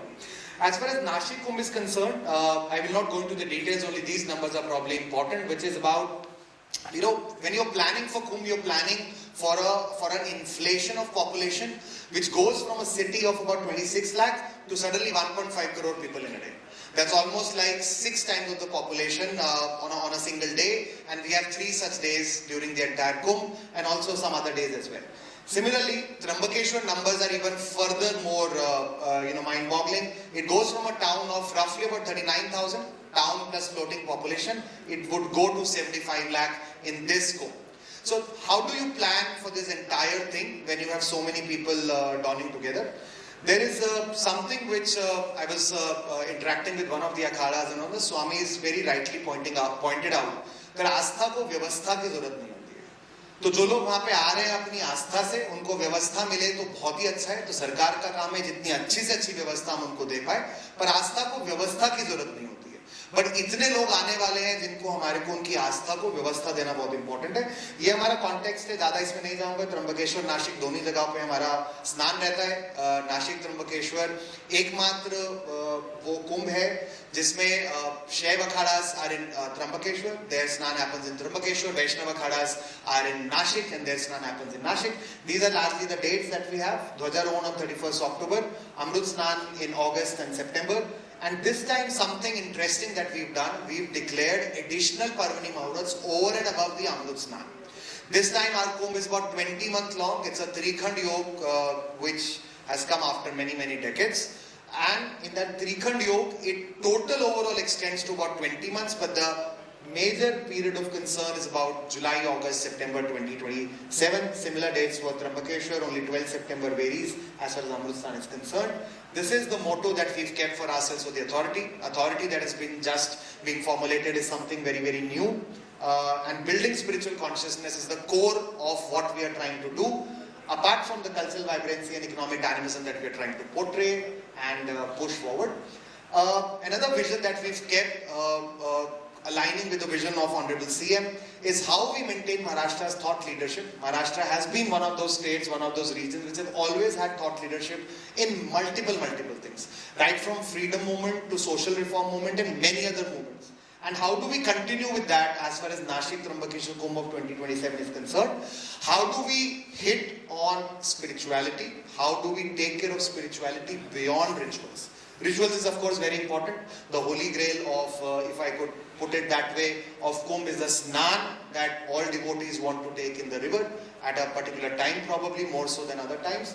But how do we move beyond that? I was also interacting with Swami Muktanandji from Agni Akhada. He lives in Junagadh. And is that alarm for me? No. Okay. So I was interacting with him, and something very interesting he said that even till 1950s and 60s, Kumbh used to be that platform where before social media, before communication, before print media, people used to come there to listen to the wisdom of the sages. And it need not be wisdom just about spirituality, right? Spirituality becomes a focus. But it was very, very practical. How should kids behave with their parents? How should parents behave with their kids? मौसम अनुरूप जेवण काय असतात आणि खूप वेगवेगळे प्रकारचे जसे मुद्दे त्याच्यामध्ये. So how do you move beyond just mere rituals? How do we revitalize Godamai, which is the core and anchor of this entire ritual that we follow in Kumbh, something very, very critical. And how do we make this Kumbh future ready from a point of tech? I will not go into these details. These are 5 major pillars on which we are planning our whole thing. One, of course, is the major important, the spiritual aspect of this entire thing. How do we make it safe and secure for almost about 2.25 crore people who would visit on a single day, and total 12 crore people who will visit in the entire span of about 3 to 4 months? How do we keep a very keen focus on the sustainability parameters, on the environment conservation and other things? How do we make it inclusive, not just from a point of view of senior citizens, but also with persons with disabilities and also various other communities, and how to include them and how to make it tech first, a dream which our Honorable CM has been emphasizing again and again. These are the 8 strategic plans we are making. Again, I will not go into it. With your permission, I will skip all of these. But we are trying to create Sadhugram, almost expanding Sadhugram in Nashik by 4 times, expanding Sadhugram in Trambakeshwar by almost about 10 times to tackle the kind of load that we expect. Swachhta becomes very, very critical for us, not just for Godavari but otherwise also. Mobility plan, the most critical thing for me, because one parameter of success of Kumbh, if there is, it has to be an incident-free Kumbh, where everyone returns back safely, healthy to their homes back. Disaster management becomes very critical for us. Health, medical emergency services, IC and communication. How do we make it more inclusive? Kiran ji will speak on it. I won't go much into it with regards to livelihood and skilling plan. We are coordinating and collaborating with DEASR already. And how do we include cultural programming in the entire concept? In terms of how Nashik Kumbh would be a catalyst for the economy of not just Nashik, but also for the state of Maharashtra as well. This is largely the GDP of Nashik. Won't go into that. Of course, needless to say, Nashik is the pioneering city as far as North Maharashtra is concerned, and one of the pioneering cities in Maharashtra as far as GDP is concerned. This is the kind of kink that you see in terms of the government investment that is happening for Kumbh and beyond Kumbh as well. Honorable CM has been emphasizing on this quite a lot, that what we are doing, the investment that we are putting in Nashik is not just for Kumbh. कुंभ एक निमित्त आहे, म्हणजे हे सगळं आपलं investment करण्याचं. पण ती investment केल्यानंतर आपला इकॉनॉमिक इम्पेटस, इंडस्ट्रियल इम्पेटस, नाशिकला एक इकॉनॉमिक खूप क्रिटिकल रिजन म्हणून कसं एस्टॅब्लिश करता येईल, तो त्याचा एक मोठा आपला भाग आहे. And Kumbh becomes one of the vehicles or the tools on which we are trying to place this entire thing. And from a regular investment about 3,000 crore in a year, we will be going to 8,300 crore in 2026 and 19,000 crore in 2027. So almost a total investment about 27,000 crore that we are trying to make in various infrastructure. These are the kind of focus and goals that we are keeping. In terms of the infra development, there is an airport that we are expanding the capacity of the airport by 3 times. I was in PCMC and I know the pain of the airport here. Nashik will be one of those airports which will be absolutely ready to handle the crowd for the next 10 to 15 years. Additionally, we are developing 3 new railway stations which will be tackling not just the passenger and freight traffic during Kumbh, but will also go beyond that. So Nashik is one of those places which is foremost for agri-exports, not just in Maharashtra, but at the pan-India level. And Ozar Airport is one of those airports which carry cargo from agriculture point of view, and railways would become very important vehicle for that going forward, not just for Kumbh, beyond that as well. In terms of the infra development, we'll not go into these details, but we are creating ring roads, various other networks of roads from Government of India to the Maharashtra state government, so that the overall mobility connectivity improves in Maharashtra, in Nashik region. and place it with the new upcoming Vadhavan port, the Tawa Bharwin connectivity, the Nashik-Chennai expressway that is coming up, and you get a network of mobility and road which is going to be one of the most robust, not just in Maharashtra, but in this entire country probably. In terms of the cleaning of the river, we are going for massive STP upgradation. We are ensuring that no untreated water goes into the river before Kumbh, and we'll be able to achieve that. Sanitation, there will be a huge sanitation, almost more than 60,000 toilets, more than 15,000 Swachhta Mitra who will be helping us keep the whole thing clean. In terms of the Sadhugram, as I already mentioned, these are the two Sadhugram that we are creating in Nashik and Trambakeshwar. About 1,400 acres in Nashik and about 620 acres in Trambakeshwar. These are the kind of facilities that we'll be providing. I'll skip through that as well. This is the economic activity that got generated in Prayagraj. Almost about 90,000 crore was a direct economic activity and other spillover benefits as well. For Nashik, we've collated those numbers along with Kiran ji only. We are prospecting an estimate economic activity of about 26,000 crore, a bit of a conservative number, and a direct first order economic activity of about 9,000 crore could result in an employment of about 32,000 in terms of the direct and indirect employment. But it's not just about infrastructure. It's very easy to get stuck in just infrastructure. So it's also moving beyond infrastructure, how we can reorient the focus of tourism in Nashik back to spirituality, what Mr. Sachin was just mentioning about.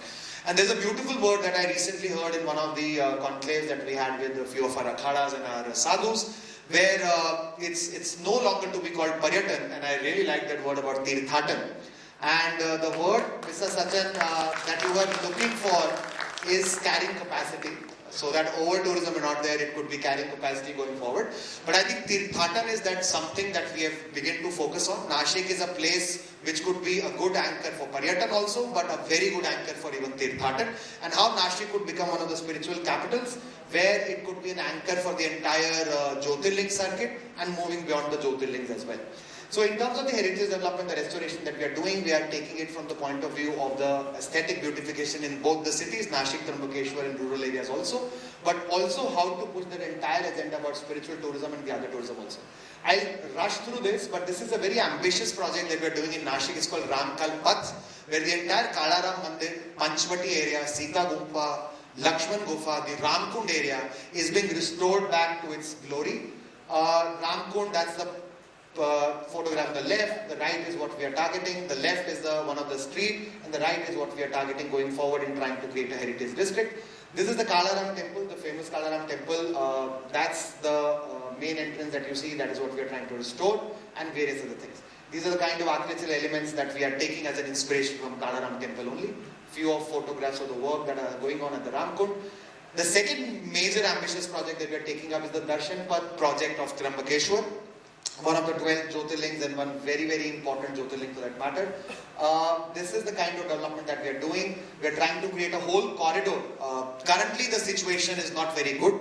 People are having to wait in the open for about 7 to 8 hours in the sun and in rain. We are trying to create bases, Tirupati and many other places, how we can accommodate people, about 1,500 each in large halls where they have the facilities to sit, and the maximum waiting time is just hardly half an hour for everyone.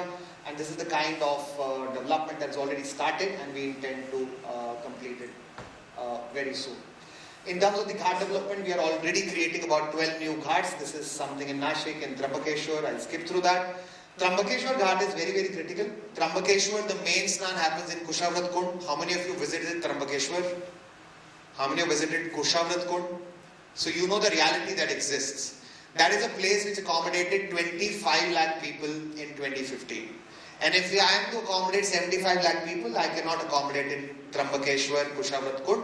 So we are trying to decentralize and declutter Trambakeshwar. We are creating a new ghat. That's a photograph that you see on the top, bottom below. And because the Godavari river is not perennial in Trambakeshwar, there is no dam upstream of Trambakeshwar because Brahmagiri is the start point of Godavari.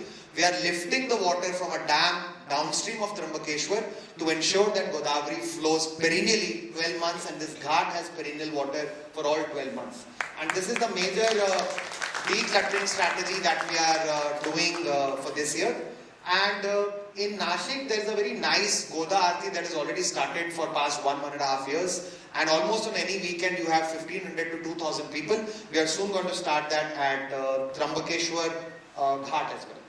In terms of city beautification, we are doing a lot of things for aesthetic upliftment of the city, both the cities.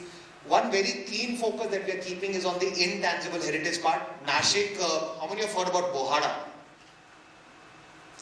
So that is precisely my point. Only 2 people in the audience know about Bohara. Bohara is a tribal art form from Nashik and few areas in Palghar. The kind of mask that you see, they use that mask to present their art form. And we are trying to revive it through Kumbh. On our Dhwajarohan, we will have a Bohara art performance by the tribal communities based on the folklores of Ramayana. Because we often forget, Panchvati and Nashik was the place where Sri Ram and Sita Mai stayed maximum after Ayodhya.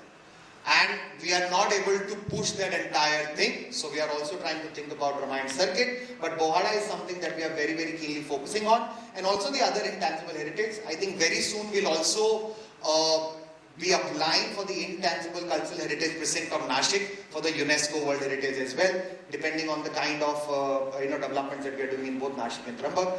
I'll skip through this. We are doing a whole cultural program calendar, not just the main Kumbh, but also events preceding the Kumbh. So right from Kumbh Gan to Kumbh Kala Mahotsav to Gyan Kumbh, etc. These are the 4 major events that we'll be hosting. A large spiritual conclave in November in Bombay, to try and set up the spiritual philosophical narrative that is behind Kumbh. And this is one of the part of setting up the thought leadership of Maharashtra overall and also from the Kumbh perspective. A conclave on Bharati Gyan Parampara, erstwhile used to be known as Indology, will be conducted in Nashik to try and understand the various studies from very olden times, right dating back to some maybe foreign travelers and authors 1,015 years ago with a special focus on Kumbh. A Kirtan Soda that we are doing near Ashadhi Ekadashi in Nashik, trying to call all the Kirtan cars, especially during the Wari time. And not just Kirtan cars from Maharashtra, but Kirtan cars from Meitei community and Vaishnav community from Manipur, to also Rajasthan, and to also various other parts of India as well. This is about the tech first Kumbh. I will run through it, nothing too important, but something very critical as far as safety is concerned. We are installing more than 4,300 cameras, our OFC network, which is our own network. This is the kind of tech-first architecture that we are trying to set up for ourselves. Our Honorable CM is very, very keen on using the best technology possible.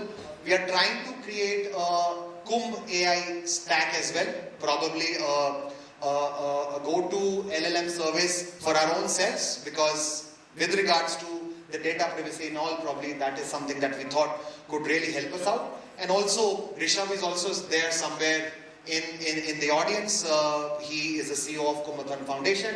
We are collaborating with Kumbhathon Foundation also, as well as providing a sandbox for various startups and other people are concerned. So we will be providing that sandbox to experiment with all those technologies as far as mass events are concerned. Of course, these are the kind of layers. Network connectivity becomes a very important layer for us, not just from pilgrim perspective, but also from people's perspective. I'll run through these tech first. We're also trying to set up a very robust mobility plan. We've onboarded a very robust national level technical advisory committee. We are trying to set up a mobility plan for pedestrians, for vehicular traffic. How do we translate the alerts from our ICCC to my people on the ground, and how our decision support system becomes more and more robust. In terms of being inclusive, we are focusing on how we can make it more and more accessible for not just persons with disabilities, but also for senior citizens. And also in terms of skilling, how we can upskill our people. We were just talking to, Shefali ji was also talking to me with regards to homestays and what all we can do. And homestays is something which is going to be very, very critical for us if we are to provide that level of accommodation for that much quantum. Otherwise, we won't be able to accommodate it from just a hotel's point of view. So we are thinking about skilling of all these homestay owners on various perspectives. We're also thinking about skilling and HR project with regards to skilling of small entrepreneurs. Kiran ji is helping us out with it. We are running against time on that project, but I think we can make good this thing of it for the next 1 year, where we intend to upscale tourist guides, where we intend to upscale auto rickshaw drivers. And one intent of doing this entire thing is that everyone should speak a common Nashik story. That is what everyone should speak. So what my auto rickshaw driver is telling should be the same what my 5-star is telling, should be the same what my homestay owner is telling. So and we are trying to coordinate that entire single storyline that we want to portray to anyone who comes to Nashik for Kumbh Mela. Kiran ji will be talking more on that, so I've skipped that part. I was told there are a few industry and startups also here. Rishabh is also here. For all the startups who want to probably participate, you can get in touch with Rishabh here from Kumbhattan Foundation. We intend to have in August with IIT Bombay a big hackathon and a tech meet in Mumbai, where we intend to float a hackathon. So we already floated a hackathon with Rishabh and his team some time back. We already selected about 7 startups. I saw Akshay also sitting somewhere from Parking Pal. And about 7 startups which we feel are good technologies for us to do. We are trying to sort out how the public procurement thing can be sorted out in that. But there are opportunities for startups and industry also to connect in that. Not just only from CSR perspective. I'm not here to ask for CSR. If you do it, it's good. If you don't, that's also good. But there are various other opportunities with regards to adoption of a ghat. These are the kind of startups that we've already collaborated with. 7 to 8 startups that we selected from 120 odd that hackathon that we conducted with Kumbhathon team. These are the kind of tech companies that we're already started to collaborate with. The collaboration is still going on, right from Google Maps to Uber to Ola to Rapido and many other things. And these are the kind of things that we feel industry can be a part of, adopting a ghat, adopting some infrastructure. I will skip through this, it's almost like a menu, a little bit embarrassing. But these are the kind of opportunities for collaboration that can be there with industry. Kumbh is also known as an opportunity where people do daan. And the Western concept of philosophy and our concept of daan is something very, very different. There is a very keen difference, there's a very clear-cut difference in what Western philanthropy says and what's the Indian concept.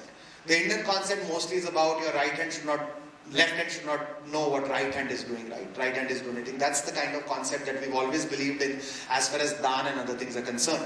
But when it comes to industries, when it comes to the overall ecosystem that Kumbh portrays, I think it's also a very important and a critical opportunity for industries also to pitch in on various things. It could be volunteering, it could be support. We'll be using our huge force of volunteers. I didn't show it today. We are almost training about 15,000 volunteers to help us manage the Kumbh, because it is something that the administration of the government cannot do alone. A successful Kumbh is only possible when each and every cross-section of the society come forward and pitches in. And I think I'm here as an absolutely open invitation to whoever would want to pitch in whichever form. Thank you so much. Big round of applause. Thanks with that. I think 80% of our content around the Kumbh Mela is clear. I would directly take you all into this panel discussion now for us to understand. So we briefly would start with Kiran Limaiji, if you could. So this format is where I would be requesting the other dignitaries to introduce themselves in 2-3 minutes, and then we would come to the Q&A, followed by questions that you would have. So I think Kiran Limaiji can give us an overview about the Asra Foundation as well as the work that they are doing with the Kumbh Mela and how exactly it's going to be interesting for every one of us to work closely on this. Right. First of all, I thank organizers for giving us this opportunity and Shekhar Singh ji for the brilliant presentation. The Asra Foundation works for what we call nano entrepreneurs. In the revenue terms, they are like someone who is the turnover up to 1 crore. They form like a large base of entrepreneurship in Indian economy. And we are not like a typical NGO who works for them. We see ourselves as a digital knowledge platform where they can seek lot of inputs, lot of information and lot of support that they need to grow their business and essentially create employment for themselves as well as decent livelihoods for everyone in the economy. Now, when we think about entrepreneurship, we think about certain ecosystems in which these entrepreneurs work, and one of the key ecosystem is what we call spiritual tourism. It's something that has been really shaping up leaps and bounds in the last decade or so. So we have been working on that track. Dr. Shinde is here, who has done a foundational work for us. And from that idea came that whatever we have learned, the Nashik Kumbh Mela or Kumbh Parva, as some of us are saying, is a real test that whatever we have been trying to say that we have understood, we should put to the use. Because as Shekhar Singh said, it is not a government responsibility, but each of us are going to make that Kumbh successful. So from that understanding and point of view, we thought of an idea called ANEK. ANEK represents Kumbh's spirit also, that there are so many things happening around ANEK, and it's an acronym for Accelerating Nano Enterprises through Kumbh. So the idea is Kumbh represents a big opportunity, lot of people coming in, lot of things you can try out. So it's a chance for local businesses to really step up, accelerate what they are doing and develop a sustainable business arc post-Kumbh. So we have crunched few numbers, as Shekhar Singh said, and we think that there will be at least 5,000 to 8,000 businesses, serious businesses, not the organic sort of entrepreneurs we all saw in the Prayagraj, which they are important, but we can't really control them. They will emerge on their own. That's the beauty of market. But a more serious set of businesses in the vicinity of Nashik, not just city but district, who can take Kumbh as an opportunity to streamline their business, set it up on right foundation and essentially grow and become employment generators. So we are working closely with Shekhar Singh ji, and he is coordinating across different departments, because government is already doing a lot of things, so that availability is not the problem, but coordinating and ensuring an access to the deserving set of candidates, that's something we are trying to do. So we are not reinventing any wheel there. There are lots of efforts already happening. I mean, Kumbh is essentially a very spirit of multitudinous, anekness, and we are simply trying to ensure that there is a less redundancy and different things that entrepreneurs are trying to do are able to get the required support that a state and society should provide. And DESRA plays a role in it, a catalytic role as a digital knowledge platform. I will say more about it in the next discussion, but again, thank you. Thank you. I would want to bring it up to Shefali ji here, from a visionary author to a person who closely has worked with the temple economy in a larger way and your knowledge. How would you like to, a brief introduction, as well as how do you think the entire temple economy opportunity is coming up for everyone? Thank you so much, first of all, to give me an opportunity to speak here. कुठल्या भाषेत बोलू? Hindi, Marathi, English? Marathi? Okay. तर मी इथे थोडीशी odd woman out आहे. In that sense, I am not strictly associated with economy per se, but I have been studying temples, temple architecture, the way temples worked in India for thousands of years. So before I make my point, I want to ask you all a question. How many of you have gone to a temple in the last 1 week? Any temple? In an audience like this also, in a room like this also, all hands did not go up. That is something that we should reflect upon. कारण मंदिर economy आणि मंदिरं तेव्हाच वाचतील जेव्हा आपण मंदिरात जायला सुरुवात करू. पहिली गोष्ट. दुसरी गोष्ट, how many temples do you think are there in India today? छोटी मोठी, झाडाखालची, वडाखालची, सगळी धरून किती मंदिरं आहेत असं तुम्हाला वाटतं? 1 कोटी नाही, 2 lakh, more or less. 32,37,000. Okay. आणि त्याच्यातली I will take just Tamil Nadu as an example, because Tamil Nadu has the strongest concentration of old temples. चोलांनी जी मंदिरं उभारली, which are like 800 to 1,000 years old, त्याचं maximum concentration is in Tamil Nadu.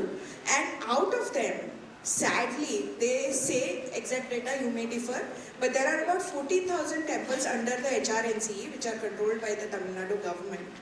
But out of that, what is shocking is almost 10,000 temples do not have enough resources even to offer daily puja.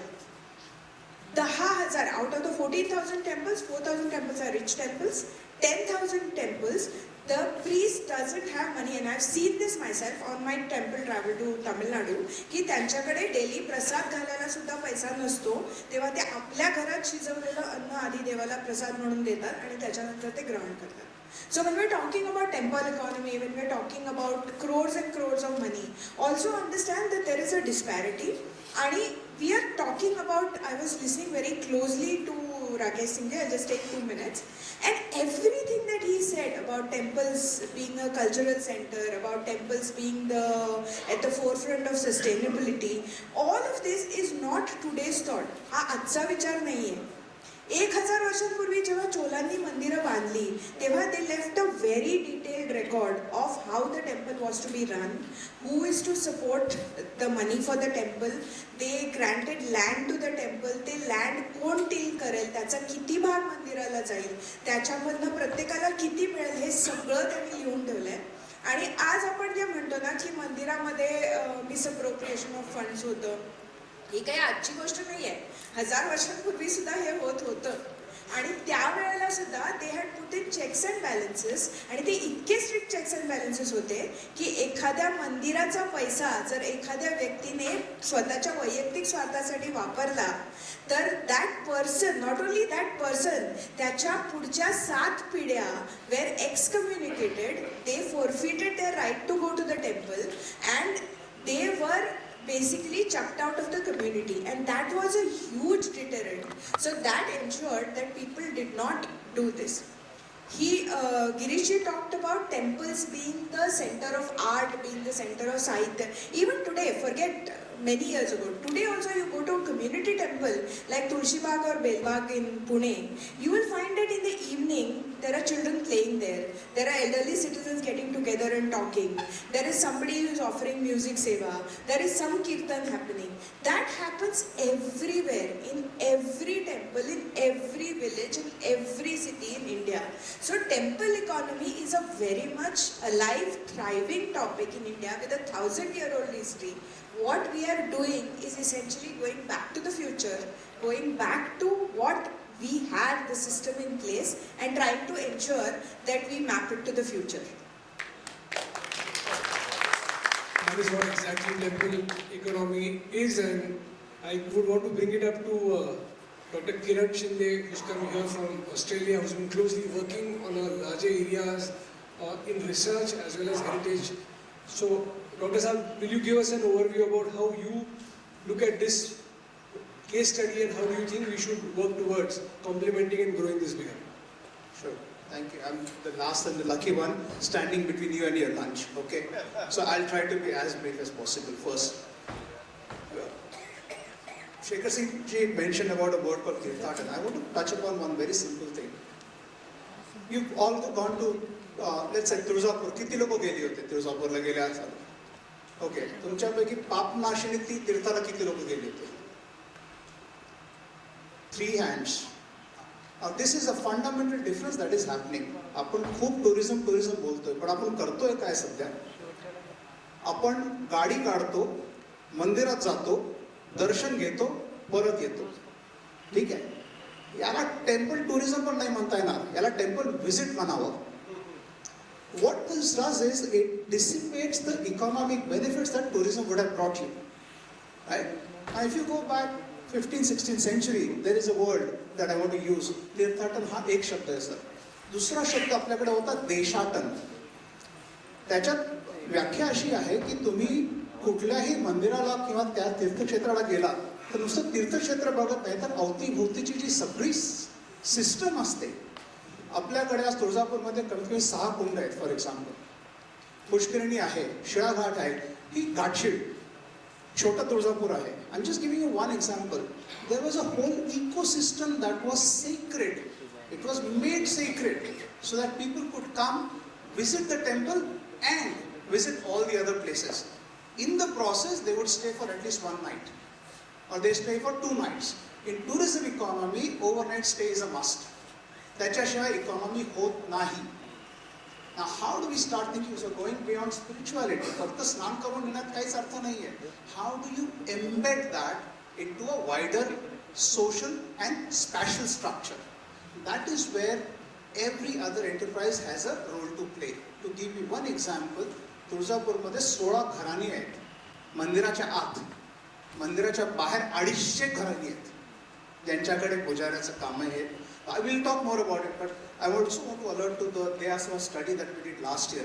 And shockingly, you will understand that when visitors goes to these sacred places, more than 50% of the income or 50% of the expenditure is already done before they come into the town. म्हणजे त्यांनी येण्या जाण्यामध्ये हॉटेलमध्ये booking केलेलं आहे. Local कम्युनिटीला फार कमी मिळतं. तरी सुद्धा तेवढ्या छोट्या एक्सपेंडिचरवरती अख्खी कम्युनिटी जगते. And that is the key message that I want to do is equitable distribution of wealth. How do we work on tourism economy? How do we bring in cultural heritage as our social capital? आता काय झालंय? आपला focus फक्त temple वरती गेलाय. आपला focus temple town वरती झाला पाहिजे आणि तिथे राहणारे जागरण गोंधळ अंतरी मंत्री सगळ्यांवर झाला पाहिजे. So start loving your heritage, start putting money in heritage. Thank you. Thank you. I've got an indication from the organizers that I'm supposed to wind up, but I'm going to take another 5 minutes. There's a couple of questions which are very important. 3 basic questions you want to ask Shekhar Singh ji. Primarily, that what is that you feel the audience should support the Kumbh Mela with, and what are the areas where we need to discipline ourselves and contribute this journey in making it a much more larger and a successful activity? A quick one from you, sir. First and foremost, come for all the Muhurts, not just for 2 or 3 specific Muhurts. That's something which is very, very important, will become very important as you move to any Kumbh thereafter, because the kind of people that you end up expecting on a single day, it goes beyond the carrying capacity what you were saying of any city. It could go beyond that. And there's enough time available this time. Second thing, I think anyone and everyone is invited to be part of doing the seva for Kumbh. It could be in any form, I'm saying. It could be in form of volunteering, it could be in form of any service that we want to do, it could be in form of many other things. So that is another thing. And third, I think we are trying to make good use of a lot of technology, and we also realize that we have all cross sections of people. I can't expect Ajji coming from somewhere in a rural district hinterland to be looking at my app and website to what I want to communicate. But I think one major difference that has happened in Kumbhs is the what I was mentioning, the cross section of people has changed. Youngsters are coming more and more. But to all the youngsters sitting here, don't just take a photo and post it on Instagram. Try to also look beyond what Kumbh means, what it meant, and how it could probably be a part of your own personal spiritual journey, and I really believe in that. And how you could make it as an intrinsic part of your own personal journey. So I think those two. Brilliant. I have a question for Prashantji here. Prashantji, you come and you're leading the largest online Pujan app and beyond. What is your insight when you talk about the earlier Kumbh Mela and the upcoming Kumbh Mela where Shekharji is here, and what are your industry's requirements? How do you represent the industry, and what do you think industry needs from government and the organizers? Quickly, if you can give us our wish list, we'll be able to take it. I think, first of all, there is so much of good work that is happening around infrastructure, providing information, providing all the support physically. I actually feel we have to establish emotional connect. Like you said, right, when I would go there, I would want to understand what Kumbh is and would want to delve in deeper. The same thing should happen across the whole surface area. That's the first part. Second part, I actually believe that, let's say, there's a lot of enablement that could be done through information, through access and so on. I think all of that, so let's say my only wish list would be how much emphasis we are giving on physical infra. We should also give an equivalent amount of emphasis on the digital infra as well. Now, what it does, I'll tell you, we were actually looking at our initial data, and we also ended up doing survey with the people who actually participated digitally. What ended up happening was, the people who participated digitally, in the second part of the event, they ended up traveling.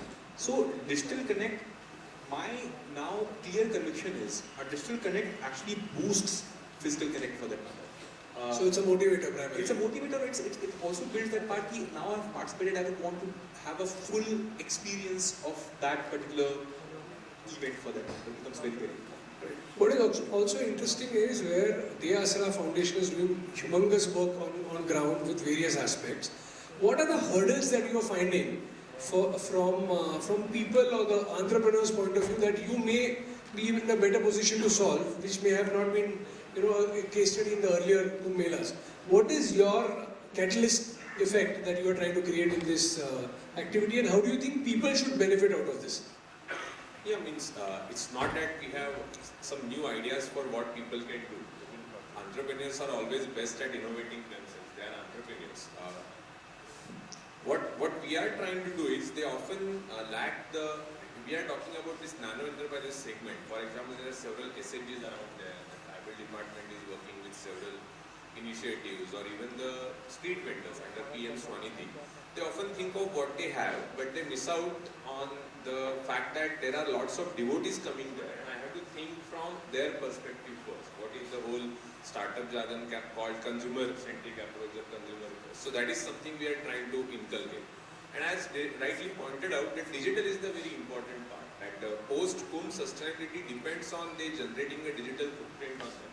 And DSRA, in our work in the last decade or so, we have developed several sort of ideas around how can we help businesses with compliance, the digital, social media ready strategy. And we are trying to bring in this expertise to the existing structure over there to prepare them gear up for the upcoming times. Okay. So I think one last point I would want to add before we just go there. I think one more survey that we did in Haridwar, and this is I think important for us to know, is we actually interviewed around 100 people in Haridwar who actually ended up doing some ritual. And 92% people had negative NPS because they said that the pricing is not standardized, and what do I expect from that particular ritual from Pandits, for example, Pandit Samaj. That standardization of prices and what to expect, what to get in that whole services economy essentially creates negative NPS. That's a very important part for us to solve. If we can do that, so fleecing should be controlled primarily. People should not get a feeling that they're getting fleeced in these activities. Yes. Okay, I want to make a very important point here. I have had the opportunity to visit at least 550 temples in India so far. That includes Jain temples, Buddhist temples, Sikh temples, and of course Hindu temples. And I'm very sad to say that the Sikh Gurdwaras are spotless, the Jain places of worship are spotless, the Buddhist Gombas in Himachal and Ladakh are spotless. The only place where you find trash and where you find the complete disregard for cleanliness is unfortunately only in Hindu temples. And that is not the government's responsibility. Sarkar jaake kahin pe kachra nahi karta. Kachra hum log karte hain.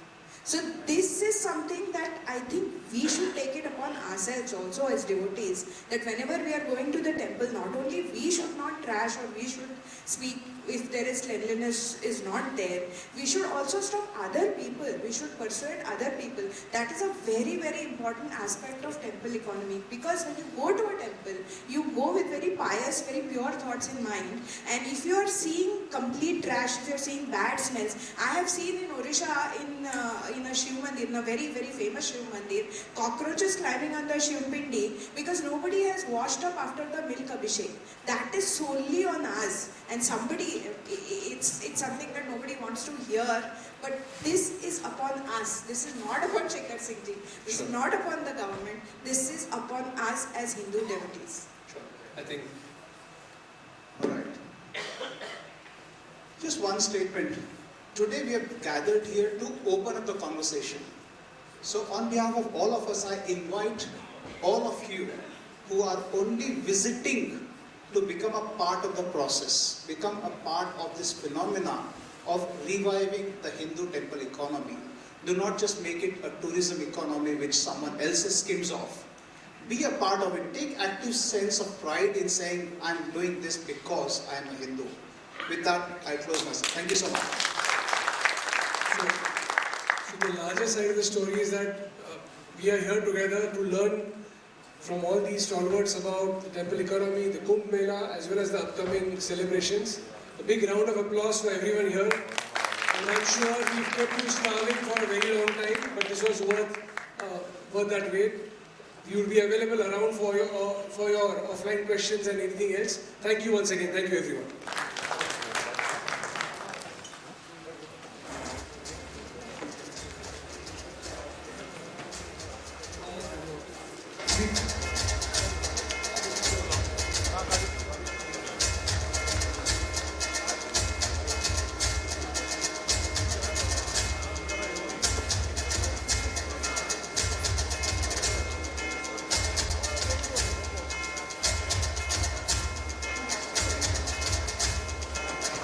We have lunch in the adjacent building, the first floor.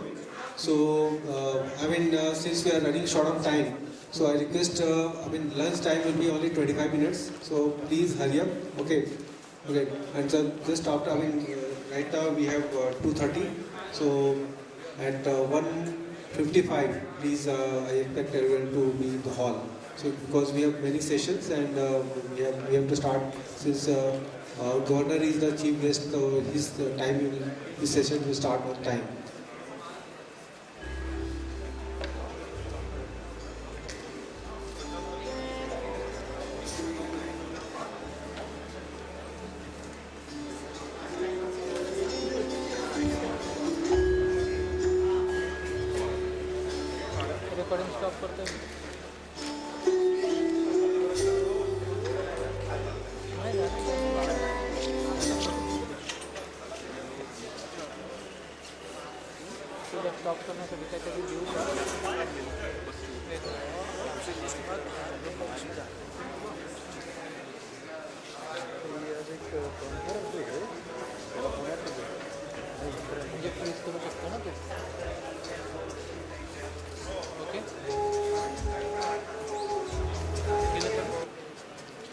Okay, so hope you have enjoyed the lunch, and those who have not done, you can request everyone to come as soon as possible. Right, so with the interest of time again, we will be now shifting to the next session, which is integrated technologies, AI and IoT relevance. Right. So at SNES IoT Laboratories, where I am heading that company, our own journey has been around IoT, automation, wireless mesh network, industrial monitoring, real estate automation, railway focused solutions. We have seen very closely that technology is no longer a luxury or a future topic. It has been a necessity for competitiveness. Today, every business, whether it is small, medium or large, is facing pressure to become more efficient, more data driven, more connected and more responsive. As we all know, AI and IoT are two technologies that can play a very vital role in this transformation journey. For MSME, the real question is how to adopt them practically, making them affordable and in a way that create measurable business value. To guide us on this very important subject, we have two distinguished speakers with us. Let me invite first Dr. Prashant Pansare, founder of Intelliment Technologies and creator of Ruby Space, India's decision intelligence platform. Dr. Pansare is the first generation entrepreneur and an innovation leader with more than 2 decades of experience in artificial intelligence, data science, decision intelligence, with presence across India, Australia, Singapore and Europe. He has been recognized with several prestigious awards, including Augustus Granville Award, CII National AI Award and many more. So let me welcome Prashant ji. Please come on the stage. It will be a pleasure to have you at the stage. Okay, so next is I also warmly welcome Shri Vikas Mahajan ji, who is the CEO Actin Technologies. He has been actively working with manufacturing enterprises with global technology ecosystem on digital transformation, initiatives focused on connected manufacturing, operational visibility, and smart manufacturing ecosystems. This session is designed to help MSME look at technology not a buzzword, but as a practical growth enabler, something that can improve efficiency, strengthen competitiveness, and prepare business for the future. With this context, I welcome both of our distinguished speakers and request them to share their insights on the same. Thank you. So we'll have a same presentation so that we will quickly go through the slides for us to have a takeaways.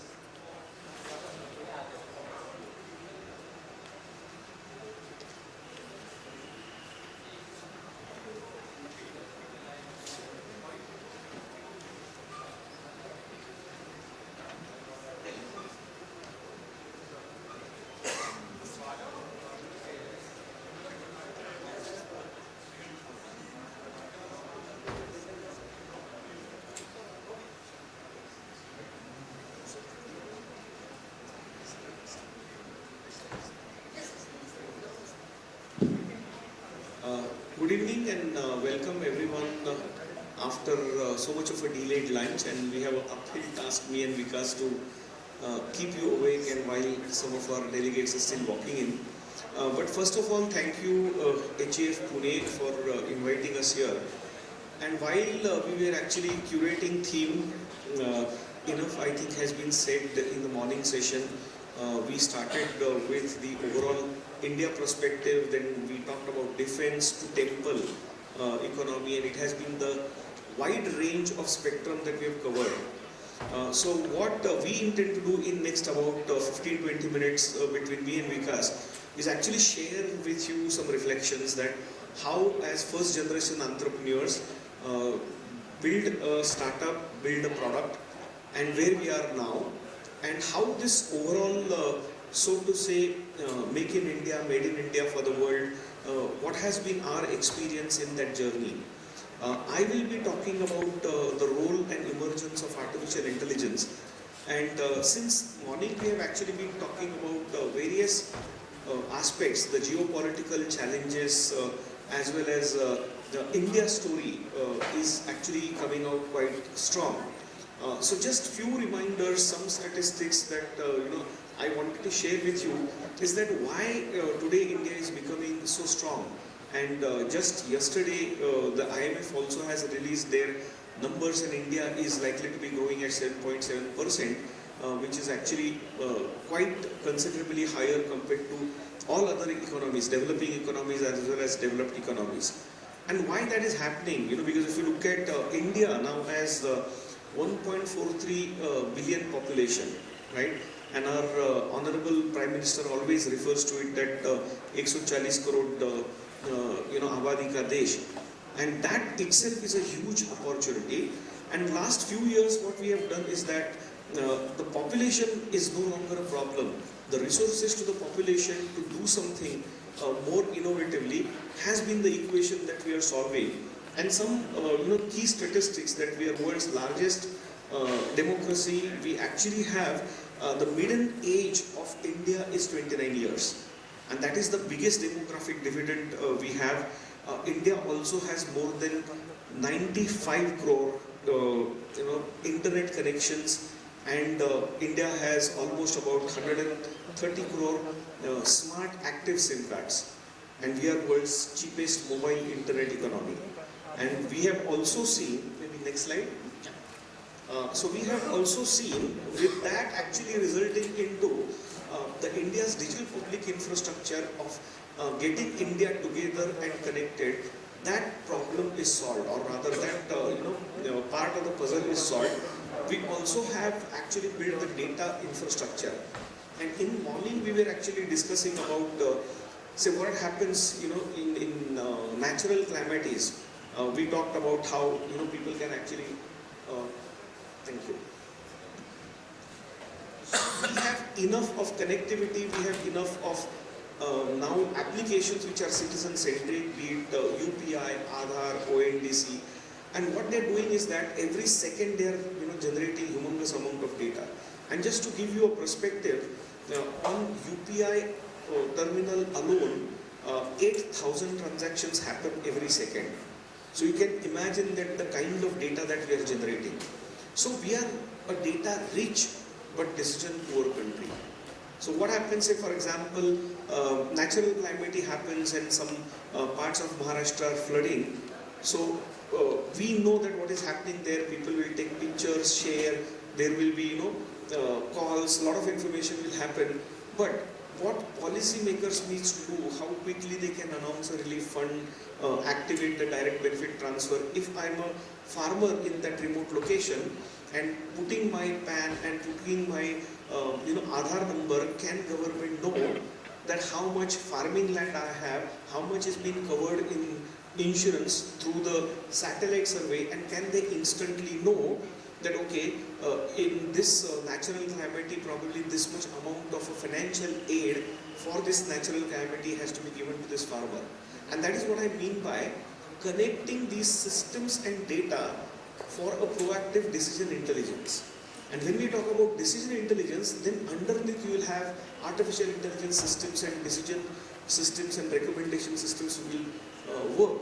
And if you, again, you just give you the little bit of a sense of it, we have 1.4 billion or rather 140 crore Aadhaar cards. If you actually see the COVID vaccinations, that has been the world record, and world has been actually studying that. So more than 200 crore of vaccinations have been done by India, and they are also managed. The entire execution has been done digitally, and that itself is a global case study. If you look at FASTag, right, that is another very interesting case study, that last 10 years we've seen evolution. We no longer stop at the toll post. Not only, now we just slow down, and probably very soon you will also remove those barricades so that you can simply pass by, and the 5G networks will simply scan your FASTag. So what is happening, and there was also the supporting policies, right, why we have these, new type of number plates being introduced, so that you are supporting the FASTag for your number plate scanning, not only for the citizen convenience when you are passing through the tolls, but it is also for your forensic and security related measures. So now if you actually look at the tax filing, if you actually see, or GST collection, every month we are setting and breaking our own records as Digital India. And hence I said that Digital India has also created a very data-rich India. Now with that, what we have to do is, how can we become a intelligent India, and that is what is something that I wanted to share with you. So just look at some of these sectors, and we did talk about the defense in the morning, which is opening huge opportunity, right? And lakhs of crores of budget has been set for public-private partnership from defense. Also, there are lots of interest being welcomed to the research community, startup community, and I'm going to share with you our own product story as well as our own success story, and how we have been engaged with defense and public sector, which we thought that is not going to be very easy pathway for us. Agriculture, for that matter, using the drone technology, using automation, how we can actually have those local low-cost innovations at a massive scale, something similar to the UPI. So that actually helps us in transforming it, right? Today what is happening is that every village, every household, people have 5G SIM cards, they have smartphones, and most of the youth is engaged in creating reels. So they have become their own music and movie directors. But these are technologies where we are using for leisure. From there, how can we move towards some of the essential services? And I think government has taken so many initiatives on the digital side, that the citizen engagement. A couple of years back, when I first time downloaded that Digi Yatra and did that self-service KYC, and first time walked in at the airport, that was a quite delight, that you are talking about the deep tech, your image processing happening at the edge, but using your own last mile device, right? So government has actually helped in leveraging the user devices and the 5G network connectivity. So understand that has made it inclusive. So the bridge between India and Bharat has been digital, and that has actually spinned off. If you look at manufacturing, for that matter, there is expected to be almost $1 trillion of a trajectory in by 2030. And a lot of that, so many companies are actually coming to India. The GCCs are coming to India. Indian markets are exploding. And are we really ready to take on, these growth challenges in the digital way? And hence, some statistics, I have put here. And what is important is that the AI is not going to be essentially a problem or a threat. It is the way we look at it. AI is not new. It has been there in industry for quite some time, but it has changed the way we are consuming it, right? And all of us actually carry our mobile phones in the pocket. So when you are actually typing a word, even into your messaging application, it is giving you text prediction, word prediction. When you are searching on Spotify the songs, there is a recommendation system that is working in the back end. And UPI is a best example, Uber is a best example, enough has been talked about it, that for a populated country like us, we need digital technologies, we need AI technologies, right? So from there, let's look at... Prashant, 2 minutes. Sure. Let's look at some of the industries where actually this can help. So UPI, if I have to give you an example, look at forensic intelligence and fraud detection. So per capita, the number of transactions that are happening in India and controlled frauds, cyber frauds, are actually impressive numbers. And we are doing those transactions massively. So this is actually the logical progression of digital India. So if you actually see that what has been happening for last 10 years, the Startup India initiative to make in India, which was actually for manufacturing. So if you see the connectivity, which was telecom revolution of a digital India, to Startup India, where we are actually building the entrepreneurship at a national level, and then last few years or a decade has been manufacturing and electronics, and the next decade is expected to be the intelligence, the artificial intelligence, and we need these systems which are more inclusive, adaptable and scalable in the right way and spirit for both government as well as for the private sector. So this is one case study which has been Rubyscape is the product that is built in India for the world, made in Maharashtra, made in Pune technology, and this company I incubated in 2020 under Digital India Startup Program. We have not only developed this IP in Pune, but it has 8 international innovation patents, and this has been adopted by the Indian Defence. 4 DRDO labs are using it. JNPT, which is our one of the flagship customer, that has actually gone live with more than 200 users for their smart port analytics operations. And when we actually engaged with them in a public sector, for us it was first time. We always worked in enterprise and private sector.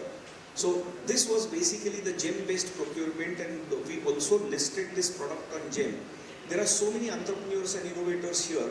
So there is no dearth of ideas and innovation in India, but sometimes we lack that how we create the right pathways. The second important thing is that we need to build effective business ecosystem.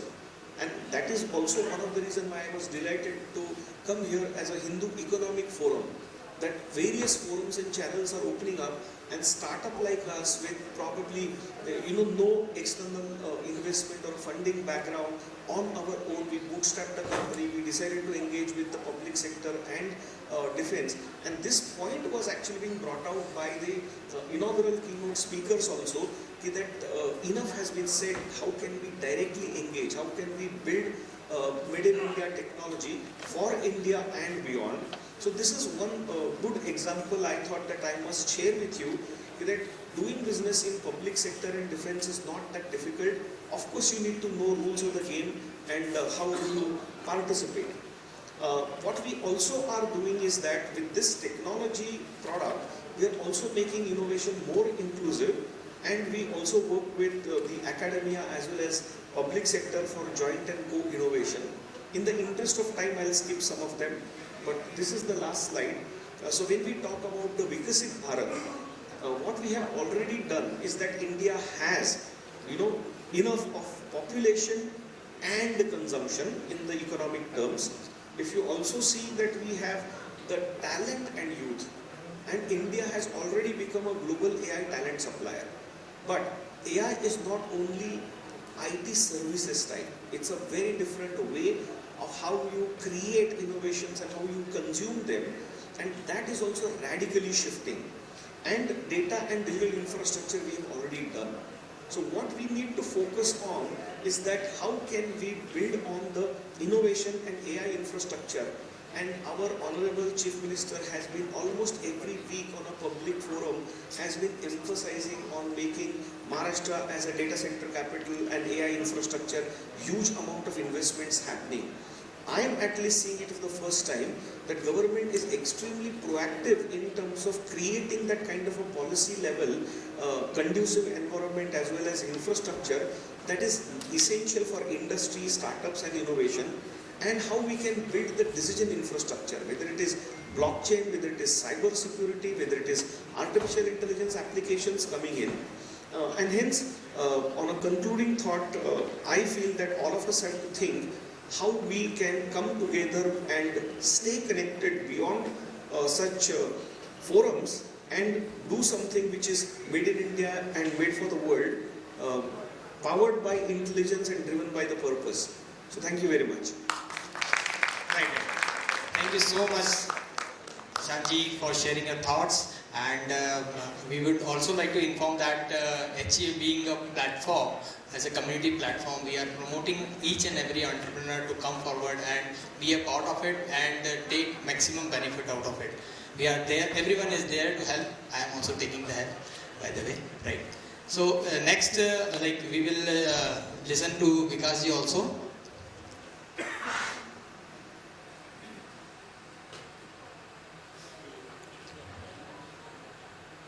Is it okay? Is there? Thank you. So Suprabhat, Jai Maharashtra. So probably Suprabhat is required. So Deepak sir started his talk with Suprabhat, so that is again required probably after lunch. Okay, so probably I'll be finishing my part in 4 to 5 minutes, not more than that. That's for sure. So instead of getting into a detailed presentation, so what I will do, I'll go through a small story. Okay, and that's the way I try to finish it off early. So what we're talking today, we're talking about IoT and AI. So that is the piece which I'm trying to cover in this entire presentation. So whatever numbers which are presented in the slides, so there are some references which are available because nowadays, so the काळजी घ्यावी लागते whenever we talk about the numbers, the source need to be disclosed. So all the sources for the numbers are presented over here from where the numbers are coming in. Now the story is, so I'm working with a German collaboration. So this entire learning is coming out of that German collaboration. So I represent a company with the name of Actin Technologies. So we position ourselves in the market as a manufacturing IT company. We only understand manufacturing. Okay. And for manufacturing companies, whatever the tech support which is required, we try to provide that support. What exactly mean by that?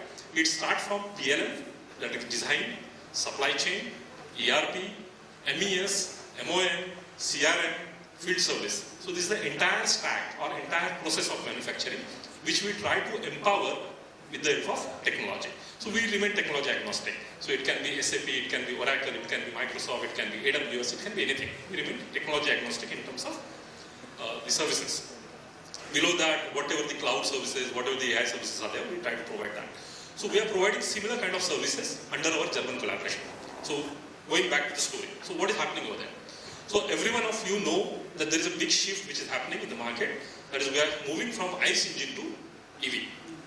Okay. Now because of this ICE engine to EV shift, what has happened in European market or specifically in the German market, so the entire supply chain is getting disturbed. So the supplier base which was there for the ICE engine, so probably that much of supplier base is not. Okay. So there is a huge capacity which is which remains unused probably. And that becomes the economy issue as well over there. Okay. So to support them, so these are the numbers. So in Germany, when you look at the numbers, so more or less these are the MSMEs. Okay, small shops located at remote locations across Germany, probably family-owned businesses. The way probably in Maharashtra also it is there, because in Maharashtra also if you look at the way Pune has grown in the automobile sector, probably similar kind of ecosystem, supplier ecosystem is there in Pune, or up to Aurangabad, up to Kolhapur, the similar kind of system is there in Pune also. So similar kind of system is there in Germany. But because of this shift, they were struggling. And that was a significant portion of the German economy. You can see the numbers here. So to address this problem, what German government did, German government came up with an industry 4 kind of solutions. So they said, since you are going out of the business in the supply chain, so what they are doing, they are saying probably we will enable you with the technology. So any of the shop, small shop at a remote location in Germany, so they are empowering that particular shop with technology.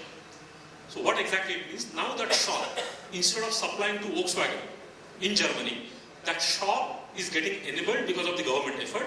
That shop can supply to Tata Motors in Pune, okay, or Mahindra in Nasik. Okay.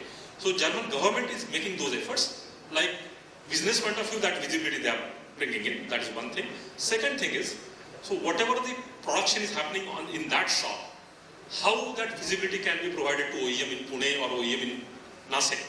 So that entire platform, the high-level platform, is developed by the German government itself. That is referred as Manufacturing X. Okay, so we are not contributing to Manufacturing X, but we are there with one of the major collaboration with Haler. Haler is one of the major CNC machine manufacturer. So whatever MES dashboard which is required with the CNC machine, so that has been provided by us. So what is happening with that? So whatever production which is going on with that shop, visibility of that production in terms of quality, in terms of pace, in terms of all the parameters, that visibility is available to Tata in Pune, that visibility is available to Mahindra in Nasik, although the supplier is there from Germany. So that's the way we are trying to achieve it. It is still work in progress. Okay, so that's the way German government is adopting this. Okay, so the learning was, when interacting with the German bodies, the learning was, they are saying probably in Germany, if they want to empower the manufacturing, they need to support manufacturing with the tech enablement. Okay, so the manufacturing engineering portion is pretty fine over there, but the tech, IT, AI, IoT piece need to be supported. That piece need to be provided with the help of government. So that is the approach which has been taken by the German government. Okay, and what we see, yes, it is working very effectively.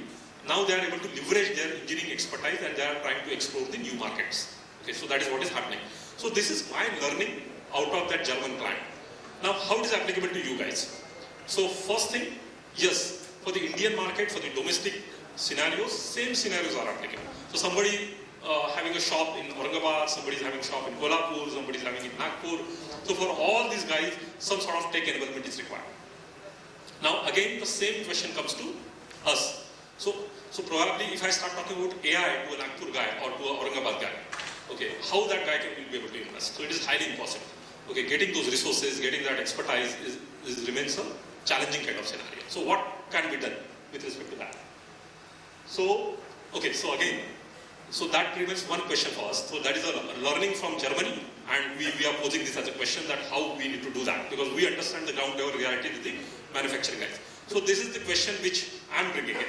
At the same time, from the Indian government side, so there is an extremely good effort which is going on. So recently CII and Chief Minister of Maharashtra presented a paper in Pune itself that is all about manufacturing's contribution, which is the current contribution to GDP, is around 12 to 16%. That is what manufacturing is contributing to Indian GDP. That need to be there up to 25% if you need to have a developed economy. So you need to bring that contribution from 16% to 25%. So for this, even this Niti Aayog, even the Maharashtra government, even CII, everyone is saying even the Indian Bharatiya manufacturing domain also need to be supported by tech enablement. Okay, so that is more or less learning. So what Prashant is talking about, he's talking with AI, he's talking about with analytics. I'm again talking about IoT, data acquisition, AI and all those stuff. This enablement need to be provided.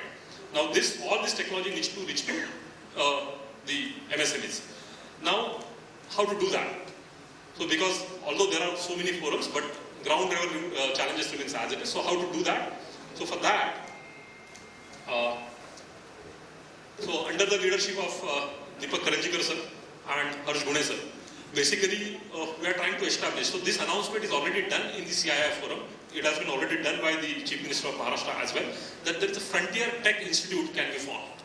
Okay, so there is a concept of Frontier Tech Institute, an institute which will be able to help all the manufacturing companies to adopt technology, to adopt IoT, to adopt AI, to adopt analytics. So that is what is required. So even our government is coming forward and saying, yes, we will be able to help you out in the form of a technology institute, dedicated technology institute for that. So in Pune, under the guidance of Deepak Karanjikar sir as well as Hon'ble sir, we are initiating this particular drive. And we are expecting this to get established probably in next 3 months. So the appeal is like, so whatever problem statements you have, so if you can bring in those problem statements, so we'll be creating a small forum for that. So there is a meeting which is scheduled on 25th of June. So we'll try to identify the problem statements, we'll try to identify or define the agenda for this Frontier Tech Institute. So please come up with those problem statements. So although adopting AI for a small shop remains a difficult scenario. Okay, adopting IoT remains a difficult scenario, but with the help of government, with the help of experts like Pune sir, we are trying to identify or get some answer to that. Okay. So this is the appeal. So whatever the problem statements are there, please come up with those problem statements. You can contact Pune sir or you can contact me for this. Okay. So that is the experience which we got in international market. We are trying to apply it into the domestic scenarios, and we are trying to get the help from the government side also. So that's the pitch from my side. Thank you. Thank you. Thank you so much, Vikas. It was really insightful, learning from Germany and implementing the same in India. So for MSME, we need to understand the opportunity, build the right capability, collaborate with the right ecosystem, and this is the right forum, and move with confidence. With that, I thank HEF for giving me this opportunity and our sponsors, Accurate Industrial and Cognosys System. Thank you so much.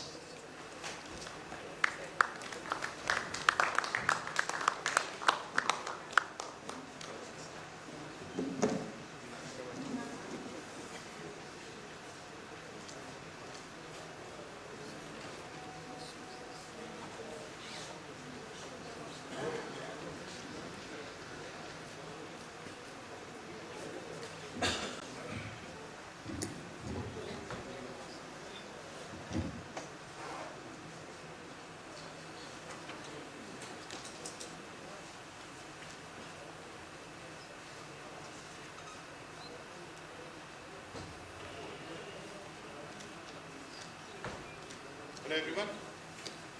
So by 2032, AI market will be worth $130 billion. Let me put that in perspective. That is larger than the combined GDP of Sri Lanka, Nepal and Myanmar. And almost none of it is flowing into defense, healthcare or manufacturing, the sectors that actually determine whether a nation is strong or not. That gap is exactly what this fireside is about. The A in Shakti is artificial intelligence. AI in the place where India cannot afford to be second. Defense, healthcare, manufacturing and sovereign digital infrastructure. The government has committed, the talent is here. The question is whether the capital and conviction in the room matches the opportunity.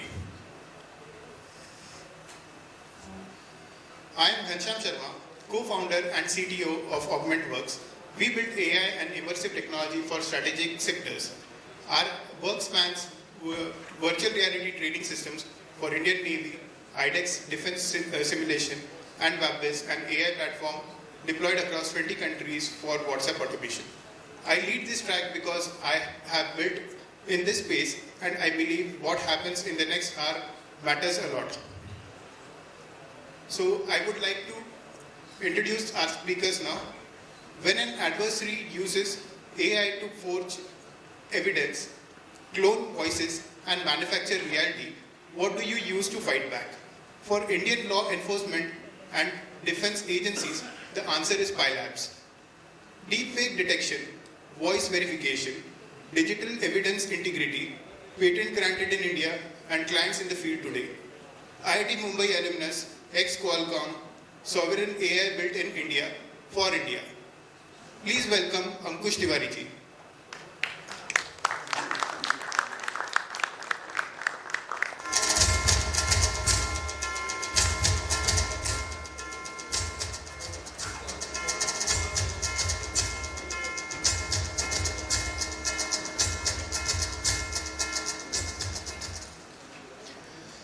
Our next speaker.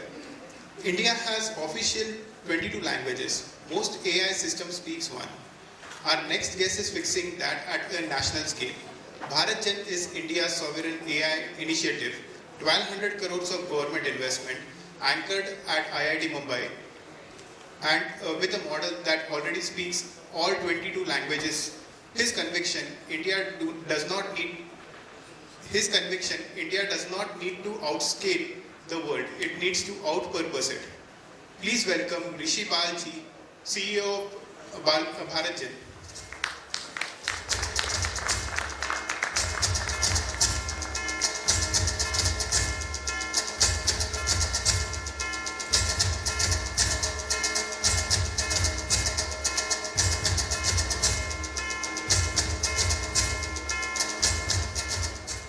And the person who will take this conversation forward, Built from Pune, 45 patents, 30 global pharma partners, the world calls his company the German AI champion in life sciences. His work uses AI to compress the 15-year journey it takes to bring a single medicine to the world. Prove that the world-class deep tech can be built in India. Please welcome Gaurav Tripathi of Partex AI.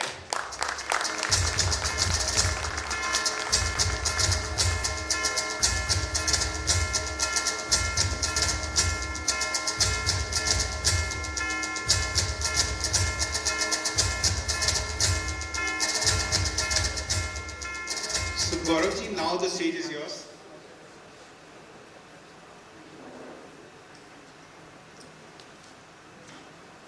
Hello, audible, right? Thank you.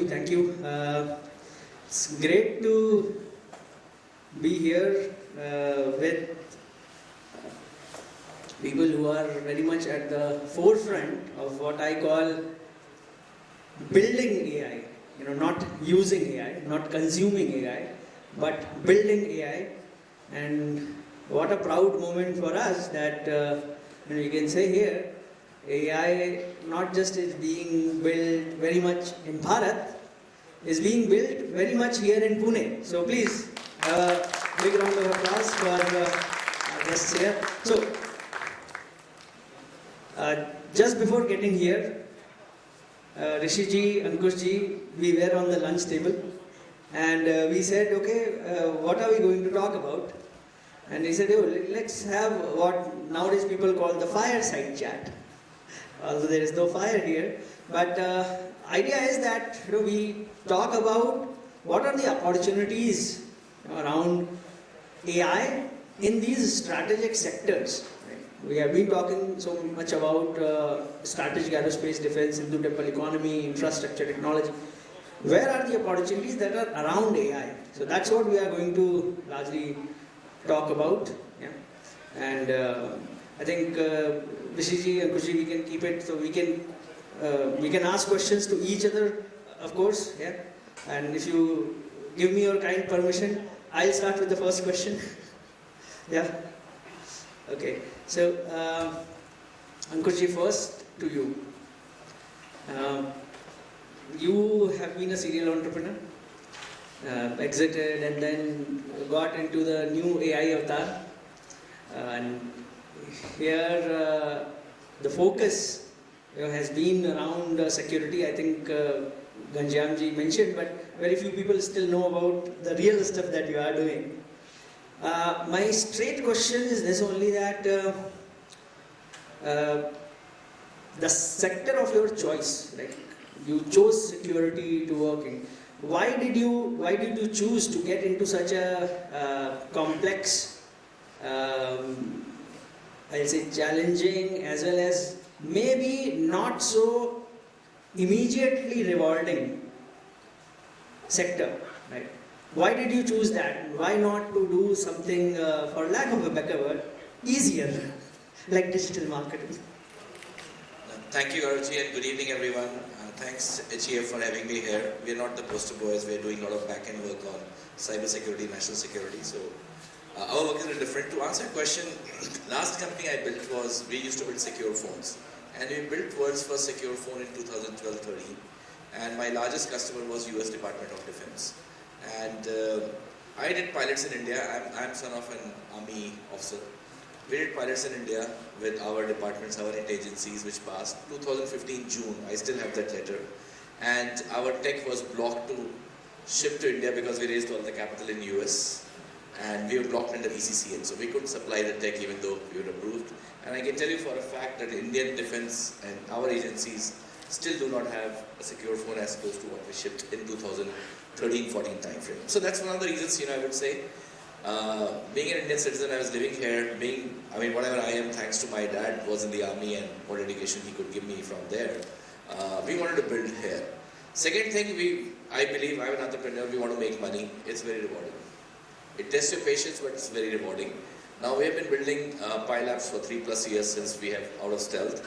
So the idea is to build native Indian stack which is for our forces. And I strongly feel it's a tough field, we all say, but I ask guys, even enterprise is tough. Tell me an enterprise AI, anyone who is implementing, who has got a PO in less than 12 to 18 months, I will bet anything on that on a significant scale. So it's very similar. And second thing is, when I look at the market, the spend, if you see the biggest spend, look at any budget of our year, right? Remove the interest and all that we pay. The biggest spender is defense. And if you look at how many Indian players are playing in that field, and how many products that our folks are given, they can understand that product.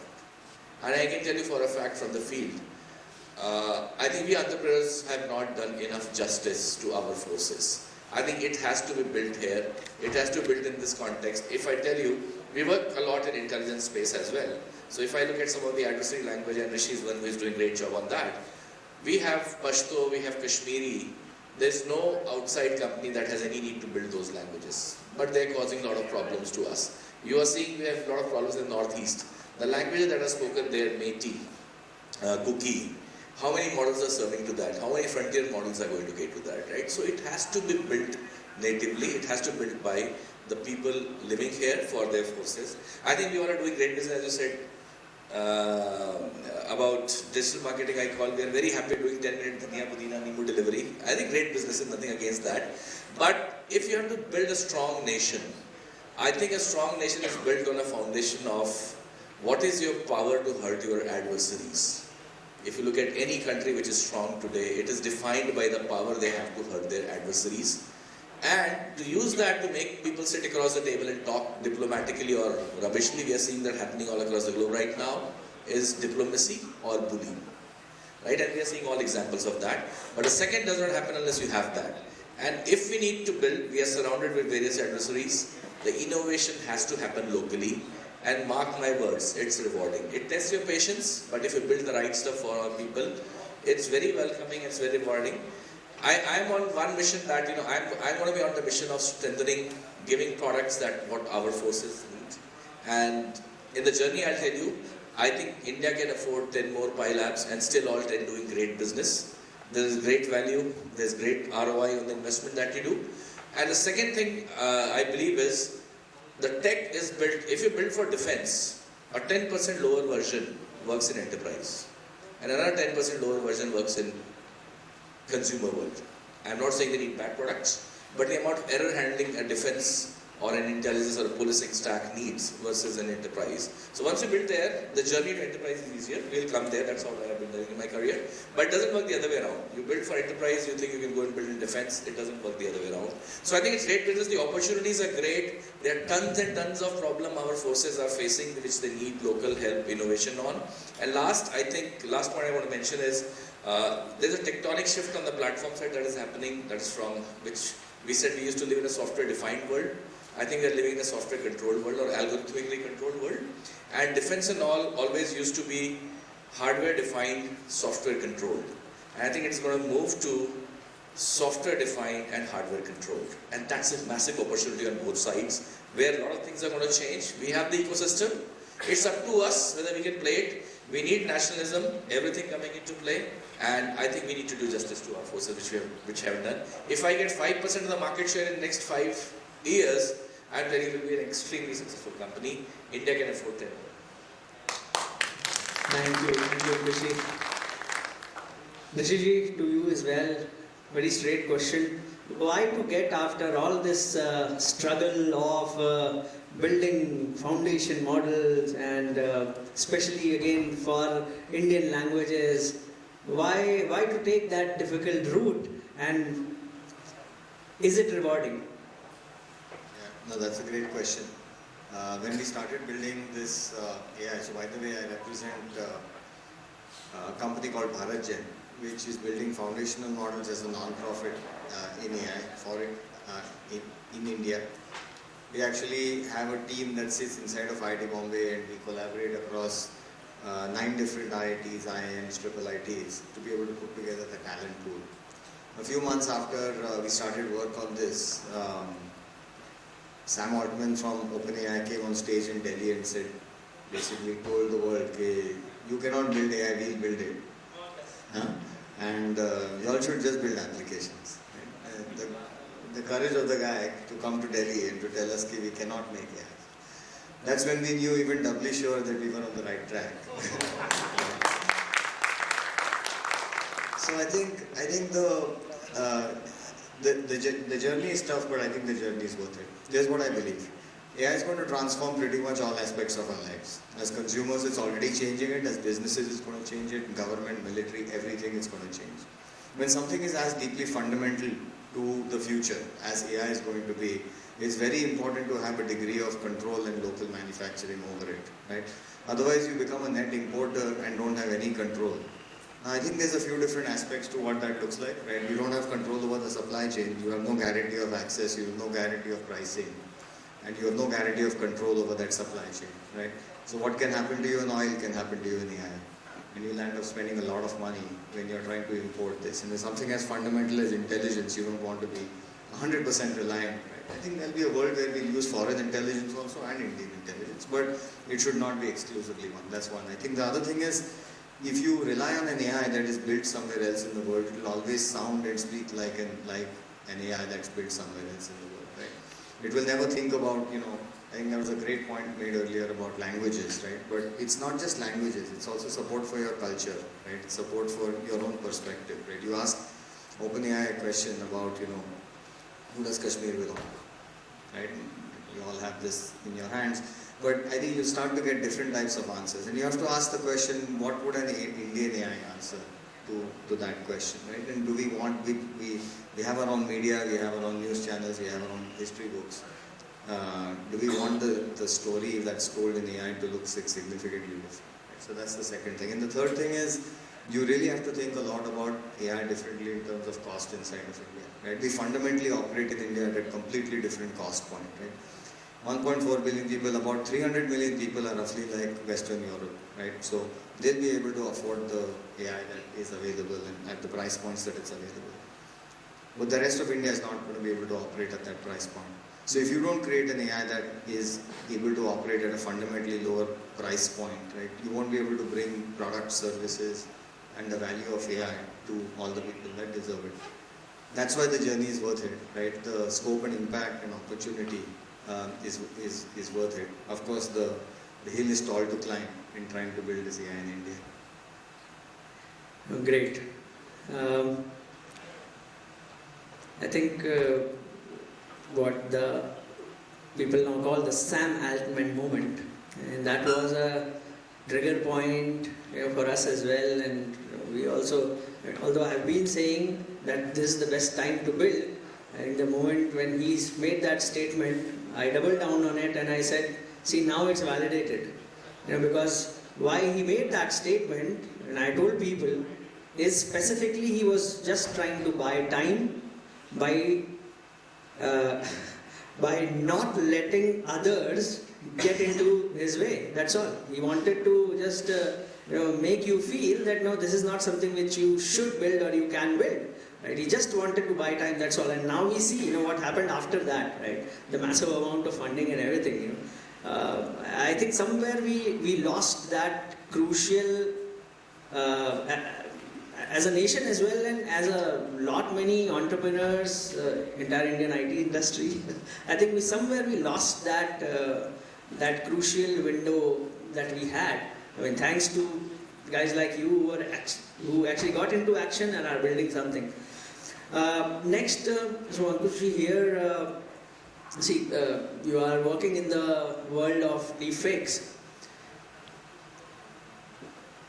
It is going to distort reality or have a profound impact on the entire what we used to see. Seeing is believing, right? My question is more in terms of how do you see the economic impact of it? Which is the side or which are the sectors or how it's going to change how economy itself is working? Because all this while the key has been that yes, we see it, we believe it, but now that fundamental paradigm itself is getting disrupted. That's a great question, and I'll tell a scary fact. We have been able to bypass India's almost every bank's video KYC through a deepfake attack. Right? We have been able to bypass almost every video KYC in our country using a deepfake attack, right? And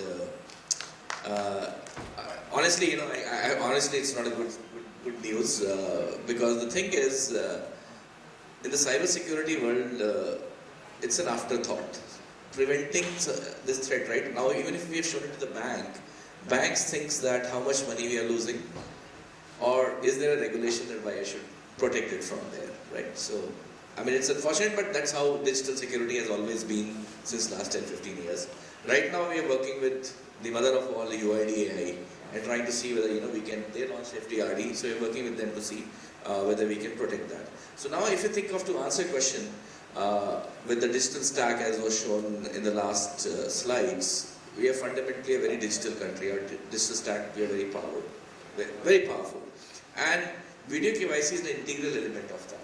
And when you are using video KYC to open banks, and we have got great number of fintech companies who are ready to give you a loan in 5 to 15 minutes. To be honest, on this stage, I really don't think what problem we are solving by giving a loan in 15 minutes. Does the country really need a loan in 15 minutes?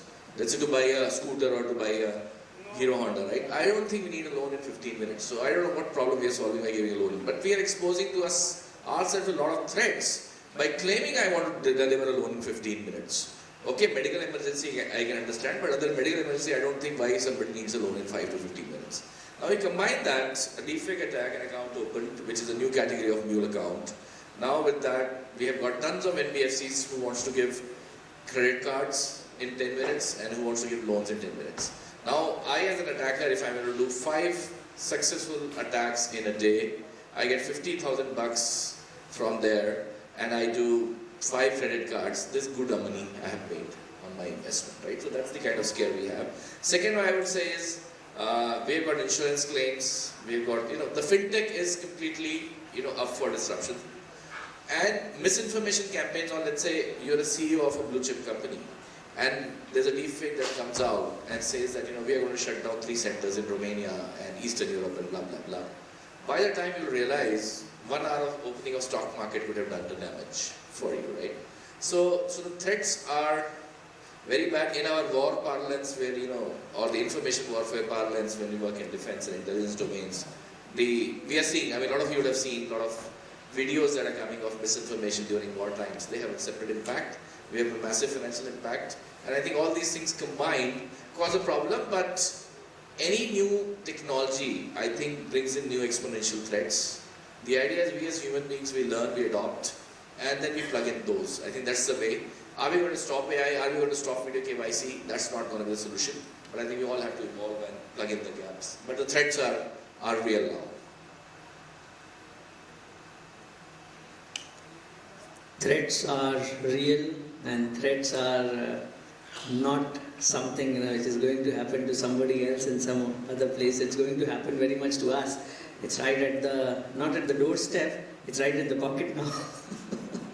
I think, so thanks Ankush. I think, so Rishi, foundation model is one thing, but what's your view on the entire opportunity around the language models? So overall, language-centric models as an opportunity, and since I come from a world where we are building domain-specific language models, so one is general-purpose models, foundation models. Another is domain-specific language models. So what's your take on, what is the kind of opportunity that we are looking at? What is the global view? And what is it that we can do very much here in Bharat? What's the opportunity around it like here for Bharat? I'm glad you sort of talked about this. We hear a lot of talk about the sort of 3 big companies, OpenAI, Anthropic and Google and their models. And they're exceptional models. And they're vast models, but and they're trained to be PhDs maybe in 1,000 subjects. But for most business problems, let's say you needed legal advice, right, as a business. You don't need a PhD in 1,000 subjects. You don't even need a PhD in 1 subject. You certainly don't need a PhD who was educated on the law of 100 countries. expertise. You just need somebody with expertise in one domain. Right? And not just expertise, the appropriate level of expertise to give you advice. So when you think of the evolution of AIs, right, running a large, extremely large frontier model costs a lot of energy, costs a lot of money, right? And the opportunity that I think we have in India is to take our own road on this. So rather than trying to build these extremely large frontier models, which I think other countries are doing a great job of, we should also think about what are these very aptly called domain-specific models, small language models that we can build that are very good at one thing or a few things, very good at the languages that are relevant to us, and are significantly less cost for us to be able to run these. You can run these locally, you can run them in your own data center, you can run the smallest models in your own factory, right? So you don't have to pay somebody for every use or consumption of the AI. So I think that's going to be a very interesting area for us to work in. Another area I'll say that a lot of people can participate in, because AI seems very far away. Right? How do you build AI? It seems so distant. But one of the things I'll just point out that many people can participate in is the creation of what is known as benchmarks. Right? All of AI is driven by benchmarks. Ultimately, how do you know whether it's like an exam, but it's an exam for an AI.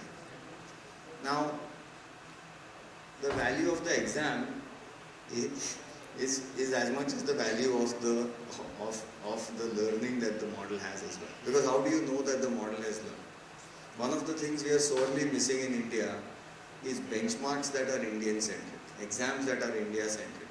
Right? We talked about Indian MSMEs needing AI support. When we build AI, we actually start with the exam first. What exam does the intelligence need to pass? Now the exam definition is something that all domain experts can do. Right? It doesn't need somebody to be an expert in AI. With some limited knowledge of AI, domain experts, the areas that each of you are experts on, you can create your own examinations.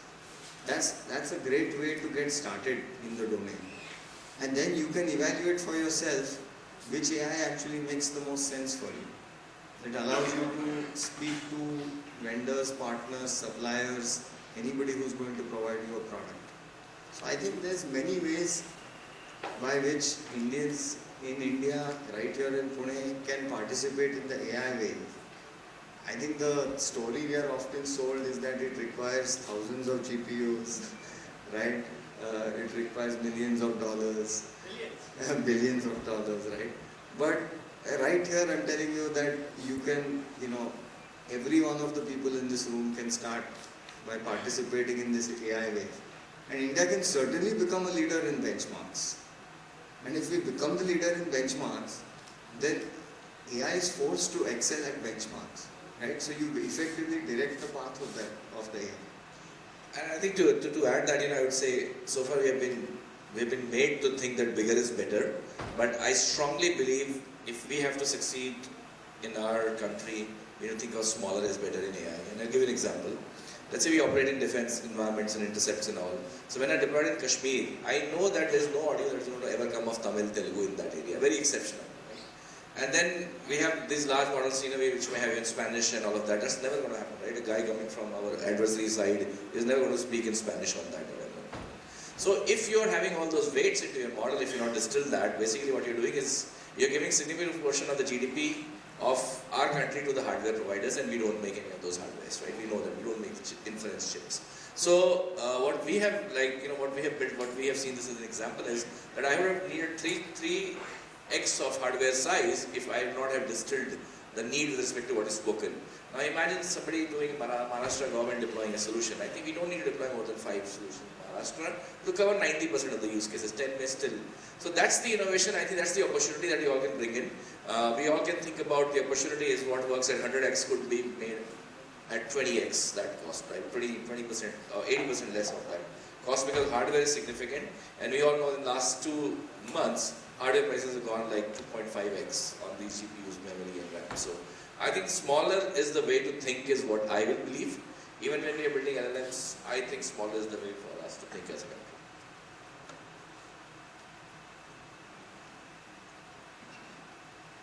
I think the time is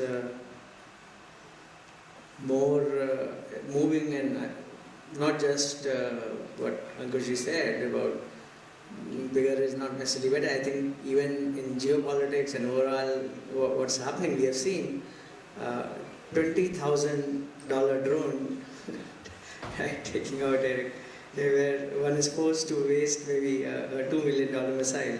Right? So I think we need to definitely think like where we can innovate, and for that, as Rishi pointed out, we definitely don't need billions. And what the most important commodity there, or most important asset that we need is data. And I think as a population, as a nation, we have enough data, and that we can build our own models better than everybody else. Right? If not us, then who? It's our data, it's our talent. We should be able to build models for ourselves.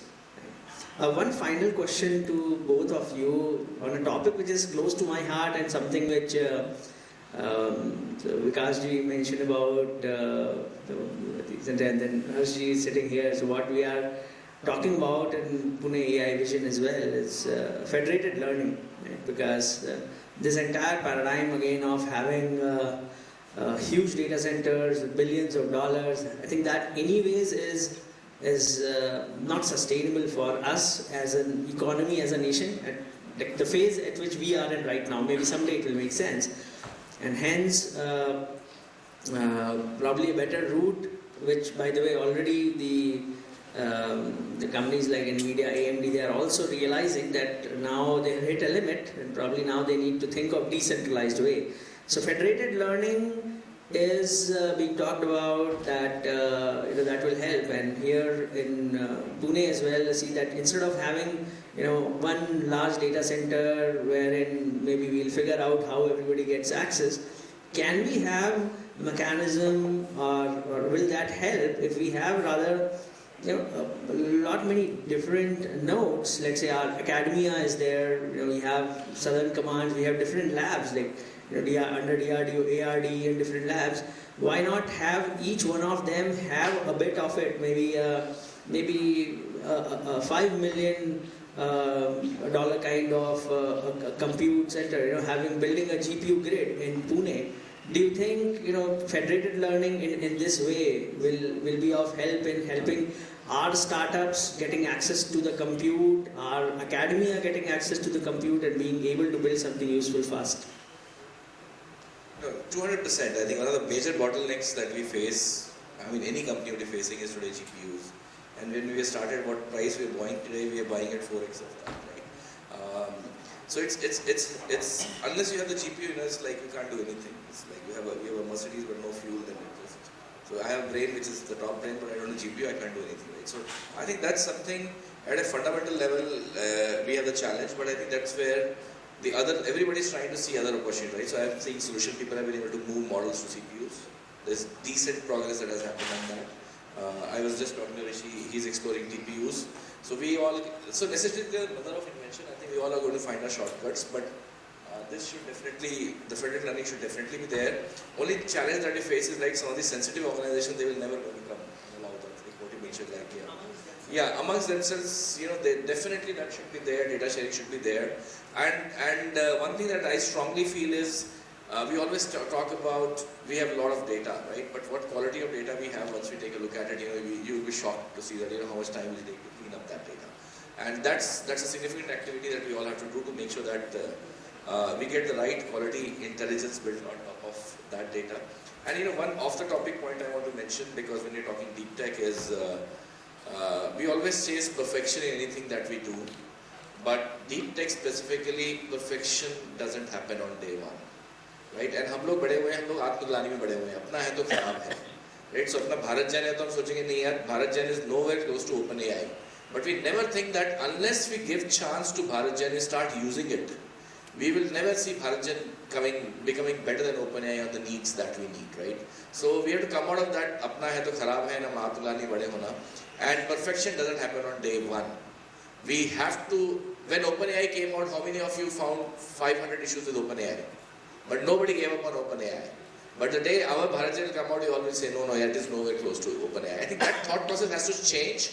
Unless we stand with our builders and initial imperfection days, we will never hit that. We'll always be dependent on import. So I think that's a key point that I strongly believe we need to learn.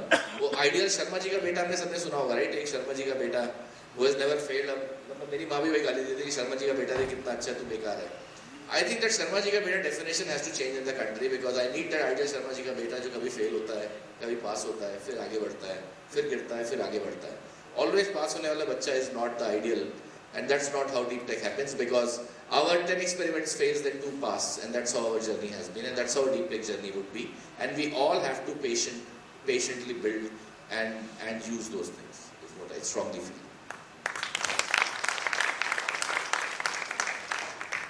I think that's a superb way to sort of recap some of the conversation and our own entrepreneurial journeys as well. I think failure is a good thing. Failure makes for resilience. We need to see more celebration of people who fall and get up and continue running. But I'll point out a few things in the spirit of federated learning in the real world also. So federated learning definitely has opportunities, but I'll say we need to help each other, right? Every startup I have built by actually working with the customer and actually signing up the customer before I even had the product fully ready. Every startup requires a patient customer who is willing to be first, who is willing to say, I have a need, if you solve it for me, I'll open the doors and let you come in here, right? And oh, by the way, if you are successful at solving my problem, you are welcome to go solve it, for another 100 companies as well. We need much more of that. We need much more of that from other enterprises in Pune, but also larger enterprises. Large companies need to do a lot more of that. The military needs to do a lot more of that, right? The military, part of the reason why we are still buying so much of tech in the military from Israel, for example, is because the Israeli military has a degree of participation from startups and companies who are actually working very closely with it. But for our startups also, we need the same kind of access to problem feedback.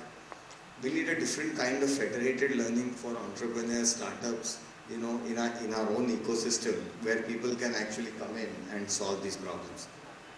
But back to the original question, I think from a technology perspective, federated learning is a great solution to a certain class of problems where data should not leave the premises. And so people with similar data sets, similar problems can definitely come together to be able to create better business, machine learning models, business solutions using federated learning.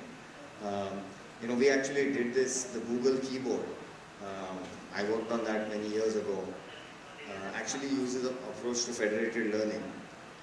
Previous keyboards used to, simple description maybe of federated learning for everyone is that the data doesn't leave, your core data does not leave your device. So when you type something on your Android phone, if you're using another keyboard, the data goes to a server. And say 1% of everything that you type goes to a server. And then you update the learning model so that it can type better on the server. Now that's a little sensitive because you may be sending messages that you don't really want to have sent to a server. So federated learning as a solution allowed for solving that problem without your data ever being sent elsewhere. So I think that's definitely an area where India can innovate and compete in. Can you take questions? Great, thanks. We can take a couple of questions max, I think. I am using Cloud A or Cloud, whatever you call it. Whatever my transaction or chat with the thingies, can I give all that to you so that your models can also get trained if at all you are similar to Cloud A? Yeah, we would love to do that, and we would love to do that at a very systematic level, right? Because you and everyone else here who's using Claude or ChatGPT is contributing to making that better, right? So this is the sort of the modern version of exporting cotton and importing textile. right? And so I think it's time for us to do that. If at all you can give us some kind of a portal of yours, which can read my messages of cloud and automatically take it at your place. Anyway, I'm going to cloud. I will also give it to you. So that's where federated learning is helpful. And I'm telling you, nobody needs your data really now. With federated learning, the learning can happen without actually moving your data, right? So it can be done. The technology exists and it's being used at large scale. I mean, we ourselves are using the same for health, for life sciences, wherein we are not moving any data out, right? So it can be done, and that's what we are proposing, like for Pune as well, right? If we can, there are so many academic institutions, there are so many research institutions, there's so many defense institutions. Everybody has been concerned about, nahi, mera data bahar nahi jana chahiye, mera data leak nahi hona chahiye. Now the technology exists. What we need simply is the will, the understanding of it, that yes, I mean, feel free to test the technology, feel free to check everything, but then let's go ahead. That decision making needs to happen. And I see, in my presentation earlier, I had presented Pune has 6S, like, student, soldiers, startups, everything is there, right? It's probably the only city in the world to have all of these in almost equal proportions, right? And that's what we need. And I think as Rishi ji said, that we need to work together.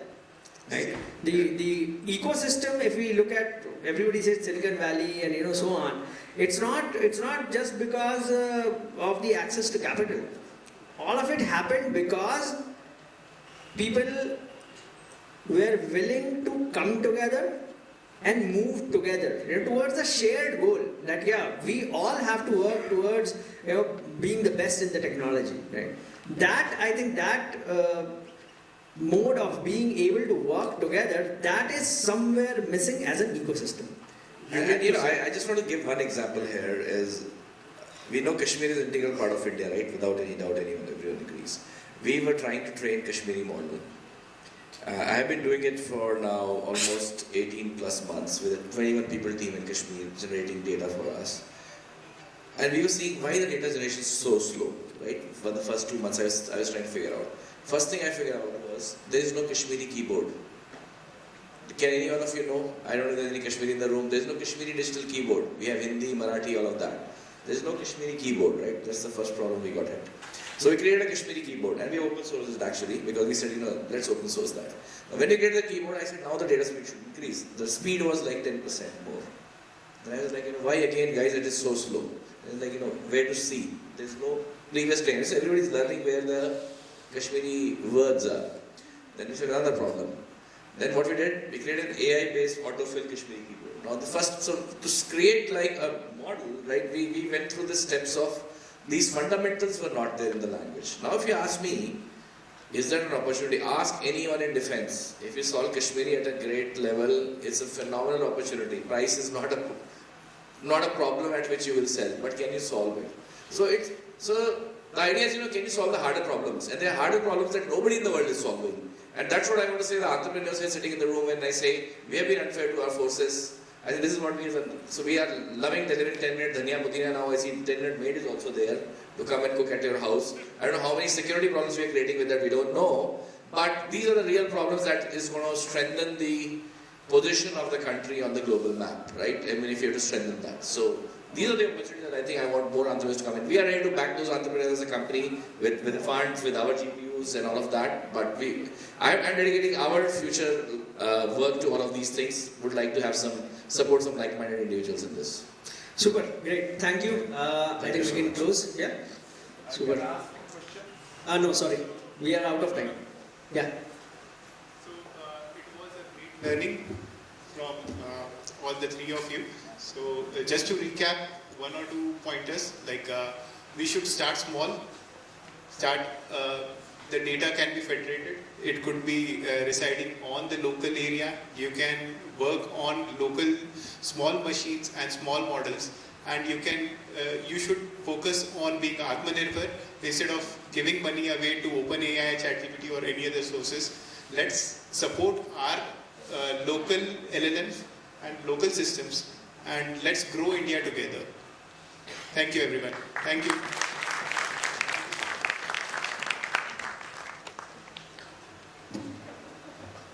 Sir, 1 second, please.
Jai Shri Ram.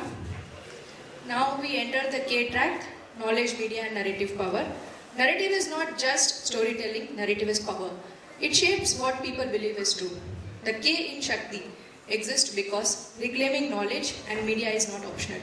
It is extensional. And today we have a man who understands this, not from seminar room, but from the field. I would like to welcome Captain Praveen Chaturvedi. Praveen sir.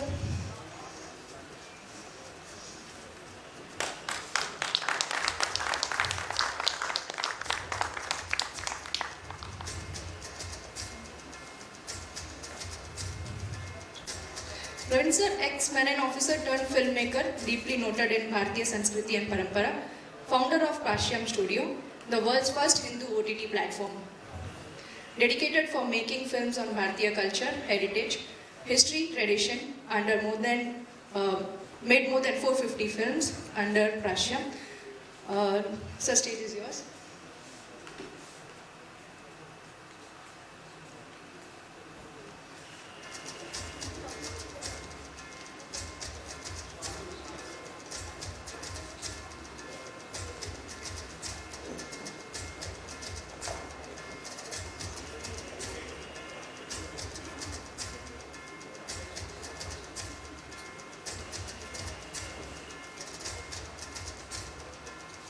A warm applause for Praveen sir.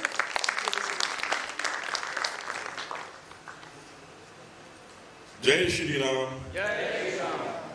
Thank you so much, the organizers of SHAKTI Summit from the HEF. It's a great honor to be here. I have been given very little time, just 10 minutes, to speak about 50,000 years of Bharatiya civilization and 500 films that I have made on it. But anyway, I will try to do the best. The presentation is going to be in 3 parts. Very simple. What we became is the first part. You know, what we became. So is the, can I have the remote? Oh, thank you. So as you know, I am Captain Praveen Chaturvedi.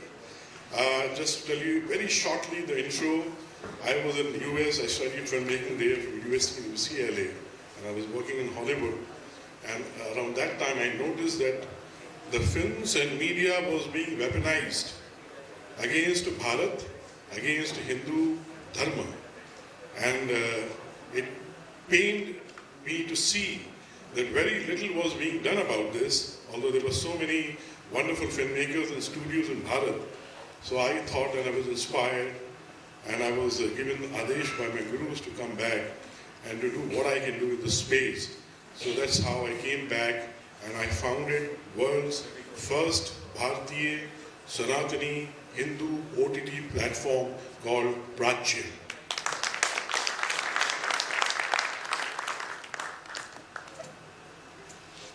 So as you know, narratives shape how we experience the world, and this is what the people have done with us for centuries.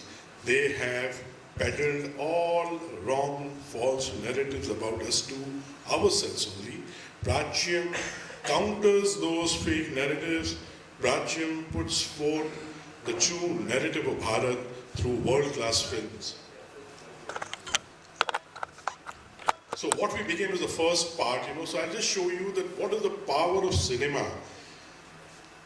50,000 years of our civilization, more than that, I'm making a film, which proves with hard evidences that our civilization is at least 50,000 years old. In 2 minutes, I'm going to show you what we became.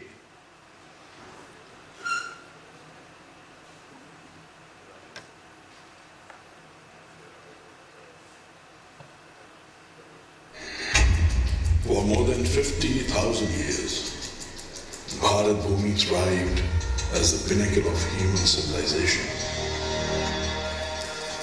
But somewhere, somehow, things changed. Mughals became Indians, and Indians became Kafirs. Akbar became tolerant, and Shivaji became fascist.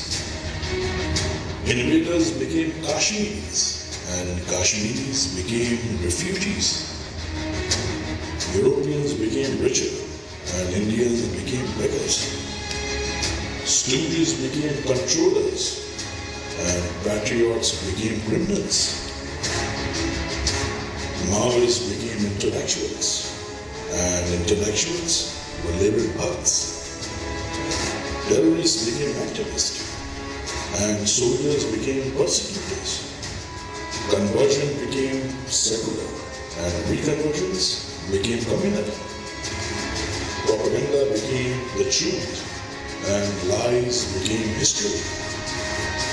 Yoga became scientific, and yogis became unscientific.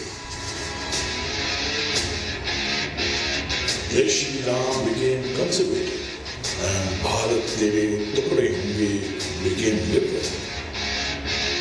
Journalists became prostitutes, and honesty became hate-mongering.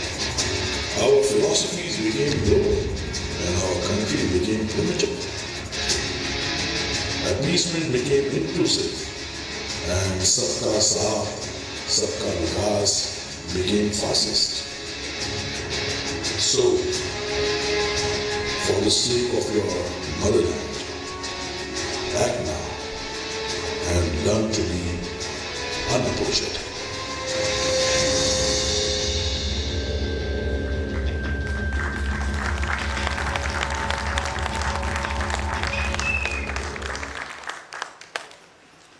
Thank you. So, when we founded Prachya, the first thing we thought was what we should do is to come up with a series of 10 films which we call 10 Indic films. 10 very important civilizational films to do the civilizational corrections which had been distorted for many decades before independence and post-independence. So we came up with these 10 films. Aryans never invaded India, dating the Mahabharata, dating the Ramayana, 50,000 years of Indian civilization. Sahibs who never left. India's gifts to the world, the whole world, the modern advancement stands, on the ancient Indian wisdom, and they owe us this, although they never gave us a credit. The Guru Shishya Parampara, healing the world, and the Swaraj warriors. So, the first part was what we became. The second part is that how we became this. So we made a film, called Sahibs, Sahibs who never left. I'm just going to show you 2 minutes or clip in on that film. How we became what 1970 का दशक Soviet संघ के एक professional propagandist Yuri बेजबनोव ने USSR से defect करके America में शरण ली। केजीबी ने पूरी दुनिया में कम्युनिस्ट आइडियोलॉजी फैलाने के लिए जो भयावह तरीके इजाद किए थे, बेजबनोव ने वो सभी राज दुनिया के सामने खोले। उस प्रोसेस का नाम था आइडियोलॉजिकल सबवर्शन। सबवर्शन की बात दुनिया के सामने भले ही 1970 में आई, पर उन टेक्निक्स का इस्तेमाल विश्व के कई साम्राज्य हजारों सालों से करते आए हैं। ब्रिटिश साम्राज्य भी उनमें से एक था। इस्लामी लुटेरों से कहीं ज्यादा शातिर ब्रिटिश ने 200 साल तक भारतीयों को ही अपना एजेंट बनाकर भारत पर शासन किया। लुटेरों के इरादे तो समझ आती है, पर ये भारतीय कौन थे जिन्होंने अंग्रेजों का साथ दिया? उन लोगों ने ऐसा क्यों किया? सोने की चिड़िया कहलाने वाले भारत में इतने ज्ञान और वैभव के रहते हम अचानक इतने कमजोर कैसे पड़ गए? हम दूसरों से नहीं बल्कि अपनों से हारे। जो इतिहास हम सबको बताया गया है, ये वो कहानी नहीं है। ये कहानी है भारत के सच्चे इतिहास की, भारत की आइडियोलॉजिकल सबवर्शन की।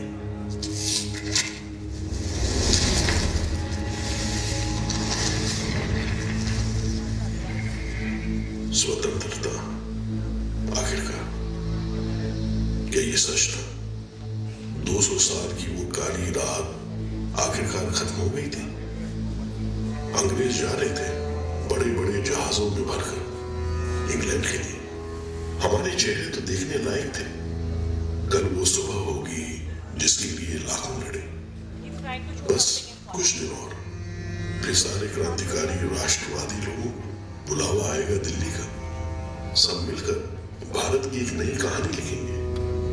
अपना देश अब आजाद है, अब क्या फिक्र। पर वो बुलावा कभी नहीं आया। बंद दरवाजों के पीछे न जाने किन किन समझौतों पर साइन किए गए।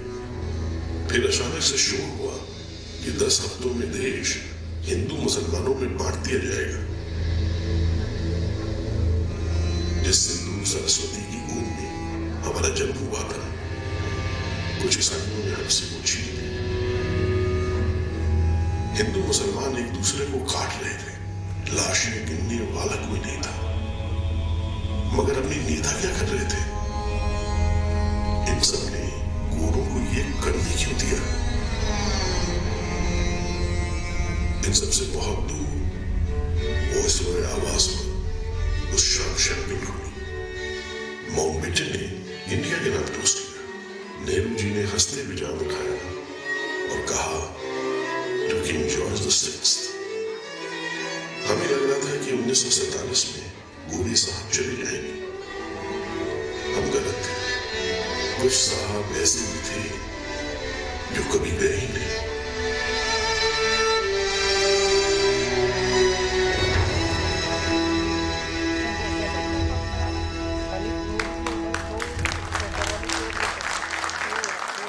Is your own OTT.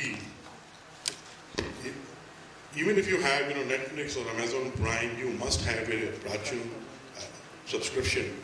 Go to the App Store, download the app, or go to prachum.com and subscribe to Prachum, because you have to first of all know these own stories of yours, your own history, about your own civilization, culture and dharma, and then you have to pass it over to the coming generations.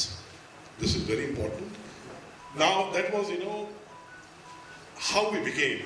So I have shown, the ideological subversion that we went through even after independence.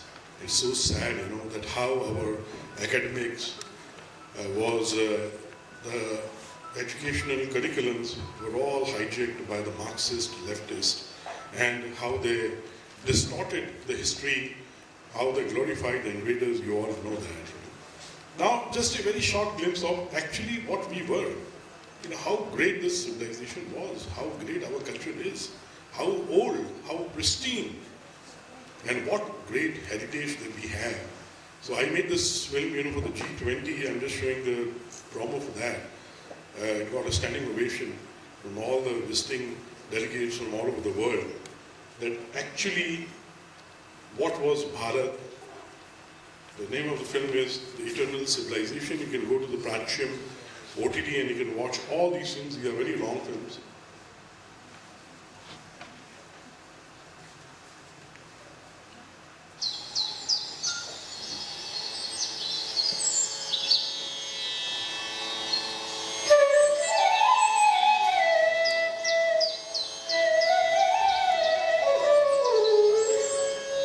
Most stories are about lost civilizations.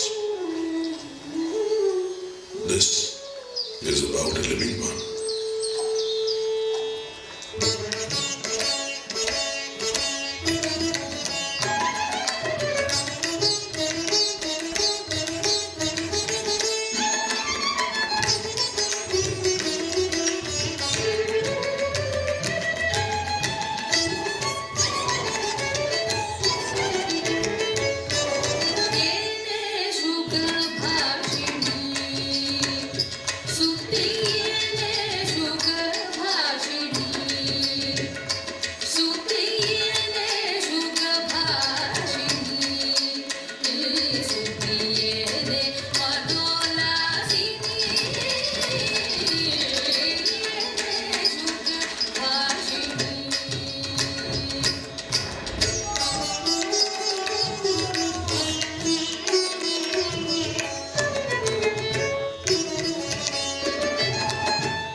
And that brings us to the last part, why I started Pratcham OTT.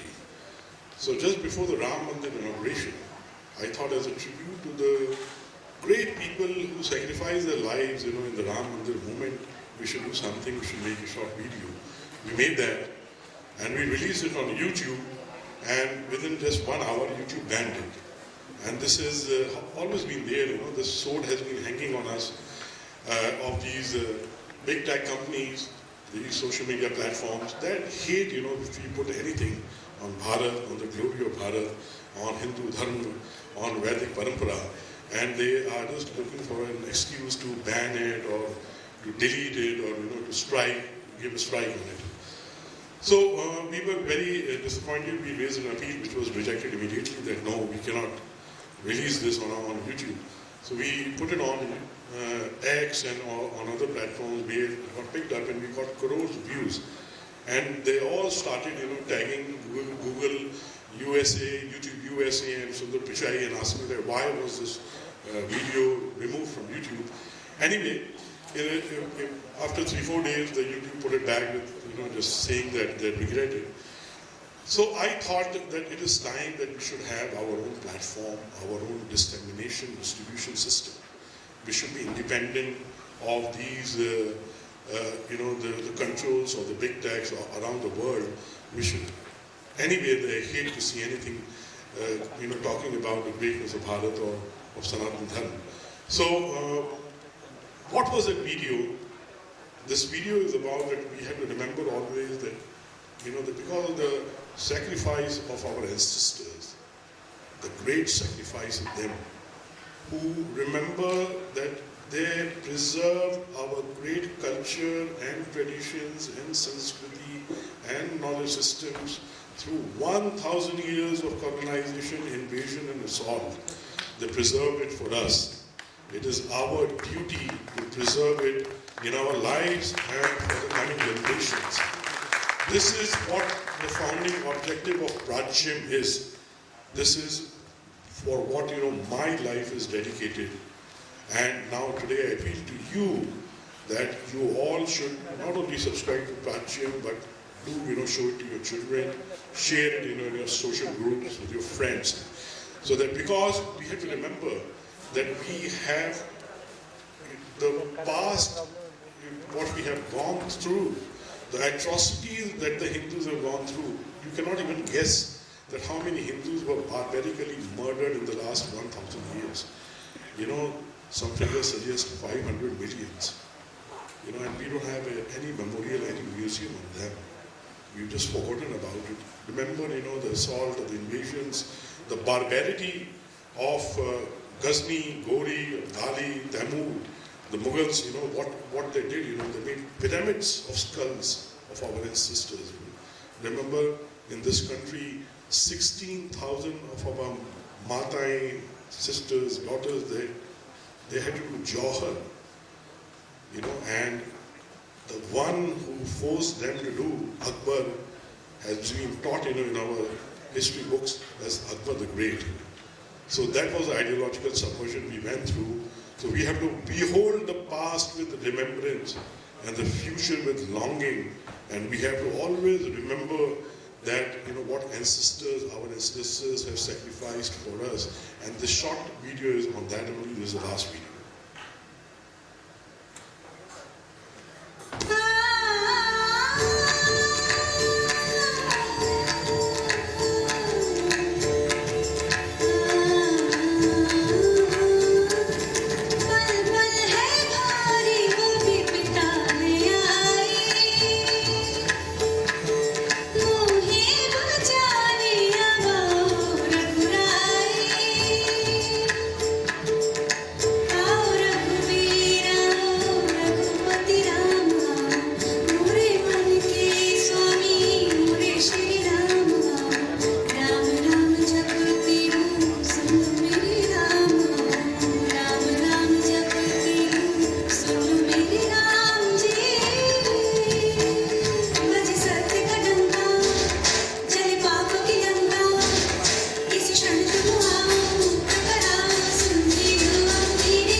I'm actually incredibly excited about the future of India. I think India has more promise than any large country in the world. I am a fan of Modi, so...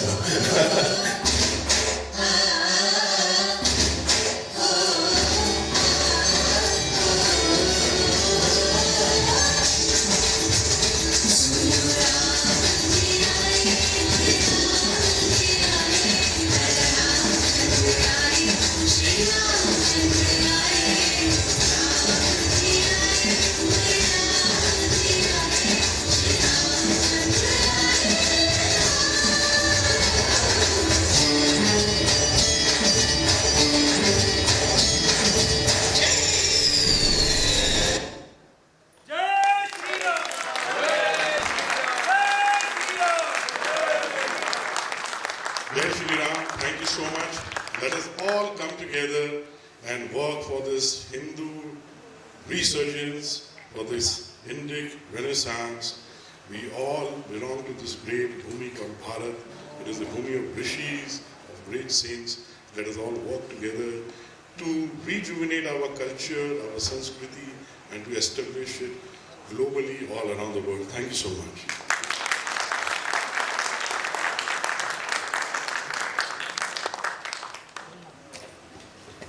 Jai Shri Ram. I'm sure everyone had goosebumps in this track, right?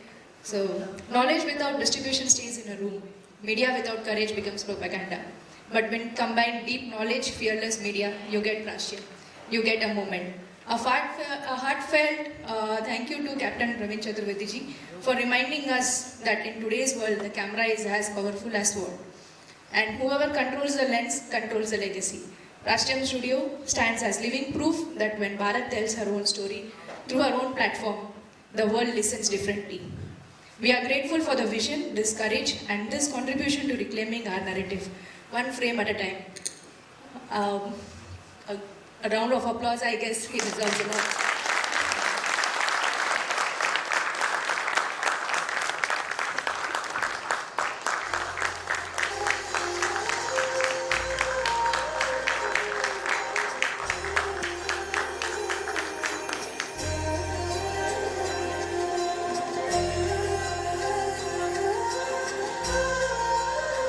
Sorry for whatever disturbance was in between the track.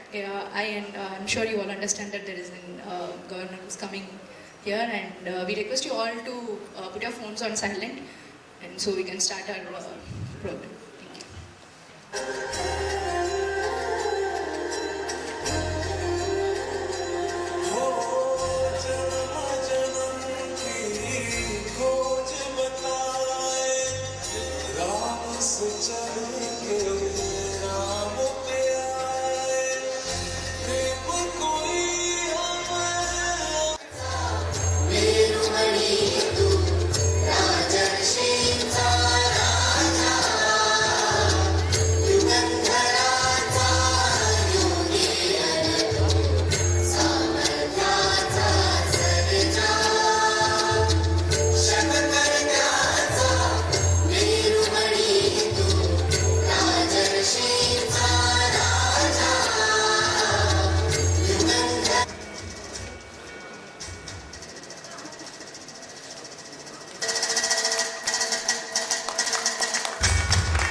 सगळ्यांनी वंदे मातरम या आपल्या हितासाठी सगळ्यांनी उभे राहावे, स्थानबद्ध व्हावे.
खरं तर आज हिंदू साम्राज्य दिवस 6 जून शिवरायांचा राज्याभिषेक आणि ह्या औचित्य साधून आज आपण शक्ती समिट हा कार्यक्रम घेतलेला आहे. So introducing myself Shubham Katangale, secretary of HEF Pune district and Director of Visito Envirotech Private Limited, an organization dedicated to creating sustainable environment. It is my immense privilege and honor to welcome you all to Shakti Summit 2026, organized by the Hindu Economic Forum Pune District Chapter. We are equally privileged to welcome. So I would like to welcome our Honorable Governor Shri Jishnu Prasad Varma sir.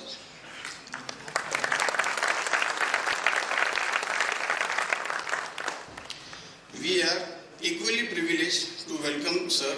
Last time we had our event HF Pune, which was held on 14th of October, and that time sir was Governor of Telangana. So we are really happy to invite him this time as well as Governor of Maharashtra.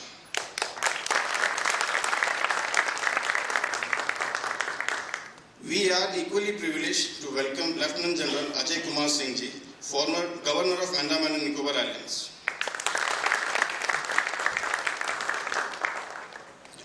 So similarly, we would like to welcome Shri Bharatrao Kamte ji, Chairperson of Quintessence Fragrances Limited.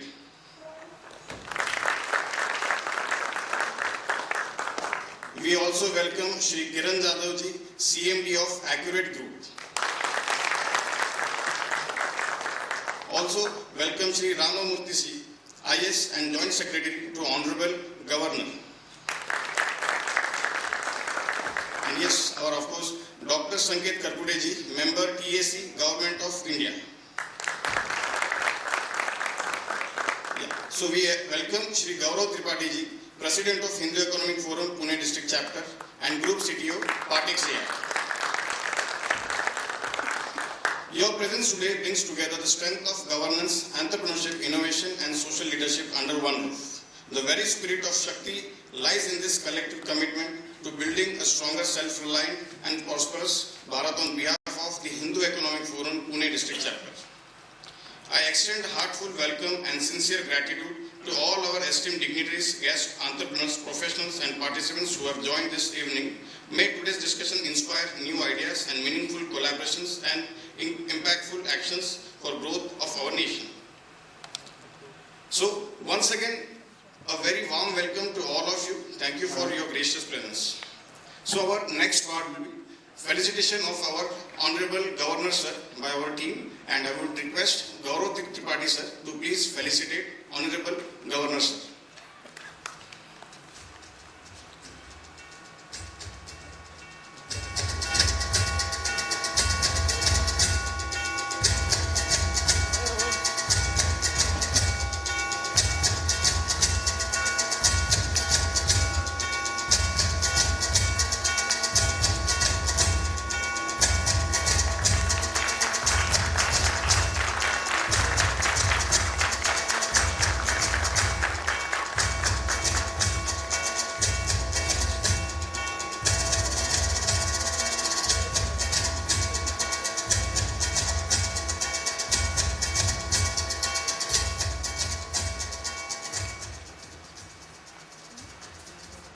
Now, I would like to welcome Bharatrao Kamte sir to please address us.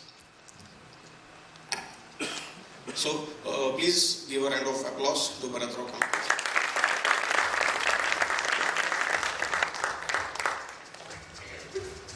Actually, I'm here because of Gaurav. I think the sessions have been incredible. I think, we have the next generation really pushing hard, and I think all of us are mentors just now sitting here. We have to continue, I look at NCN where we've got some programs going on. We've got so much technology there, and there are very few people who are actually working in NCN. And the boys are going for PhDs, then they go abroad. Some come back, some don't come back. We have to ensure that more people are trained and remain in India to contribute to our success. I don't have very much more to say. I do have a startup here, Cosliness, where this lady has developed a machine to find breast cancer through breath, which I think is amazing. And it has the potential to go into villages, and they don't need large equipment for it.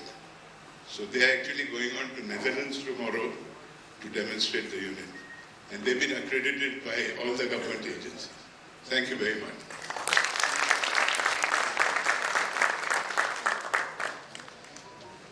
Next, I would invite Shri Kiran Jadhav sir to please address all of us. Yeah. Please give a round of applause.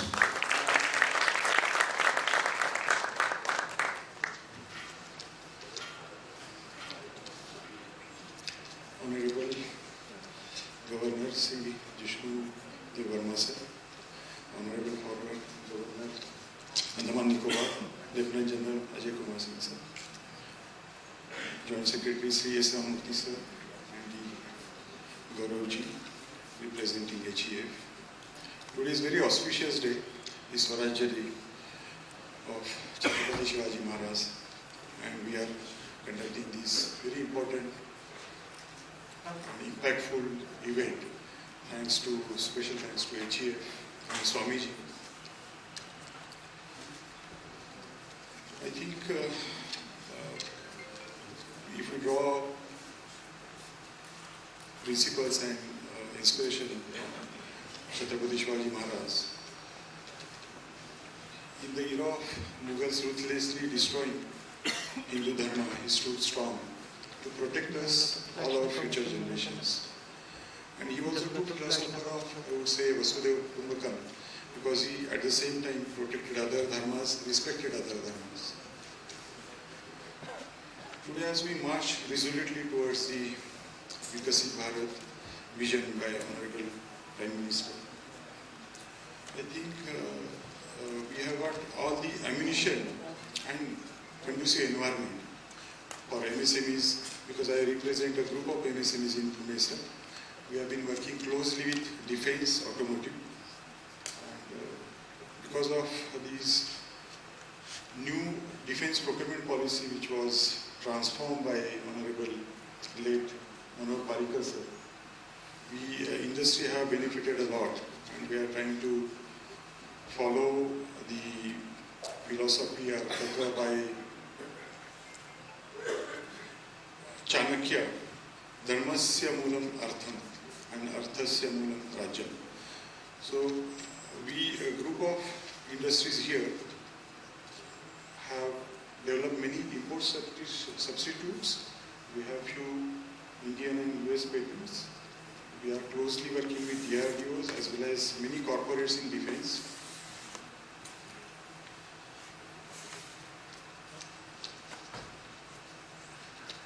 We have got also, got wings from the current government policies, ease of doing business, and that is why we are able to spread across geographies. In that process, we have acquired a manufacturing and design company in LA, California. We also have one subsidiary in Vienna, Austria, to propagate and spread our Indian-made solutions for the developed world. So these recent energizing and charging of the country as a whole, has helped many young minds as well as veterans.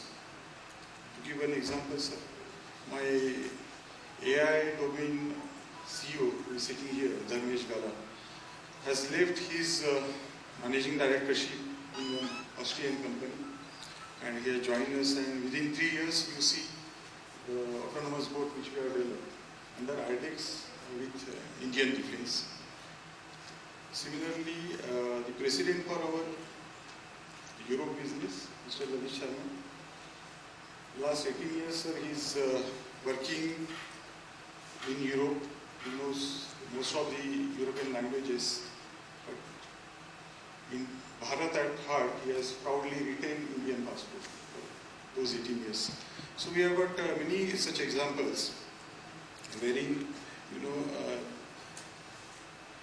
all the country as a mass is energized towards the vision of Vikasit Bharat. So I would like to conclude in beautiful words by Param Pujya Swami Guru, who was a writer, philosopher, and which captures the very spirit of Hindu Economic Forum, SHAKTI Summit.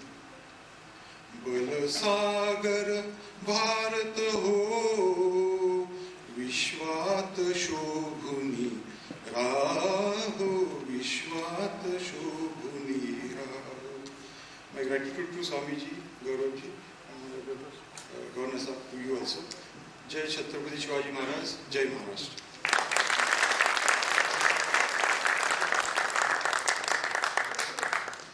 Thank you so much, Kiranji. So next, I would like to invite our Lieutenant General Ajai Kumar Singh sir to please address us. Please give a big round of applause. Thank you. Honorable Governor, Maharashtra, Shri Varma ji, the eminent personalities who are seated on the stage, esteemed guests, ladies and gentlemen, I think it's a wonderful occasion because today is the day when Chhatrapati Shivaji Maharaj Rajabhishek was done. And I think the call that was given to him by his Guru of Swaraj, the forum like Shakti Summit are the one, because the Swaraj is not something, it is a dynamic thing, it is a continuation, and we have to continuously keep working towards it. And the Hindu Economic Forum is doing a marvelous work, and I must compliment the organizers and the people who are associated with it, who have given a wonderful platform for all the industrialists, the entrepreneurs, then the people who could give the capital, also the professionals and the leaders to come together, and come together for what? Primarily to collaborate, to cooperate, to coordinate, and make sure that people who are working in this field get the desired capital, and together we work for making this country economically strong. And I would just take a little time in, when you look around today in the world, after the First and the Second World War, maximum conflicts are raising today. More than 52 conflicts are raising across the world. And if you look at it, the Western construct of crass commercialization and capitalism, and the system, international governance system that came after the Second World War and the Westphalian system that was introduced, seems to be collapsing, primarily because of this large number of conflicts that are taking place. And when something collapses and there is a vacuum, it's extremely important at this point of a time that something else fills up the vacuum. And in my assessment, there are only two civilizational powers today who possibly could fill this vacuum. One is China and one is India.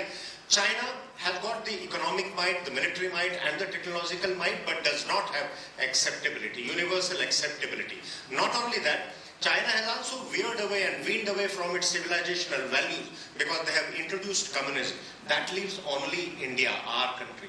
And hence it is very important on all of us to work together to make sure that our civilizational values, which are absolutely in crass contrast with the capitalist kind of a system which talks of Vasudhaiva Kutumbakam, which also talks of Sarve Bhavantu Sukhina, Sarve Santu Niramaya, Sarve Bhadrani Pashyantu, Ma Kaschit Dukha Bhavet. Such exalted values, such spirit of that when India grows, it is not only that India will grow, the world will grow together with India.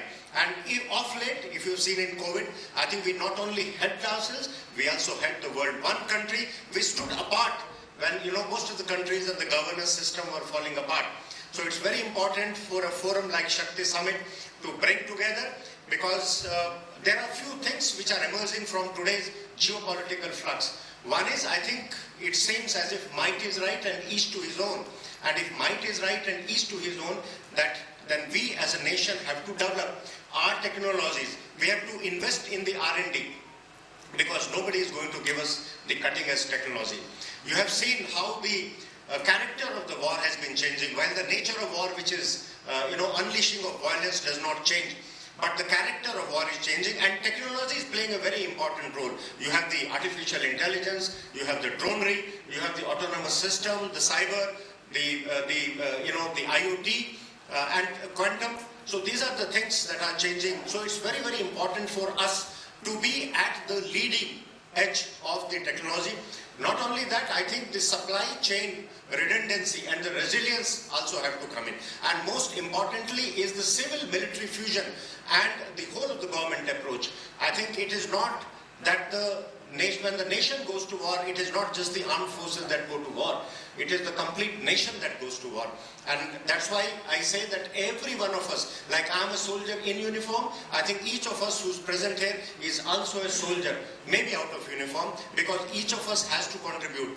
The industrial capacity has to contribute in sort of whenever there is a war or there is a conflict in scaling up the productions. The academia has to contribute because they have to look at the over the horizon technologies.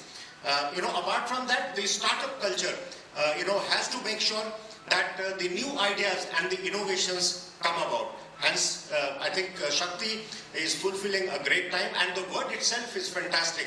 And I would like to end, because I am a Gurkha and we have this Navratra, so there is a beautiful Navaran mantra, Om Eng Greem Kling Chamundaya Viche. And that is what Shakti represents. And it represents, Hey Brahma Rupini, Hey Mahashakti, Mujhe Brahma mein sthit kar, Gati, Mati, Nirmalta, Shanti aur Sthirta pradan kar. Hey Shama Murti, Mujhe Maryada mein rakh, Shirvan, Vinamr aur Vijay bana. दुख रोग भय और संकटों से मेरी रक्षा कर. हे आनंदमयी माँ, मुझे मधुरता, प्रेम, प्रसन्नता, उत्साह, भावना, सिद्धि, संपन्नता प्रदान कर. हे आनंद रूपिणी, मुझे अजय बना. So, these are the values that comes with Shakti. I also would like to, make a small correction.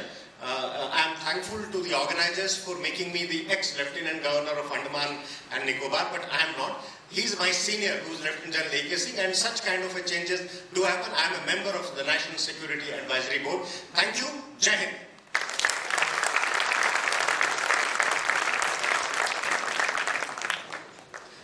Thank you so much, sir.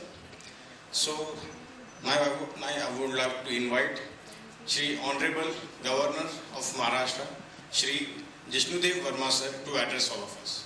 Yeah. Please give a round of applause.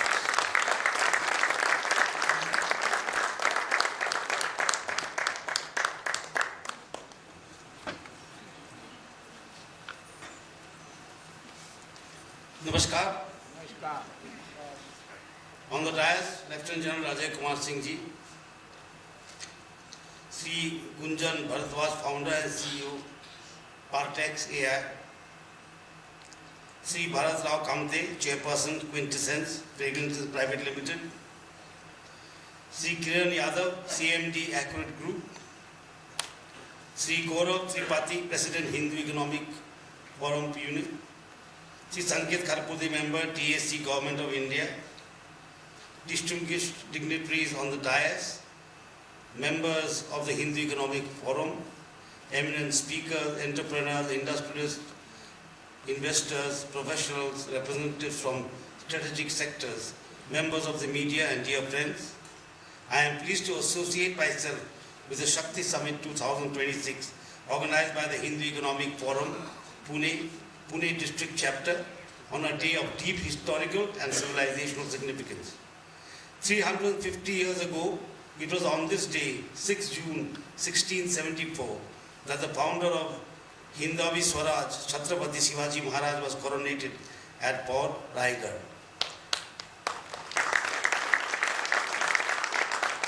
The Rajyabhishek of Shivaji Maharaj was not merely a royal ceremony, it was an assertion of our identity, power and self-confidence. Chhatrapati Shivaji Maharaj did not inherit a vast empire, he built one. He did not wait for favorable conditions, he created them. He didn't have an army of his own, he created his army from the ordinary peasantry. He laid the foundation of a modern navy and went on to create a model of good governance based on justice, equality and respect for all religions that continues to inspire us even today.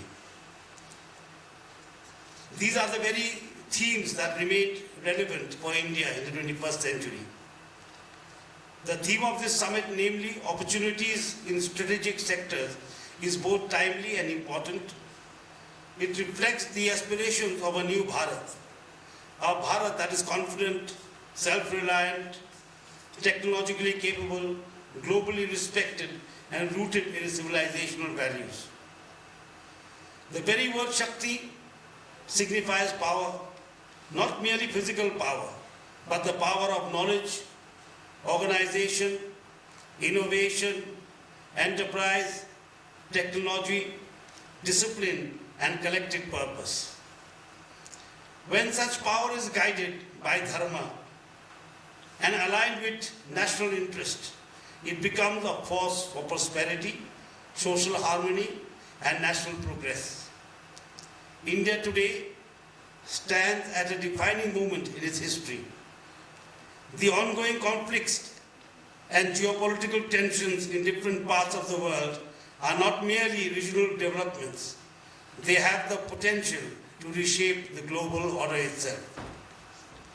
Supply chains are being reorganized, geopolitical realities are evolving, and new technologies are transforming every sector of the economy. Artificial intelligence, machine learning, semiconductors, electronics, defense, aerospace, robotics, advanced manufacturing, energy, infrastructure, healthcare, and the digital economy are no longer optional sectors. They are strategic pillars of national strength and competitiveness. For a nation of India's size, aspiration, and civilizational depth, economic strength and strategic strength are inseparable. A strong economy strengthens national security.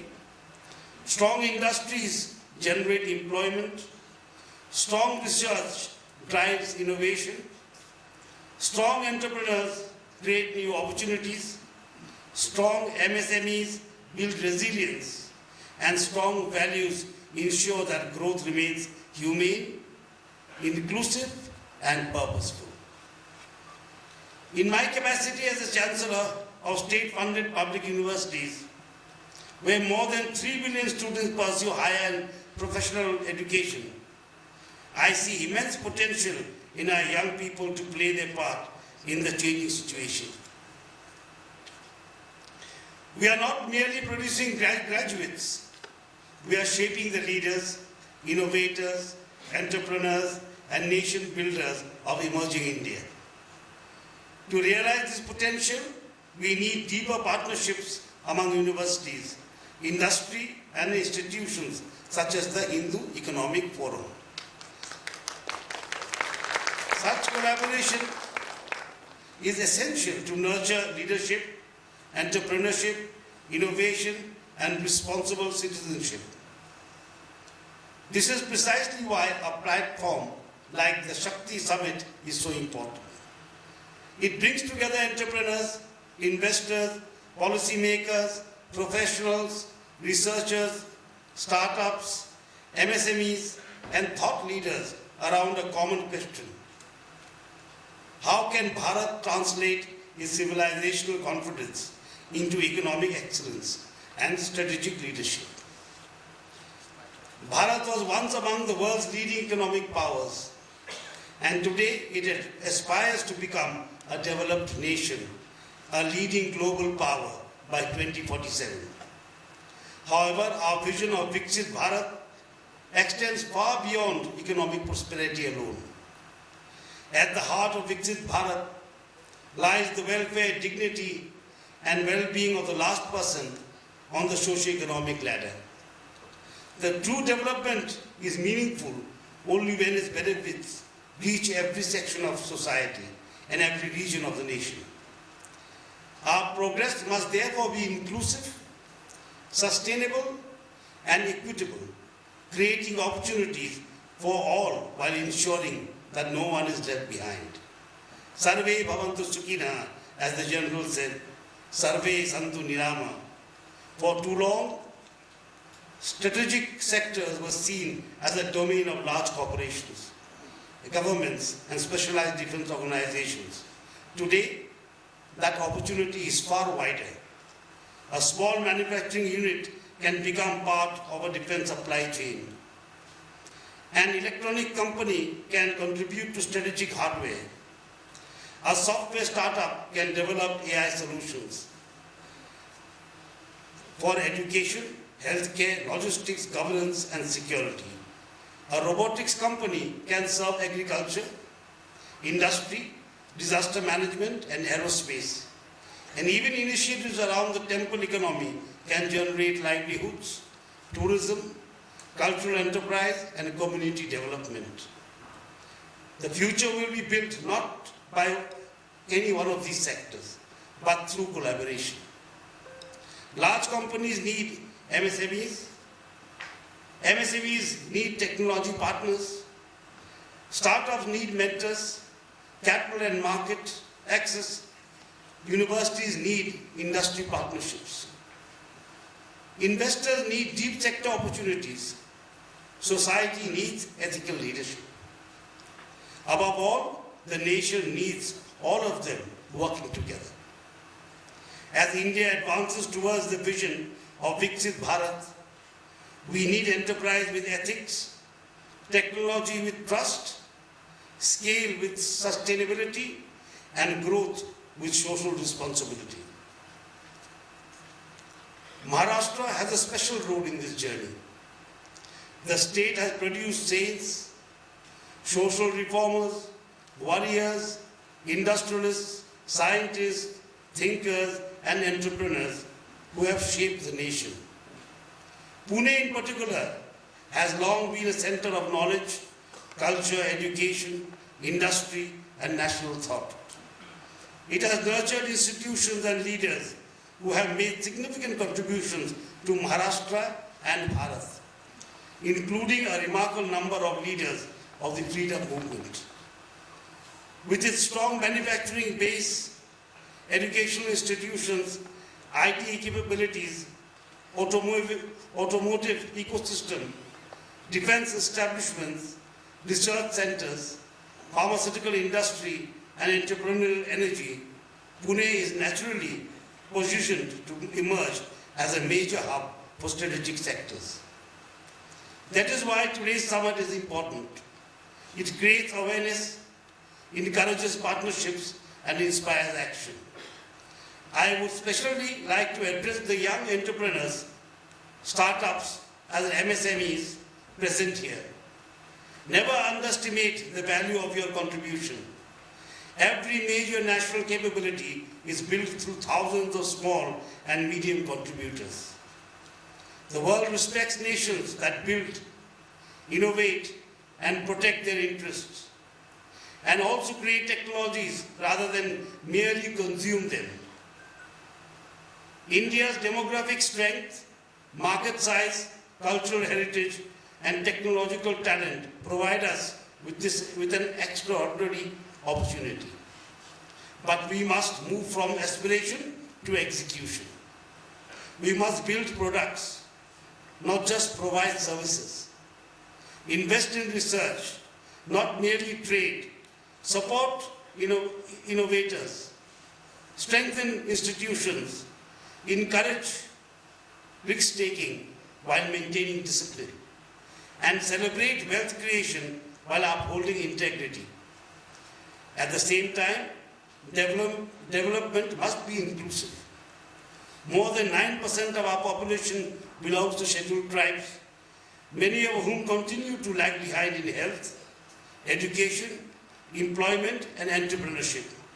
We must raise the living standards of scheduled castes, scheduled tribes, other backward classes, nomadic tribes, and other vulnerable communities, making them equal stakeholders in growth. We must also empower women and youth to play a more proactive role as agents of change. Friends, India is ready for a larger role in the world, but that role will not come automatically.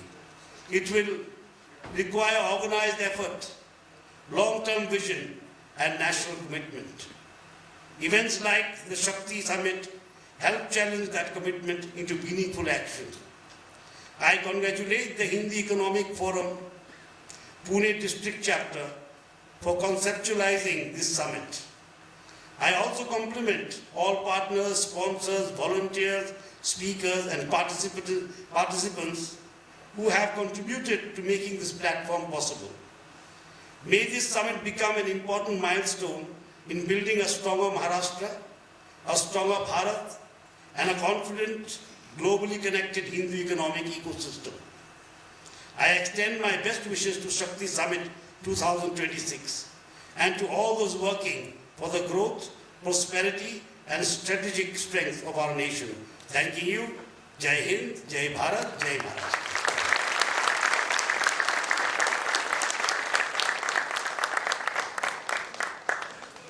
Thank you so much, Honorable Governor Sir, for your inspiring words. Now I would request Gaurav Tripathi Sir, President, Pune District HEF, to please give vote of thanks. Thank you.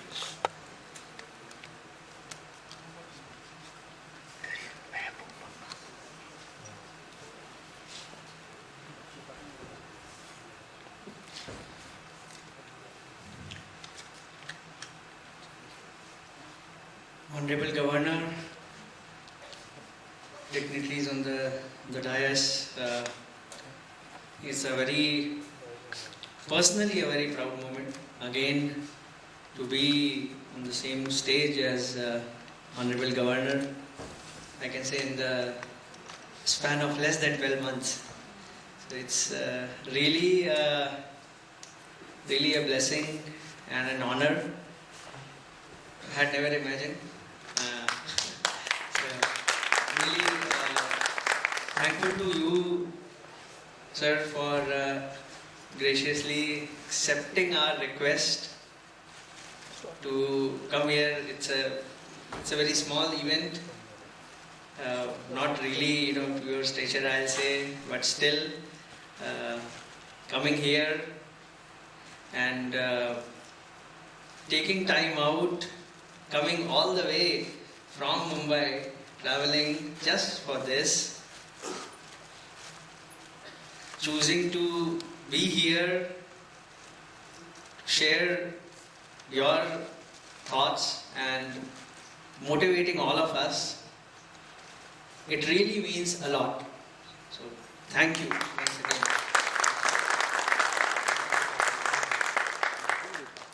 I would like to take a few moments to thank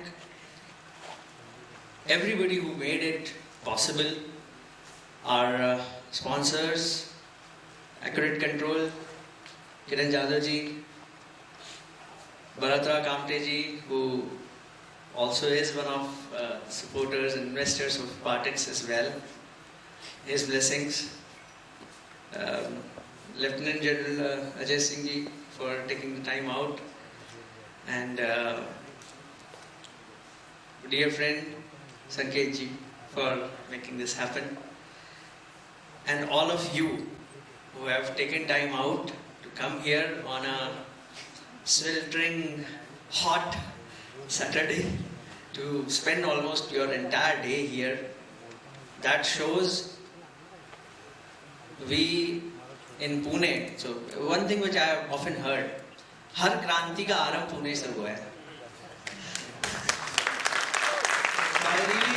I really wish, hope and believe that this small gathering of Shakti Summit really grows and we are able to realize, which I know is not just my dream, it's the dream of probably thousands or lakhs of people like me. We just want to do our small bit to put Pune on the global map. That's it. Very small ask. Right? I'm sure with the commitment that I see, with the conviction that I see, and with the blessings of everybody here, we'll certainly reach there. So with that, I thank all of you again. Thank you.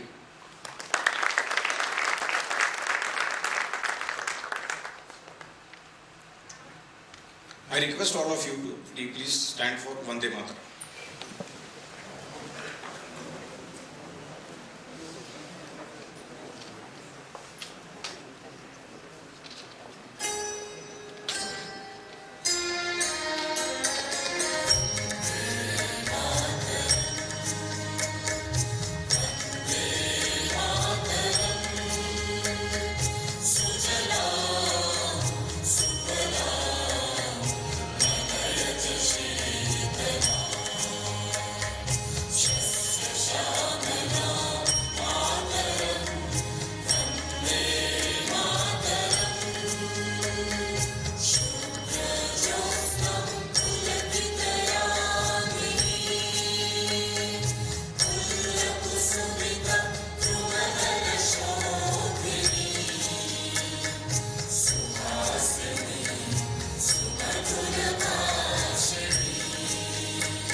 चञ्चल जलधि तरङ्गा तव शुभ नामे जागे तव शुभ आशीष मागे गाहे तव जय गाथा जनगण मंगलदायक जय हे भारत भाग्य विधाता जय हे जय हे जय हे जय जय जय जय हे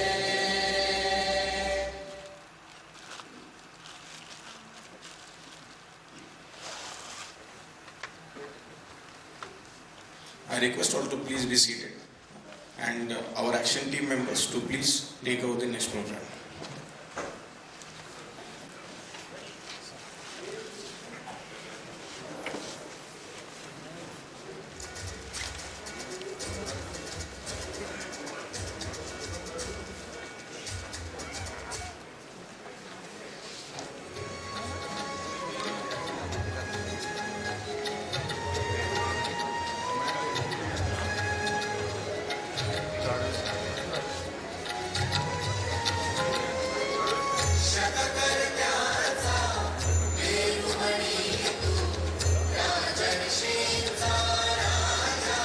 Rest all, I request please be seated.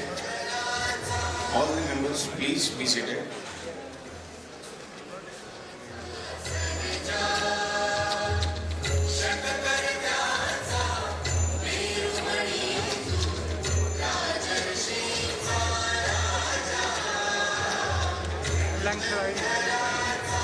Good evening, everyone. I'm thankful to the SHAKTI Summit 2026 organizers to invite me all the way from Canada. That's where I live. I left India about 45 years ago. Currently, I'm holding a position of Principal Defense Advisor to Government of Canada. And in that capacity, I look after aerospace and defense portfolios. I've made a short PowerPoint presentation just to summarize. I will not talk science, although I'm a scientist, but I will give you an overview of aerospace at a 50,000 feet level. That's where the aircraft fly. So hopefully at the end of the presentation you will take away what are the essential elements we need to be a very successful aerospace industry. We've done that in Canada very successfully, and I'll bring up some of those points in my presentation once it is ready to be displayed. But I can just tell you a little bit about me. I am a materials scientist by core training. I graduated from IIT Kharagpur and then left for Canada years ago, and then got my doctorate in aerospace cum materials engineering.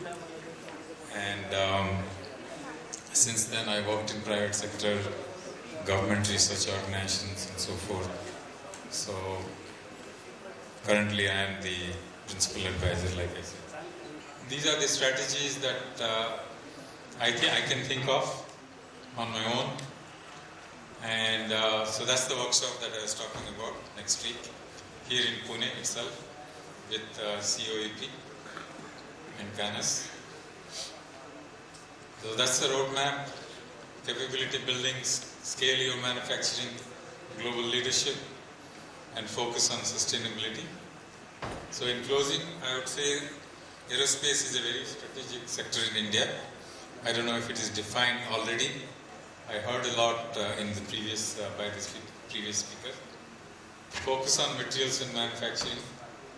India has very unique opportunity, but it needs a lot of coordination. Education, training, talent gap, integrated aerospace system engineering, and sustainment development curriculum, and emphasis on net zero. Thank you for your attention.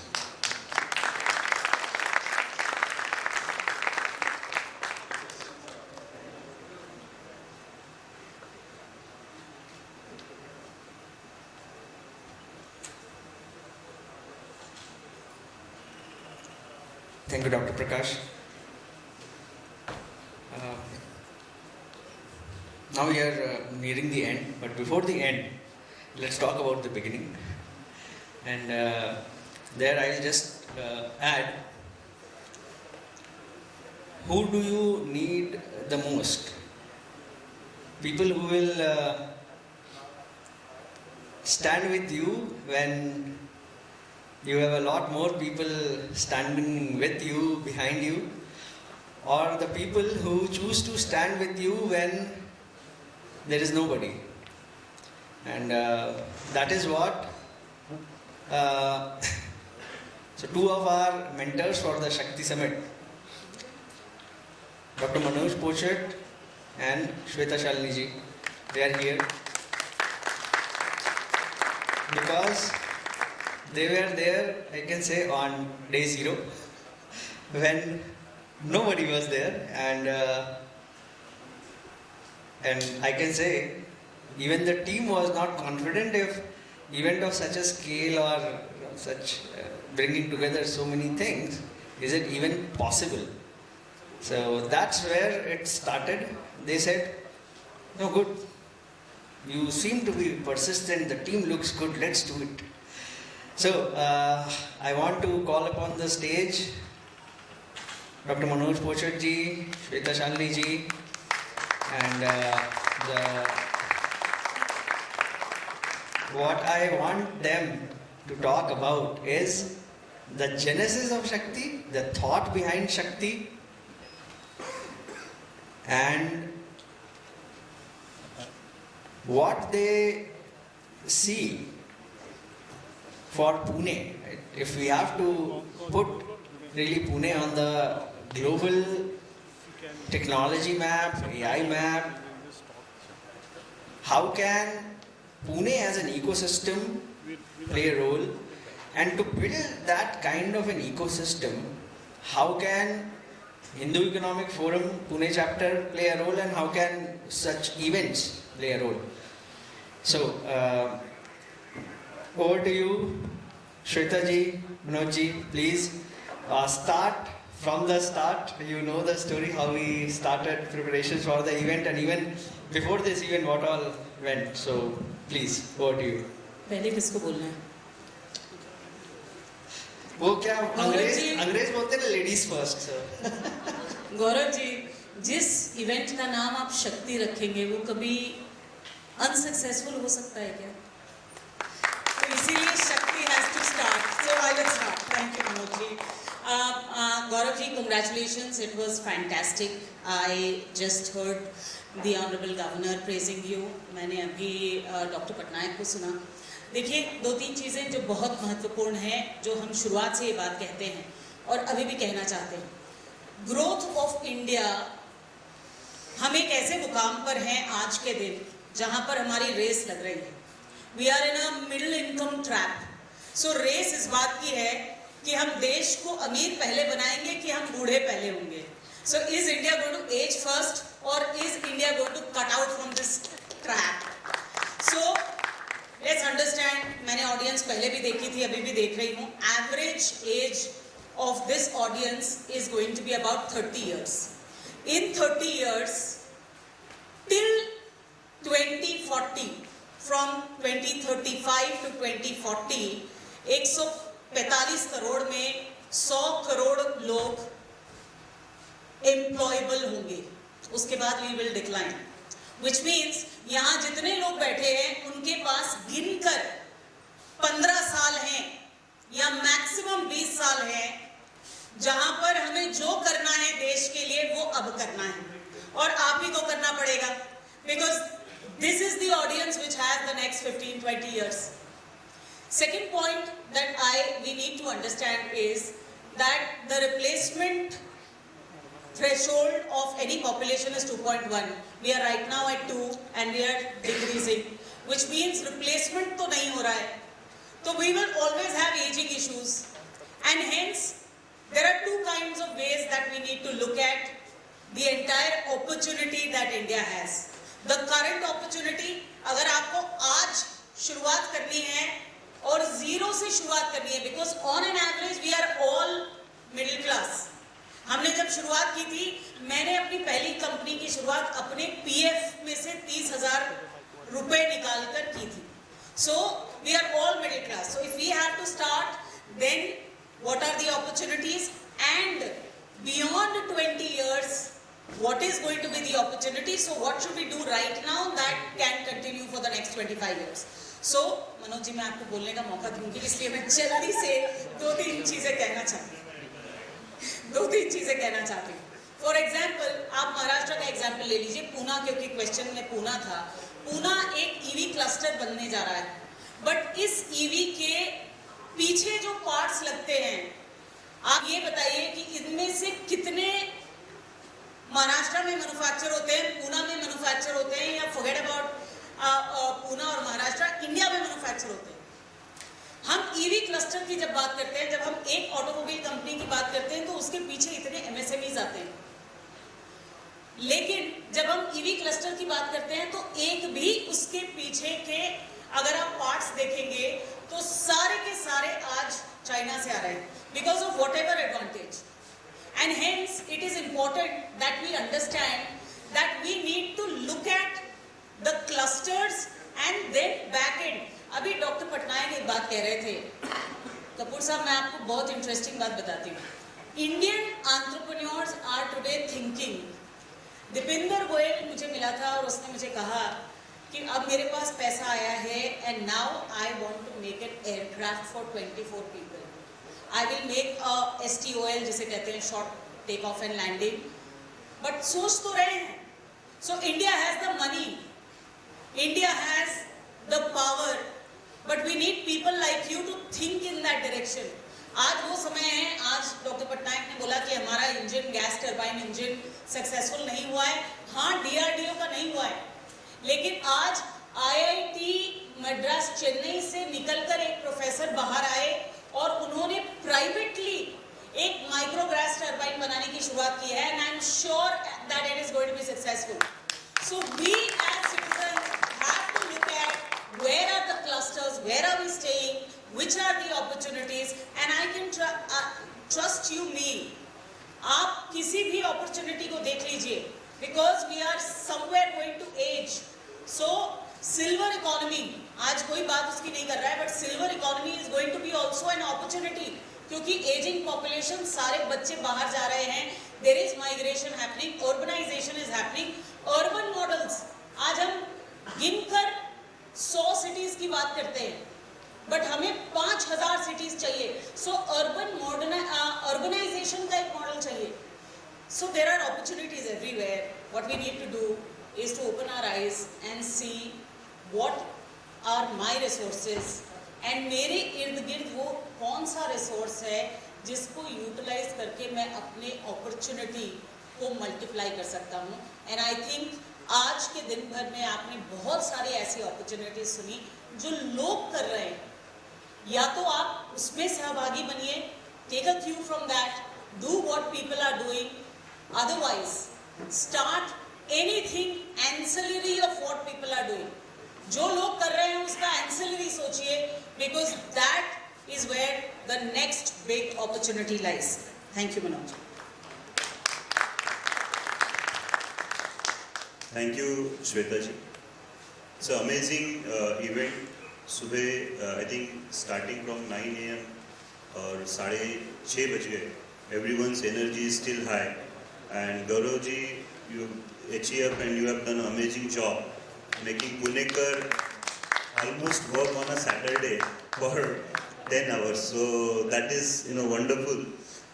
Saturday, that to the new PIC campus. So amazing atmosphere I see, and I agree with Shweta ji and Gaurav ji. Thank you very much for making me sit with Shweta ji, because we have been talking to meet since last 1 year and we could not meet.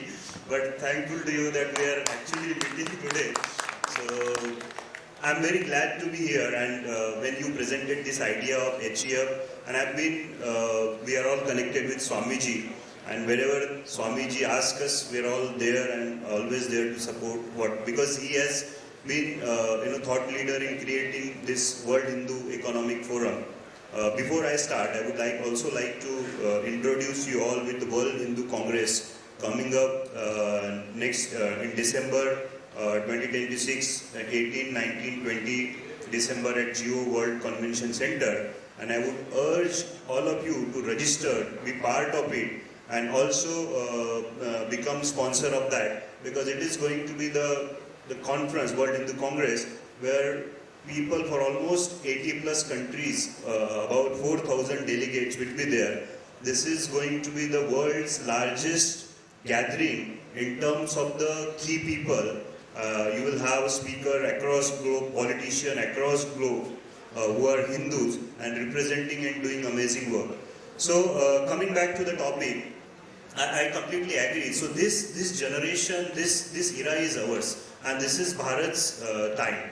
If we see, I would just like to go back and see, talk about what has happened in this country. You know that when TCS was formed, 1968, and you know when the Elon Musk was born, 1971. TCS completed first 1,000 crore revenue in 1995, and that time Elon Musk was doing his study. But what I want to say that we missed the buzz in internet revolution, in software development, because we focused on software services. We could not do the productizations, we could not focus on the R&D innovations, and we missed that buzz, and we became the software services kind of era for the world. When we call it the software industry, we are only focused on software services and services part of it mainly. And why is that? Because if you see our R&D spend with respect to the GDP, what is the total R&D spend of our country with respect to GDP? The average is 0.5 to 0.7. That's our average. You know what's Israel spend? It's 6.5. You know what's America? They do 3.5. South Korea, 5%. So now you understand the South Korea's GDP R&D spend is 5%, and our R&D spend, if you say the private, so 90% of the R&D spends comes from the private industry. Now let's talk about the private industry. The private industry does 7.5 to 0.75 to 0.8. Now you see the 5%, who does the 5% R&D spend? Who are they? Like South Koreas of the world, who are they? They are the technology creators. And who does 0.5? Who are we? We have now become the users. So we have to change that in AI. We missed that buzz in software, in internet revolution. We missed that buzz when it came to manufacturing. The entire manufacturing went to Southeast Asia. Thanks to the Prime Minister's clarion call, and the startup industry has been supported by this government. So we started our startup Sakar Robotics in 2023. Amazing support from the government. We are into technology, deep tech, we are building. If you see, now our industry is changing. You will be surprised, Shweta ji. This deep tech industry, I was talking about the R&D spend. The deep tech industry R&D spend in India is 5 to 15%. So that is changing. So once the startup volume, and when these startups becomes the unicorn and the silicon of the world, you will see the changes will happen. And when we become, as a country, now we are talking about the AI. So as a country, we need to create AI creator, not the AI user. So we have seen that we have become for the world, if you see, we were seen as a global marketplace, India, because of the population. But we have to now take the advantage of this young population, as rightly mentioned by Shweta ji, and we have to make our people, young minds, as the AI creators, AI builder. And how that can happen? So I see, as a country, and we are sitting at a Hindu Economic Forum. we have a larger responsibility, because as a country, as a Hindu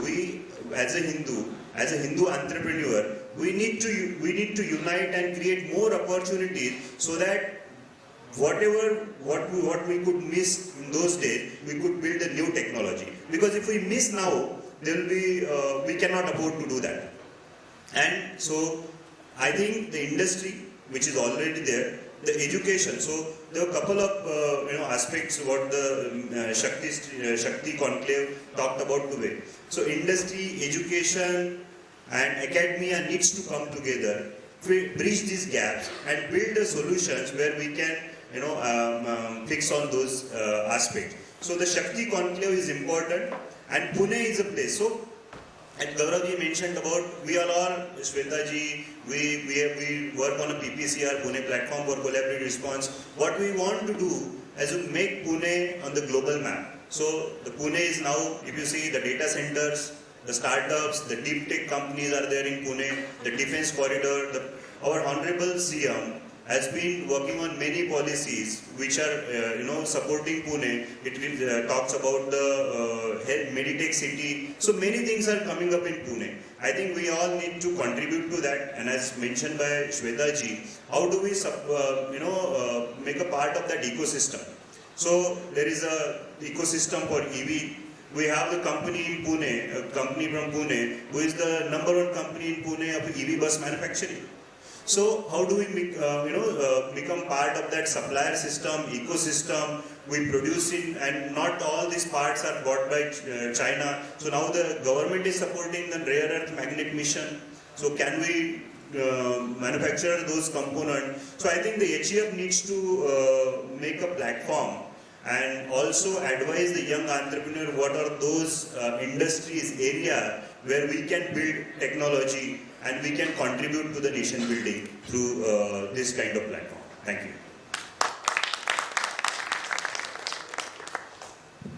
एक चीज़ मुझे on record कहना है, because बहुत सारे लोग यहाँ पर भगवे में दिख रहे हैं, बाकी लोगों के दिल में भगवा है. But I want to put on record, a lot of people ask me, Manoj ji, Gaurav ji और यहाँ पे बहुत सारे लोग जो वॉलंटियर हैं, जो आइडियोलॉजी के लिए वॉलंटियर कर सकते हैं, उनके पास समय है, उनके पास एफर्ट है, उनके पास वो ताकत है, उनके पास वो शक्ति है, उनको यदि हम छोड़ भी दें, अगर हम प्योर बिजनेस करना चाहते हैं, तब भी I want to put this on record, why is it extremely important to join hands with anything which is Hindu. और बहुत सारे लोगों को मैं ये सुनती हूँ कि हम क्यों नहीं, हम इसलिए नहीं आना चाहते हैं क्योंकि ये वर्ड हिंदू है यहाँ पर. देखिए, एक समय था जब कहा जाता था कि आपको अमीर होना है तो आपको चोरी करनी पड़ेगी. आप टैक्स की चोरी करते थे, आप वेंडर के पैसे की चोरी करते थे. आज वो जमाना नहीं है. People, I know of large business houses whose children, second generation, third generation, want to say that we want a clean company, we want to pay full taxes to the government, we want to show our full profits, and यही शुभ लाभ है. और इसीलिए Hindu economy को support करते हुए ये ecosystem बनाना है, बिकॉज जब तक आप इस देश की सुविधा को इस्तेमाल कर रहे हैं, आप जब टैक्सेस देते हैं, जब हम टैक्सेस देते हैं, जब एंटरप्रेन्योर टैक्सेस देता है तो देश आगे बढ़ता है. और इसीलिए हम वो ताकत भी पाते हैं कि हम देश से प्रश्न पूछ सकें. जब हम देश के लिए करते हैं तब हमारे अंदर वो जज्बा आता है, और यही शक्ति है. आई थिंक द ट्रू शक्ति is, and that's why Shiv needed Shakti, because Shakti is creation. And that's why Manoj ji said, we are and we have been a services economy, but real creation is in innovation. And whatever you do, even if you are doing services, I think it is important to do innovation in services. And that's how GCC came. Today we have become the GCC capital of the world. So ideally, the thing which I think Gaurav ji cracked is Shakti. Let's all look for that Shakti within us and within this ecosystem. Thank you very much. Thank you Manoj ji, thank you Shweta ji. Please be on the stage. We are going to have just few pictures with you. And team, HEF team, please be ready. If there are any people who are outside, any members, please बाद में मत बोलना photo में मैं नहीं आया. Please सबको बुला लीजिए. Get everybody together. Console team, please have the thing on this the slide on the screen. Okay. And I invite, we have a couple of special guests with us right now.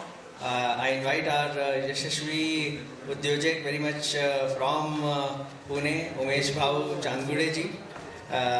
Please join us on the stage for the picture.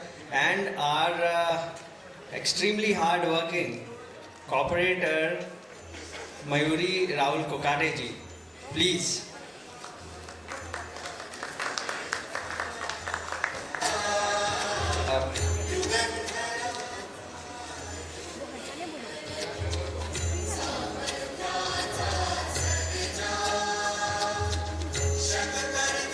Some special recognitions. See, entire team worked hard, and I can tell you how hard.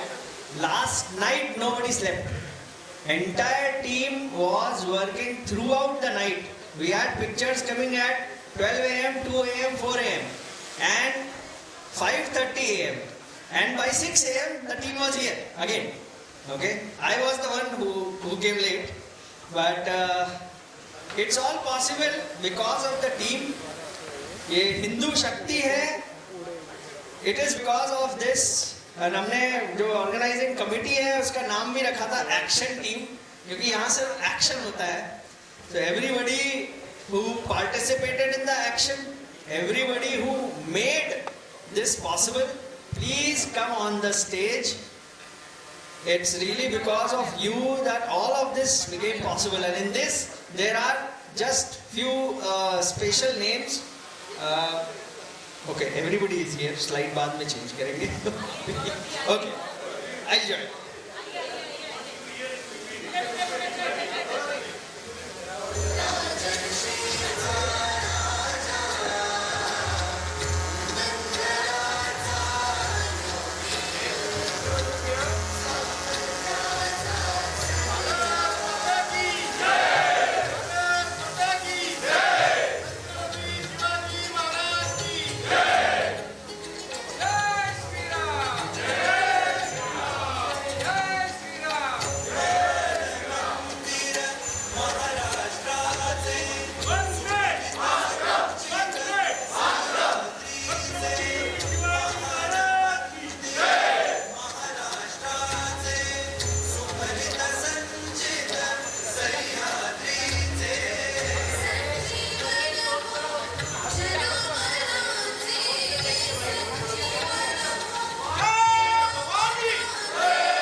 Okay, we have some special recognitions.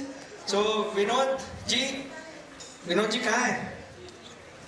Vinod Badang ji. Vinod ji. So Vinod ji has been the one who made it all possible digitally around. He is a Zoho partner, and Zoho as such has been extremely supportive. Sridhar Vembuji has supported Hindu Economic Forum, World Hindu Economic Forum, right from, he's been working very closely with Swami ji. And Vinod ji is a Zoho partner in Pune, and he just took the call, okay, whatever that is needed for HEF, he has been doing everything right from website to getting our event website to ticketing. Everything has been made possible because of Vinodji. So Vinodji, please. Thank you. Thanks a lot, Manoj. Tremendous support, and I know there have been many sleepless nights because of me. Thank you, Manoj. Next, we have another special recognition, Ghanshyam ji. So actually, मैं साथ में बुला सकता हूँ. एक power couple है हमारा, Hindu economic forum Pune chapter का पावर कपल है. घनश्याम जी हैं. वर्षा जी को भी दिखाइए. Yes.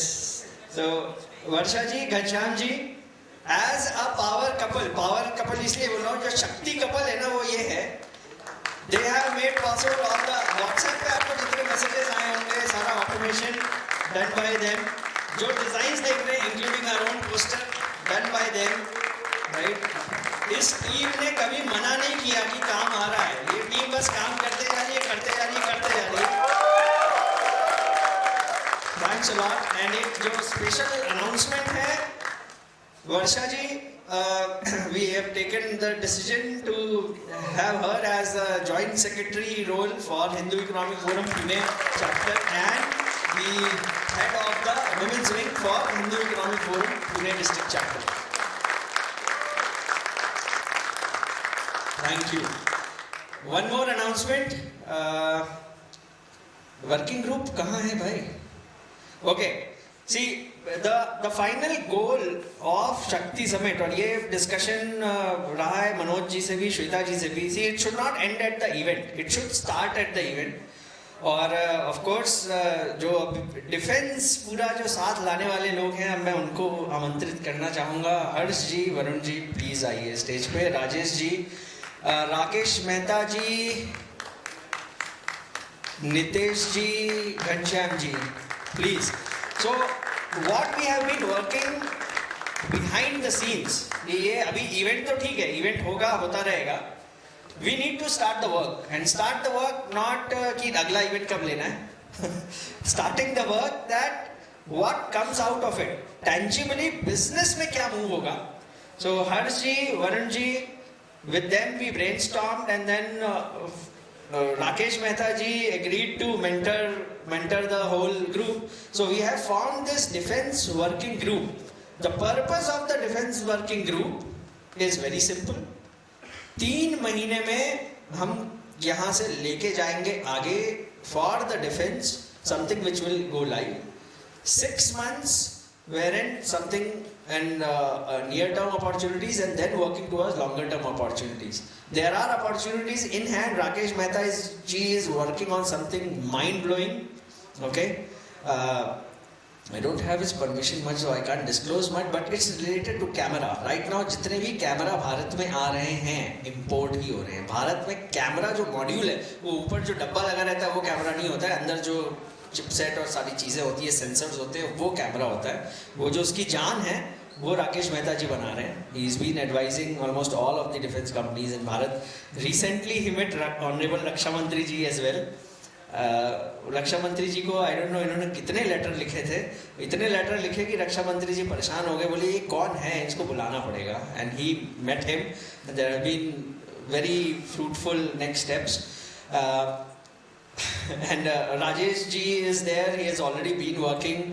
जबलपुर भी गए थे आर्मी के साथ, जो बड़ी जो गन्स हैं उस पर काम किया है. नितेश जी हैं, already defence plus railways already काम चल रहा है. घनश्याम जी हैं, ये भी ऑलरेडी डिफेंस पे काम कर रहे हैं. Purpose of the working group is near term जो अपॉर्चुनिटीज हैं, स्टैंड अलोन जहाँ हम कर सकते हैं individually, they as a companies can do. Jointly हम क्या कर सकते हैं, where we can go together as a team, you know, because what we realize, defense needs a system. It's not just one part of the, because there are multiple components. If we are able to bring together the right people, the right teams who can bring together the components, then we can give a fully functional, complete system. So that's the idea of this working group. Next step is where to help them scale up further and to identify more such groups. Advait ji hai kya yahan pe abhi? Advait ji chale gaye shayad. So getting startups like Advait ji, there are more startups. So everybody, I want to invite them, if you are working in defense or planning to work in defense, please join this defense group. We have got excellent mentors like Harshji, Varunji, people from industry, people from, I'll say, people in uniform. We have them as well.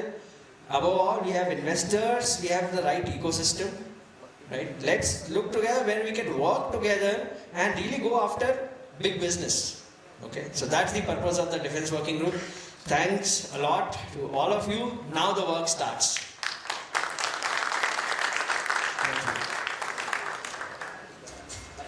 Rakesh ji पूरी तैयारी के साथ आए हैं.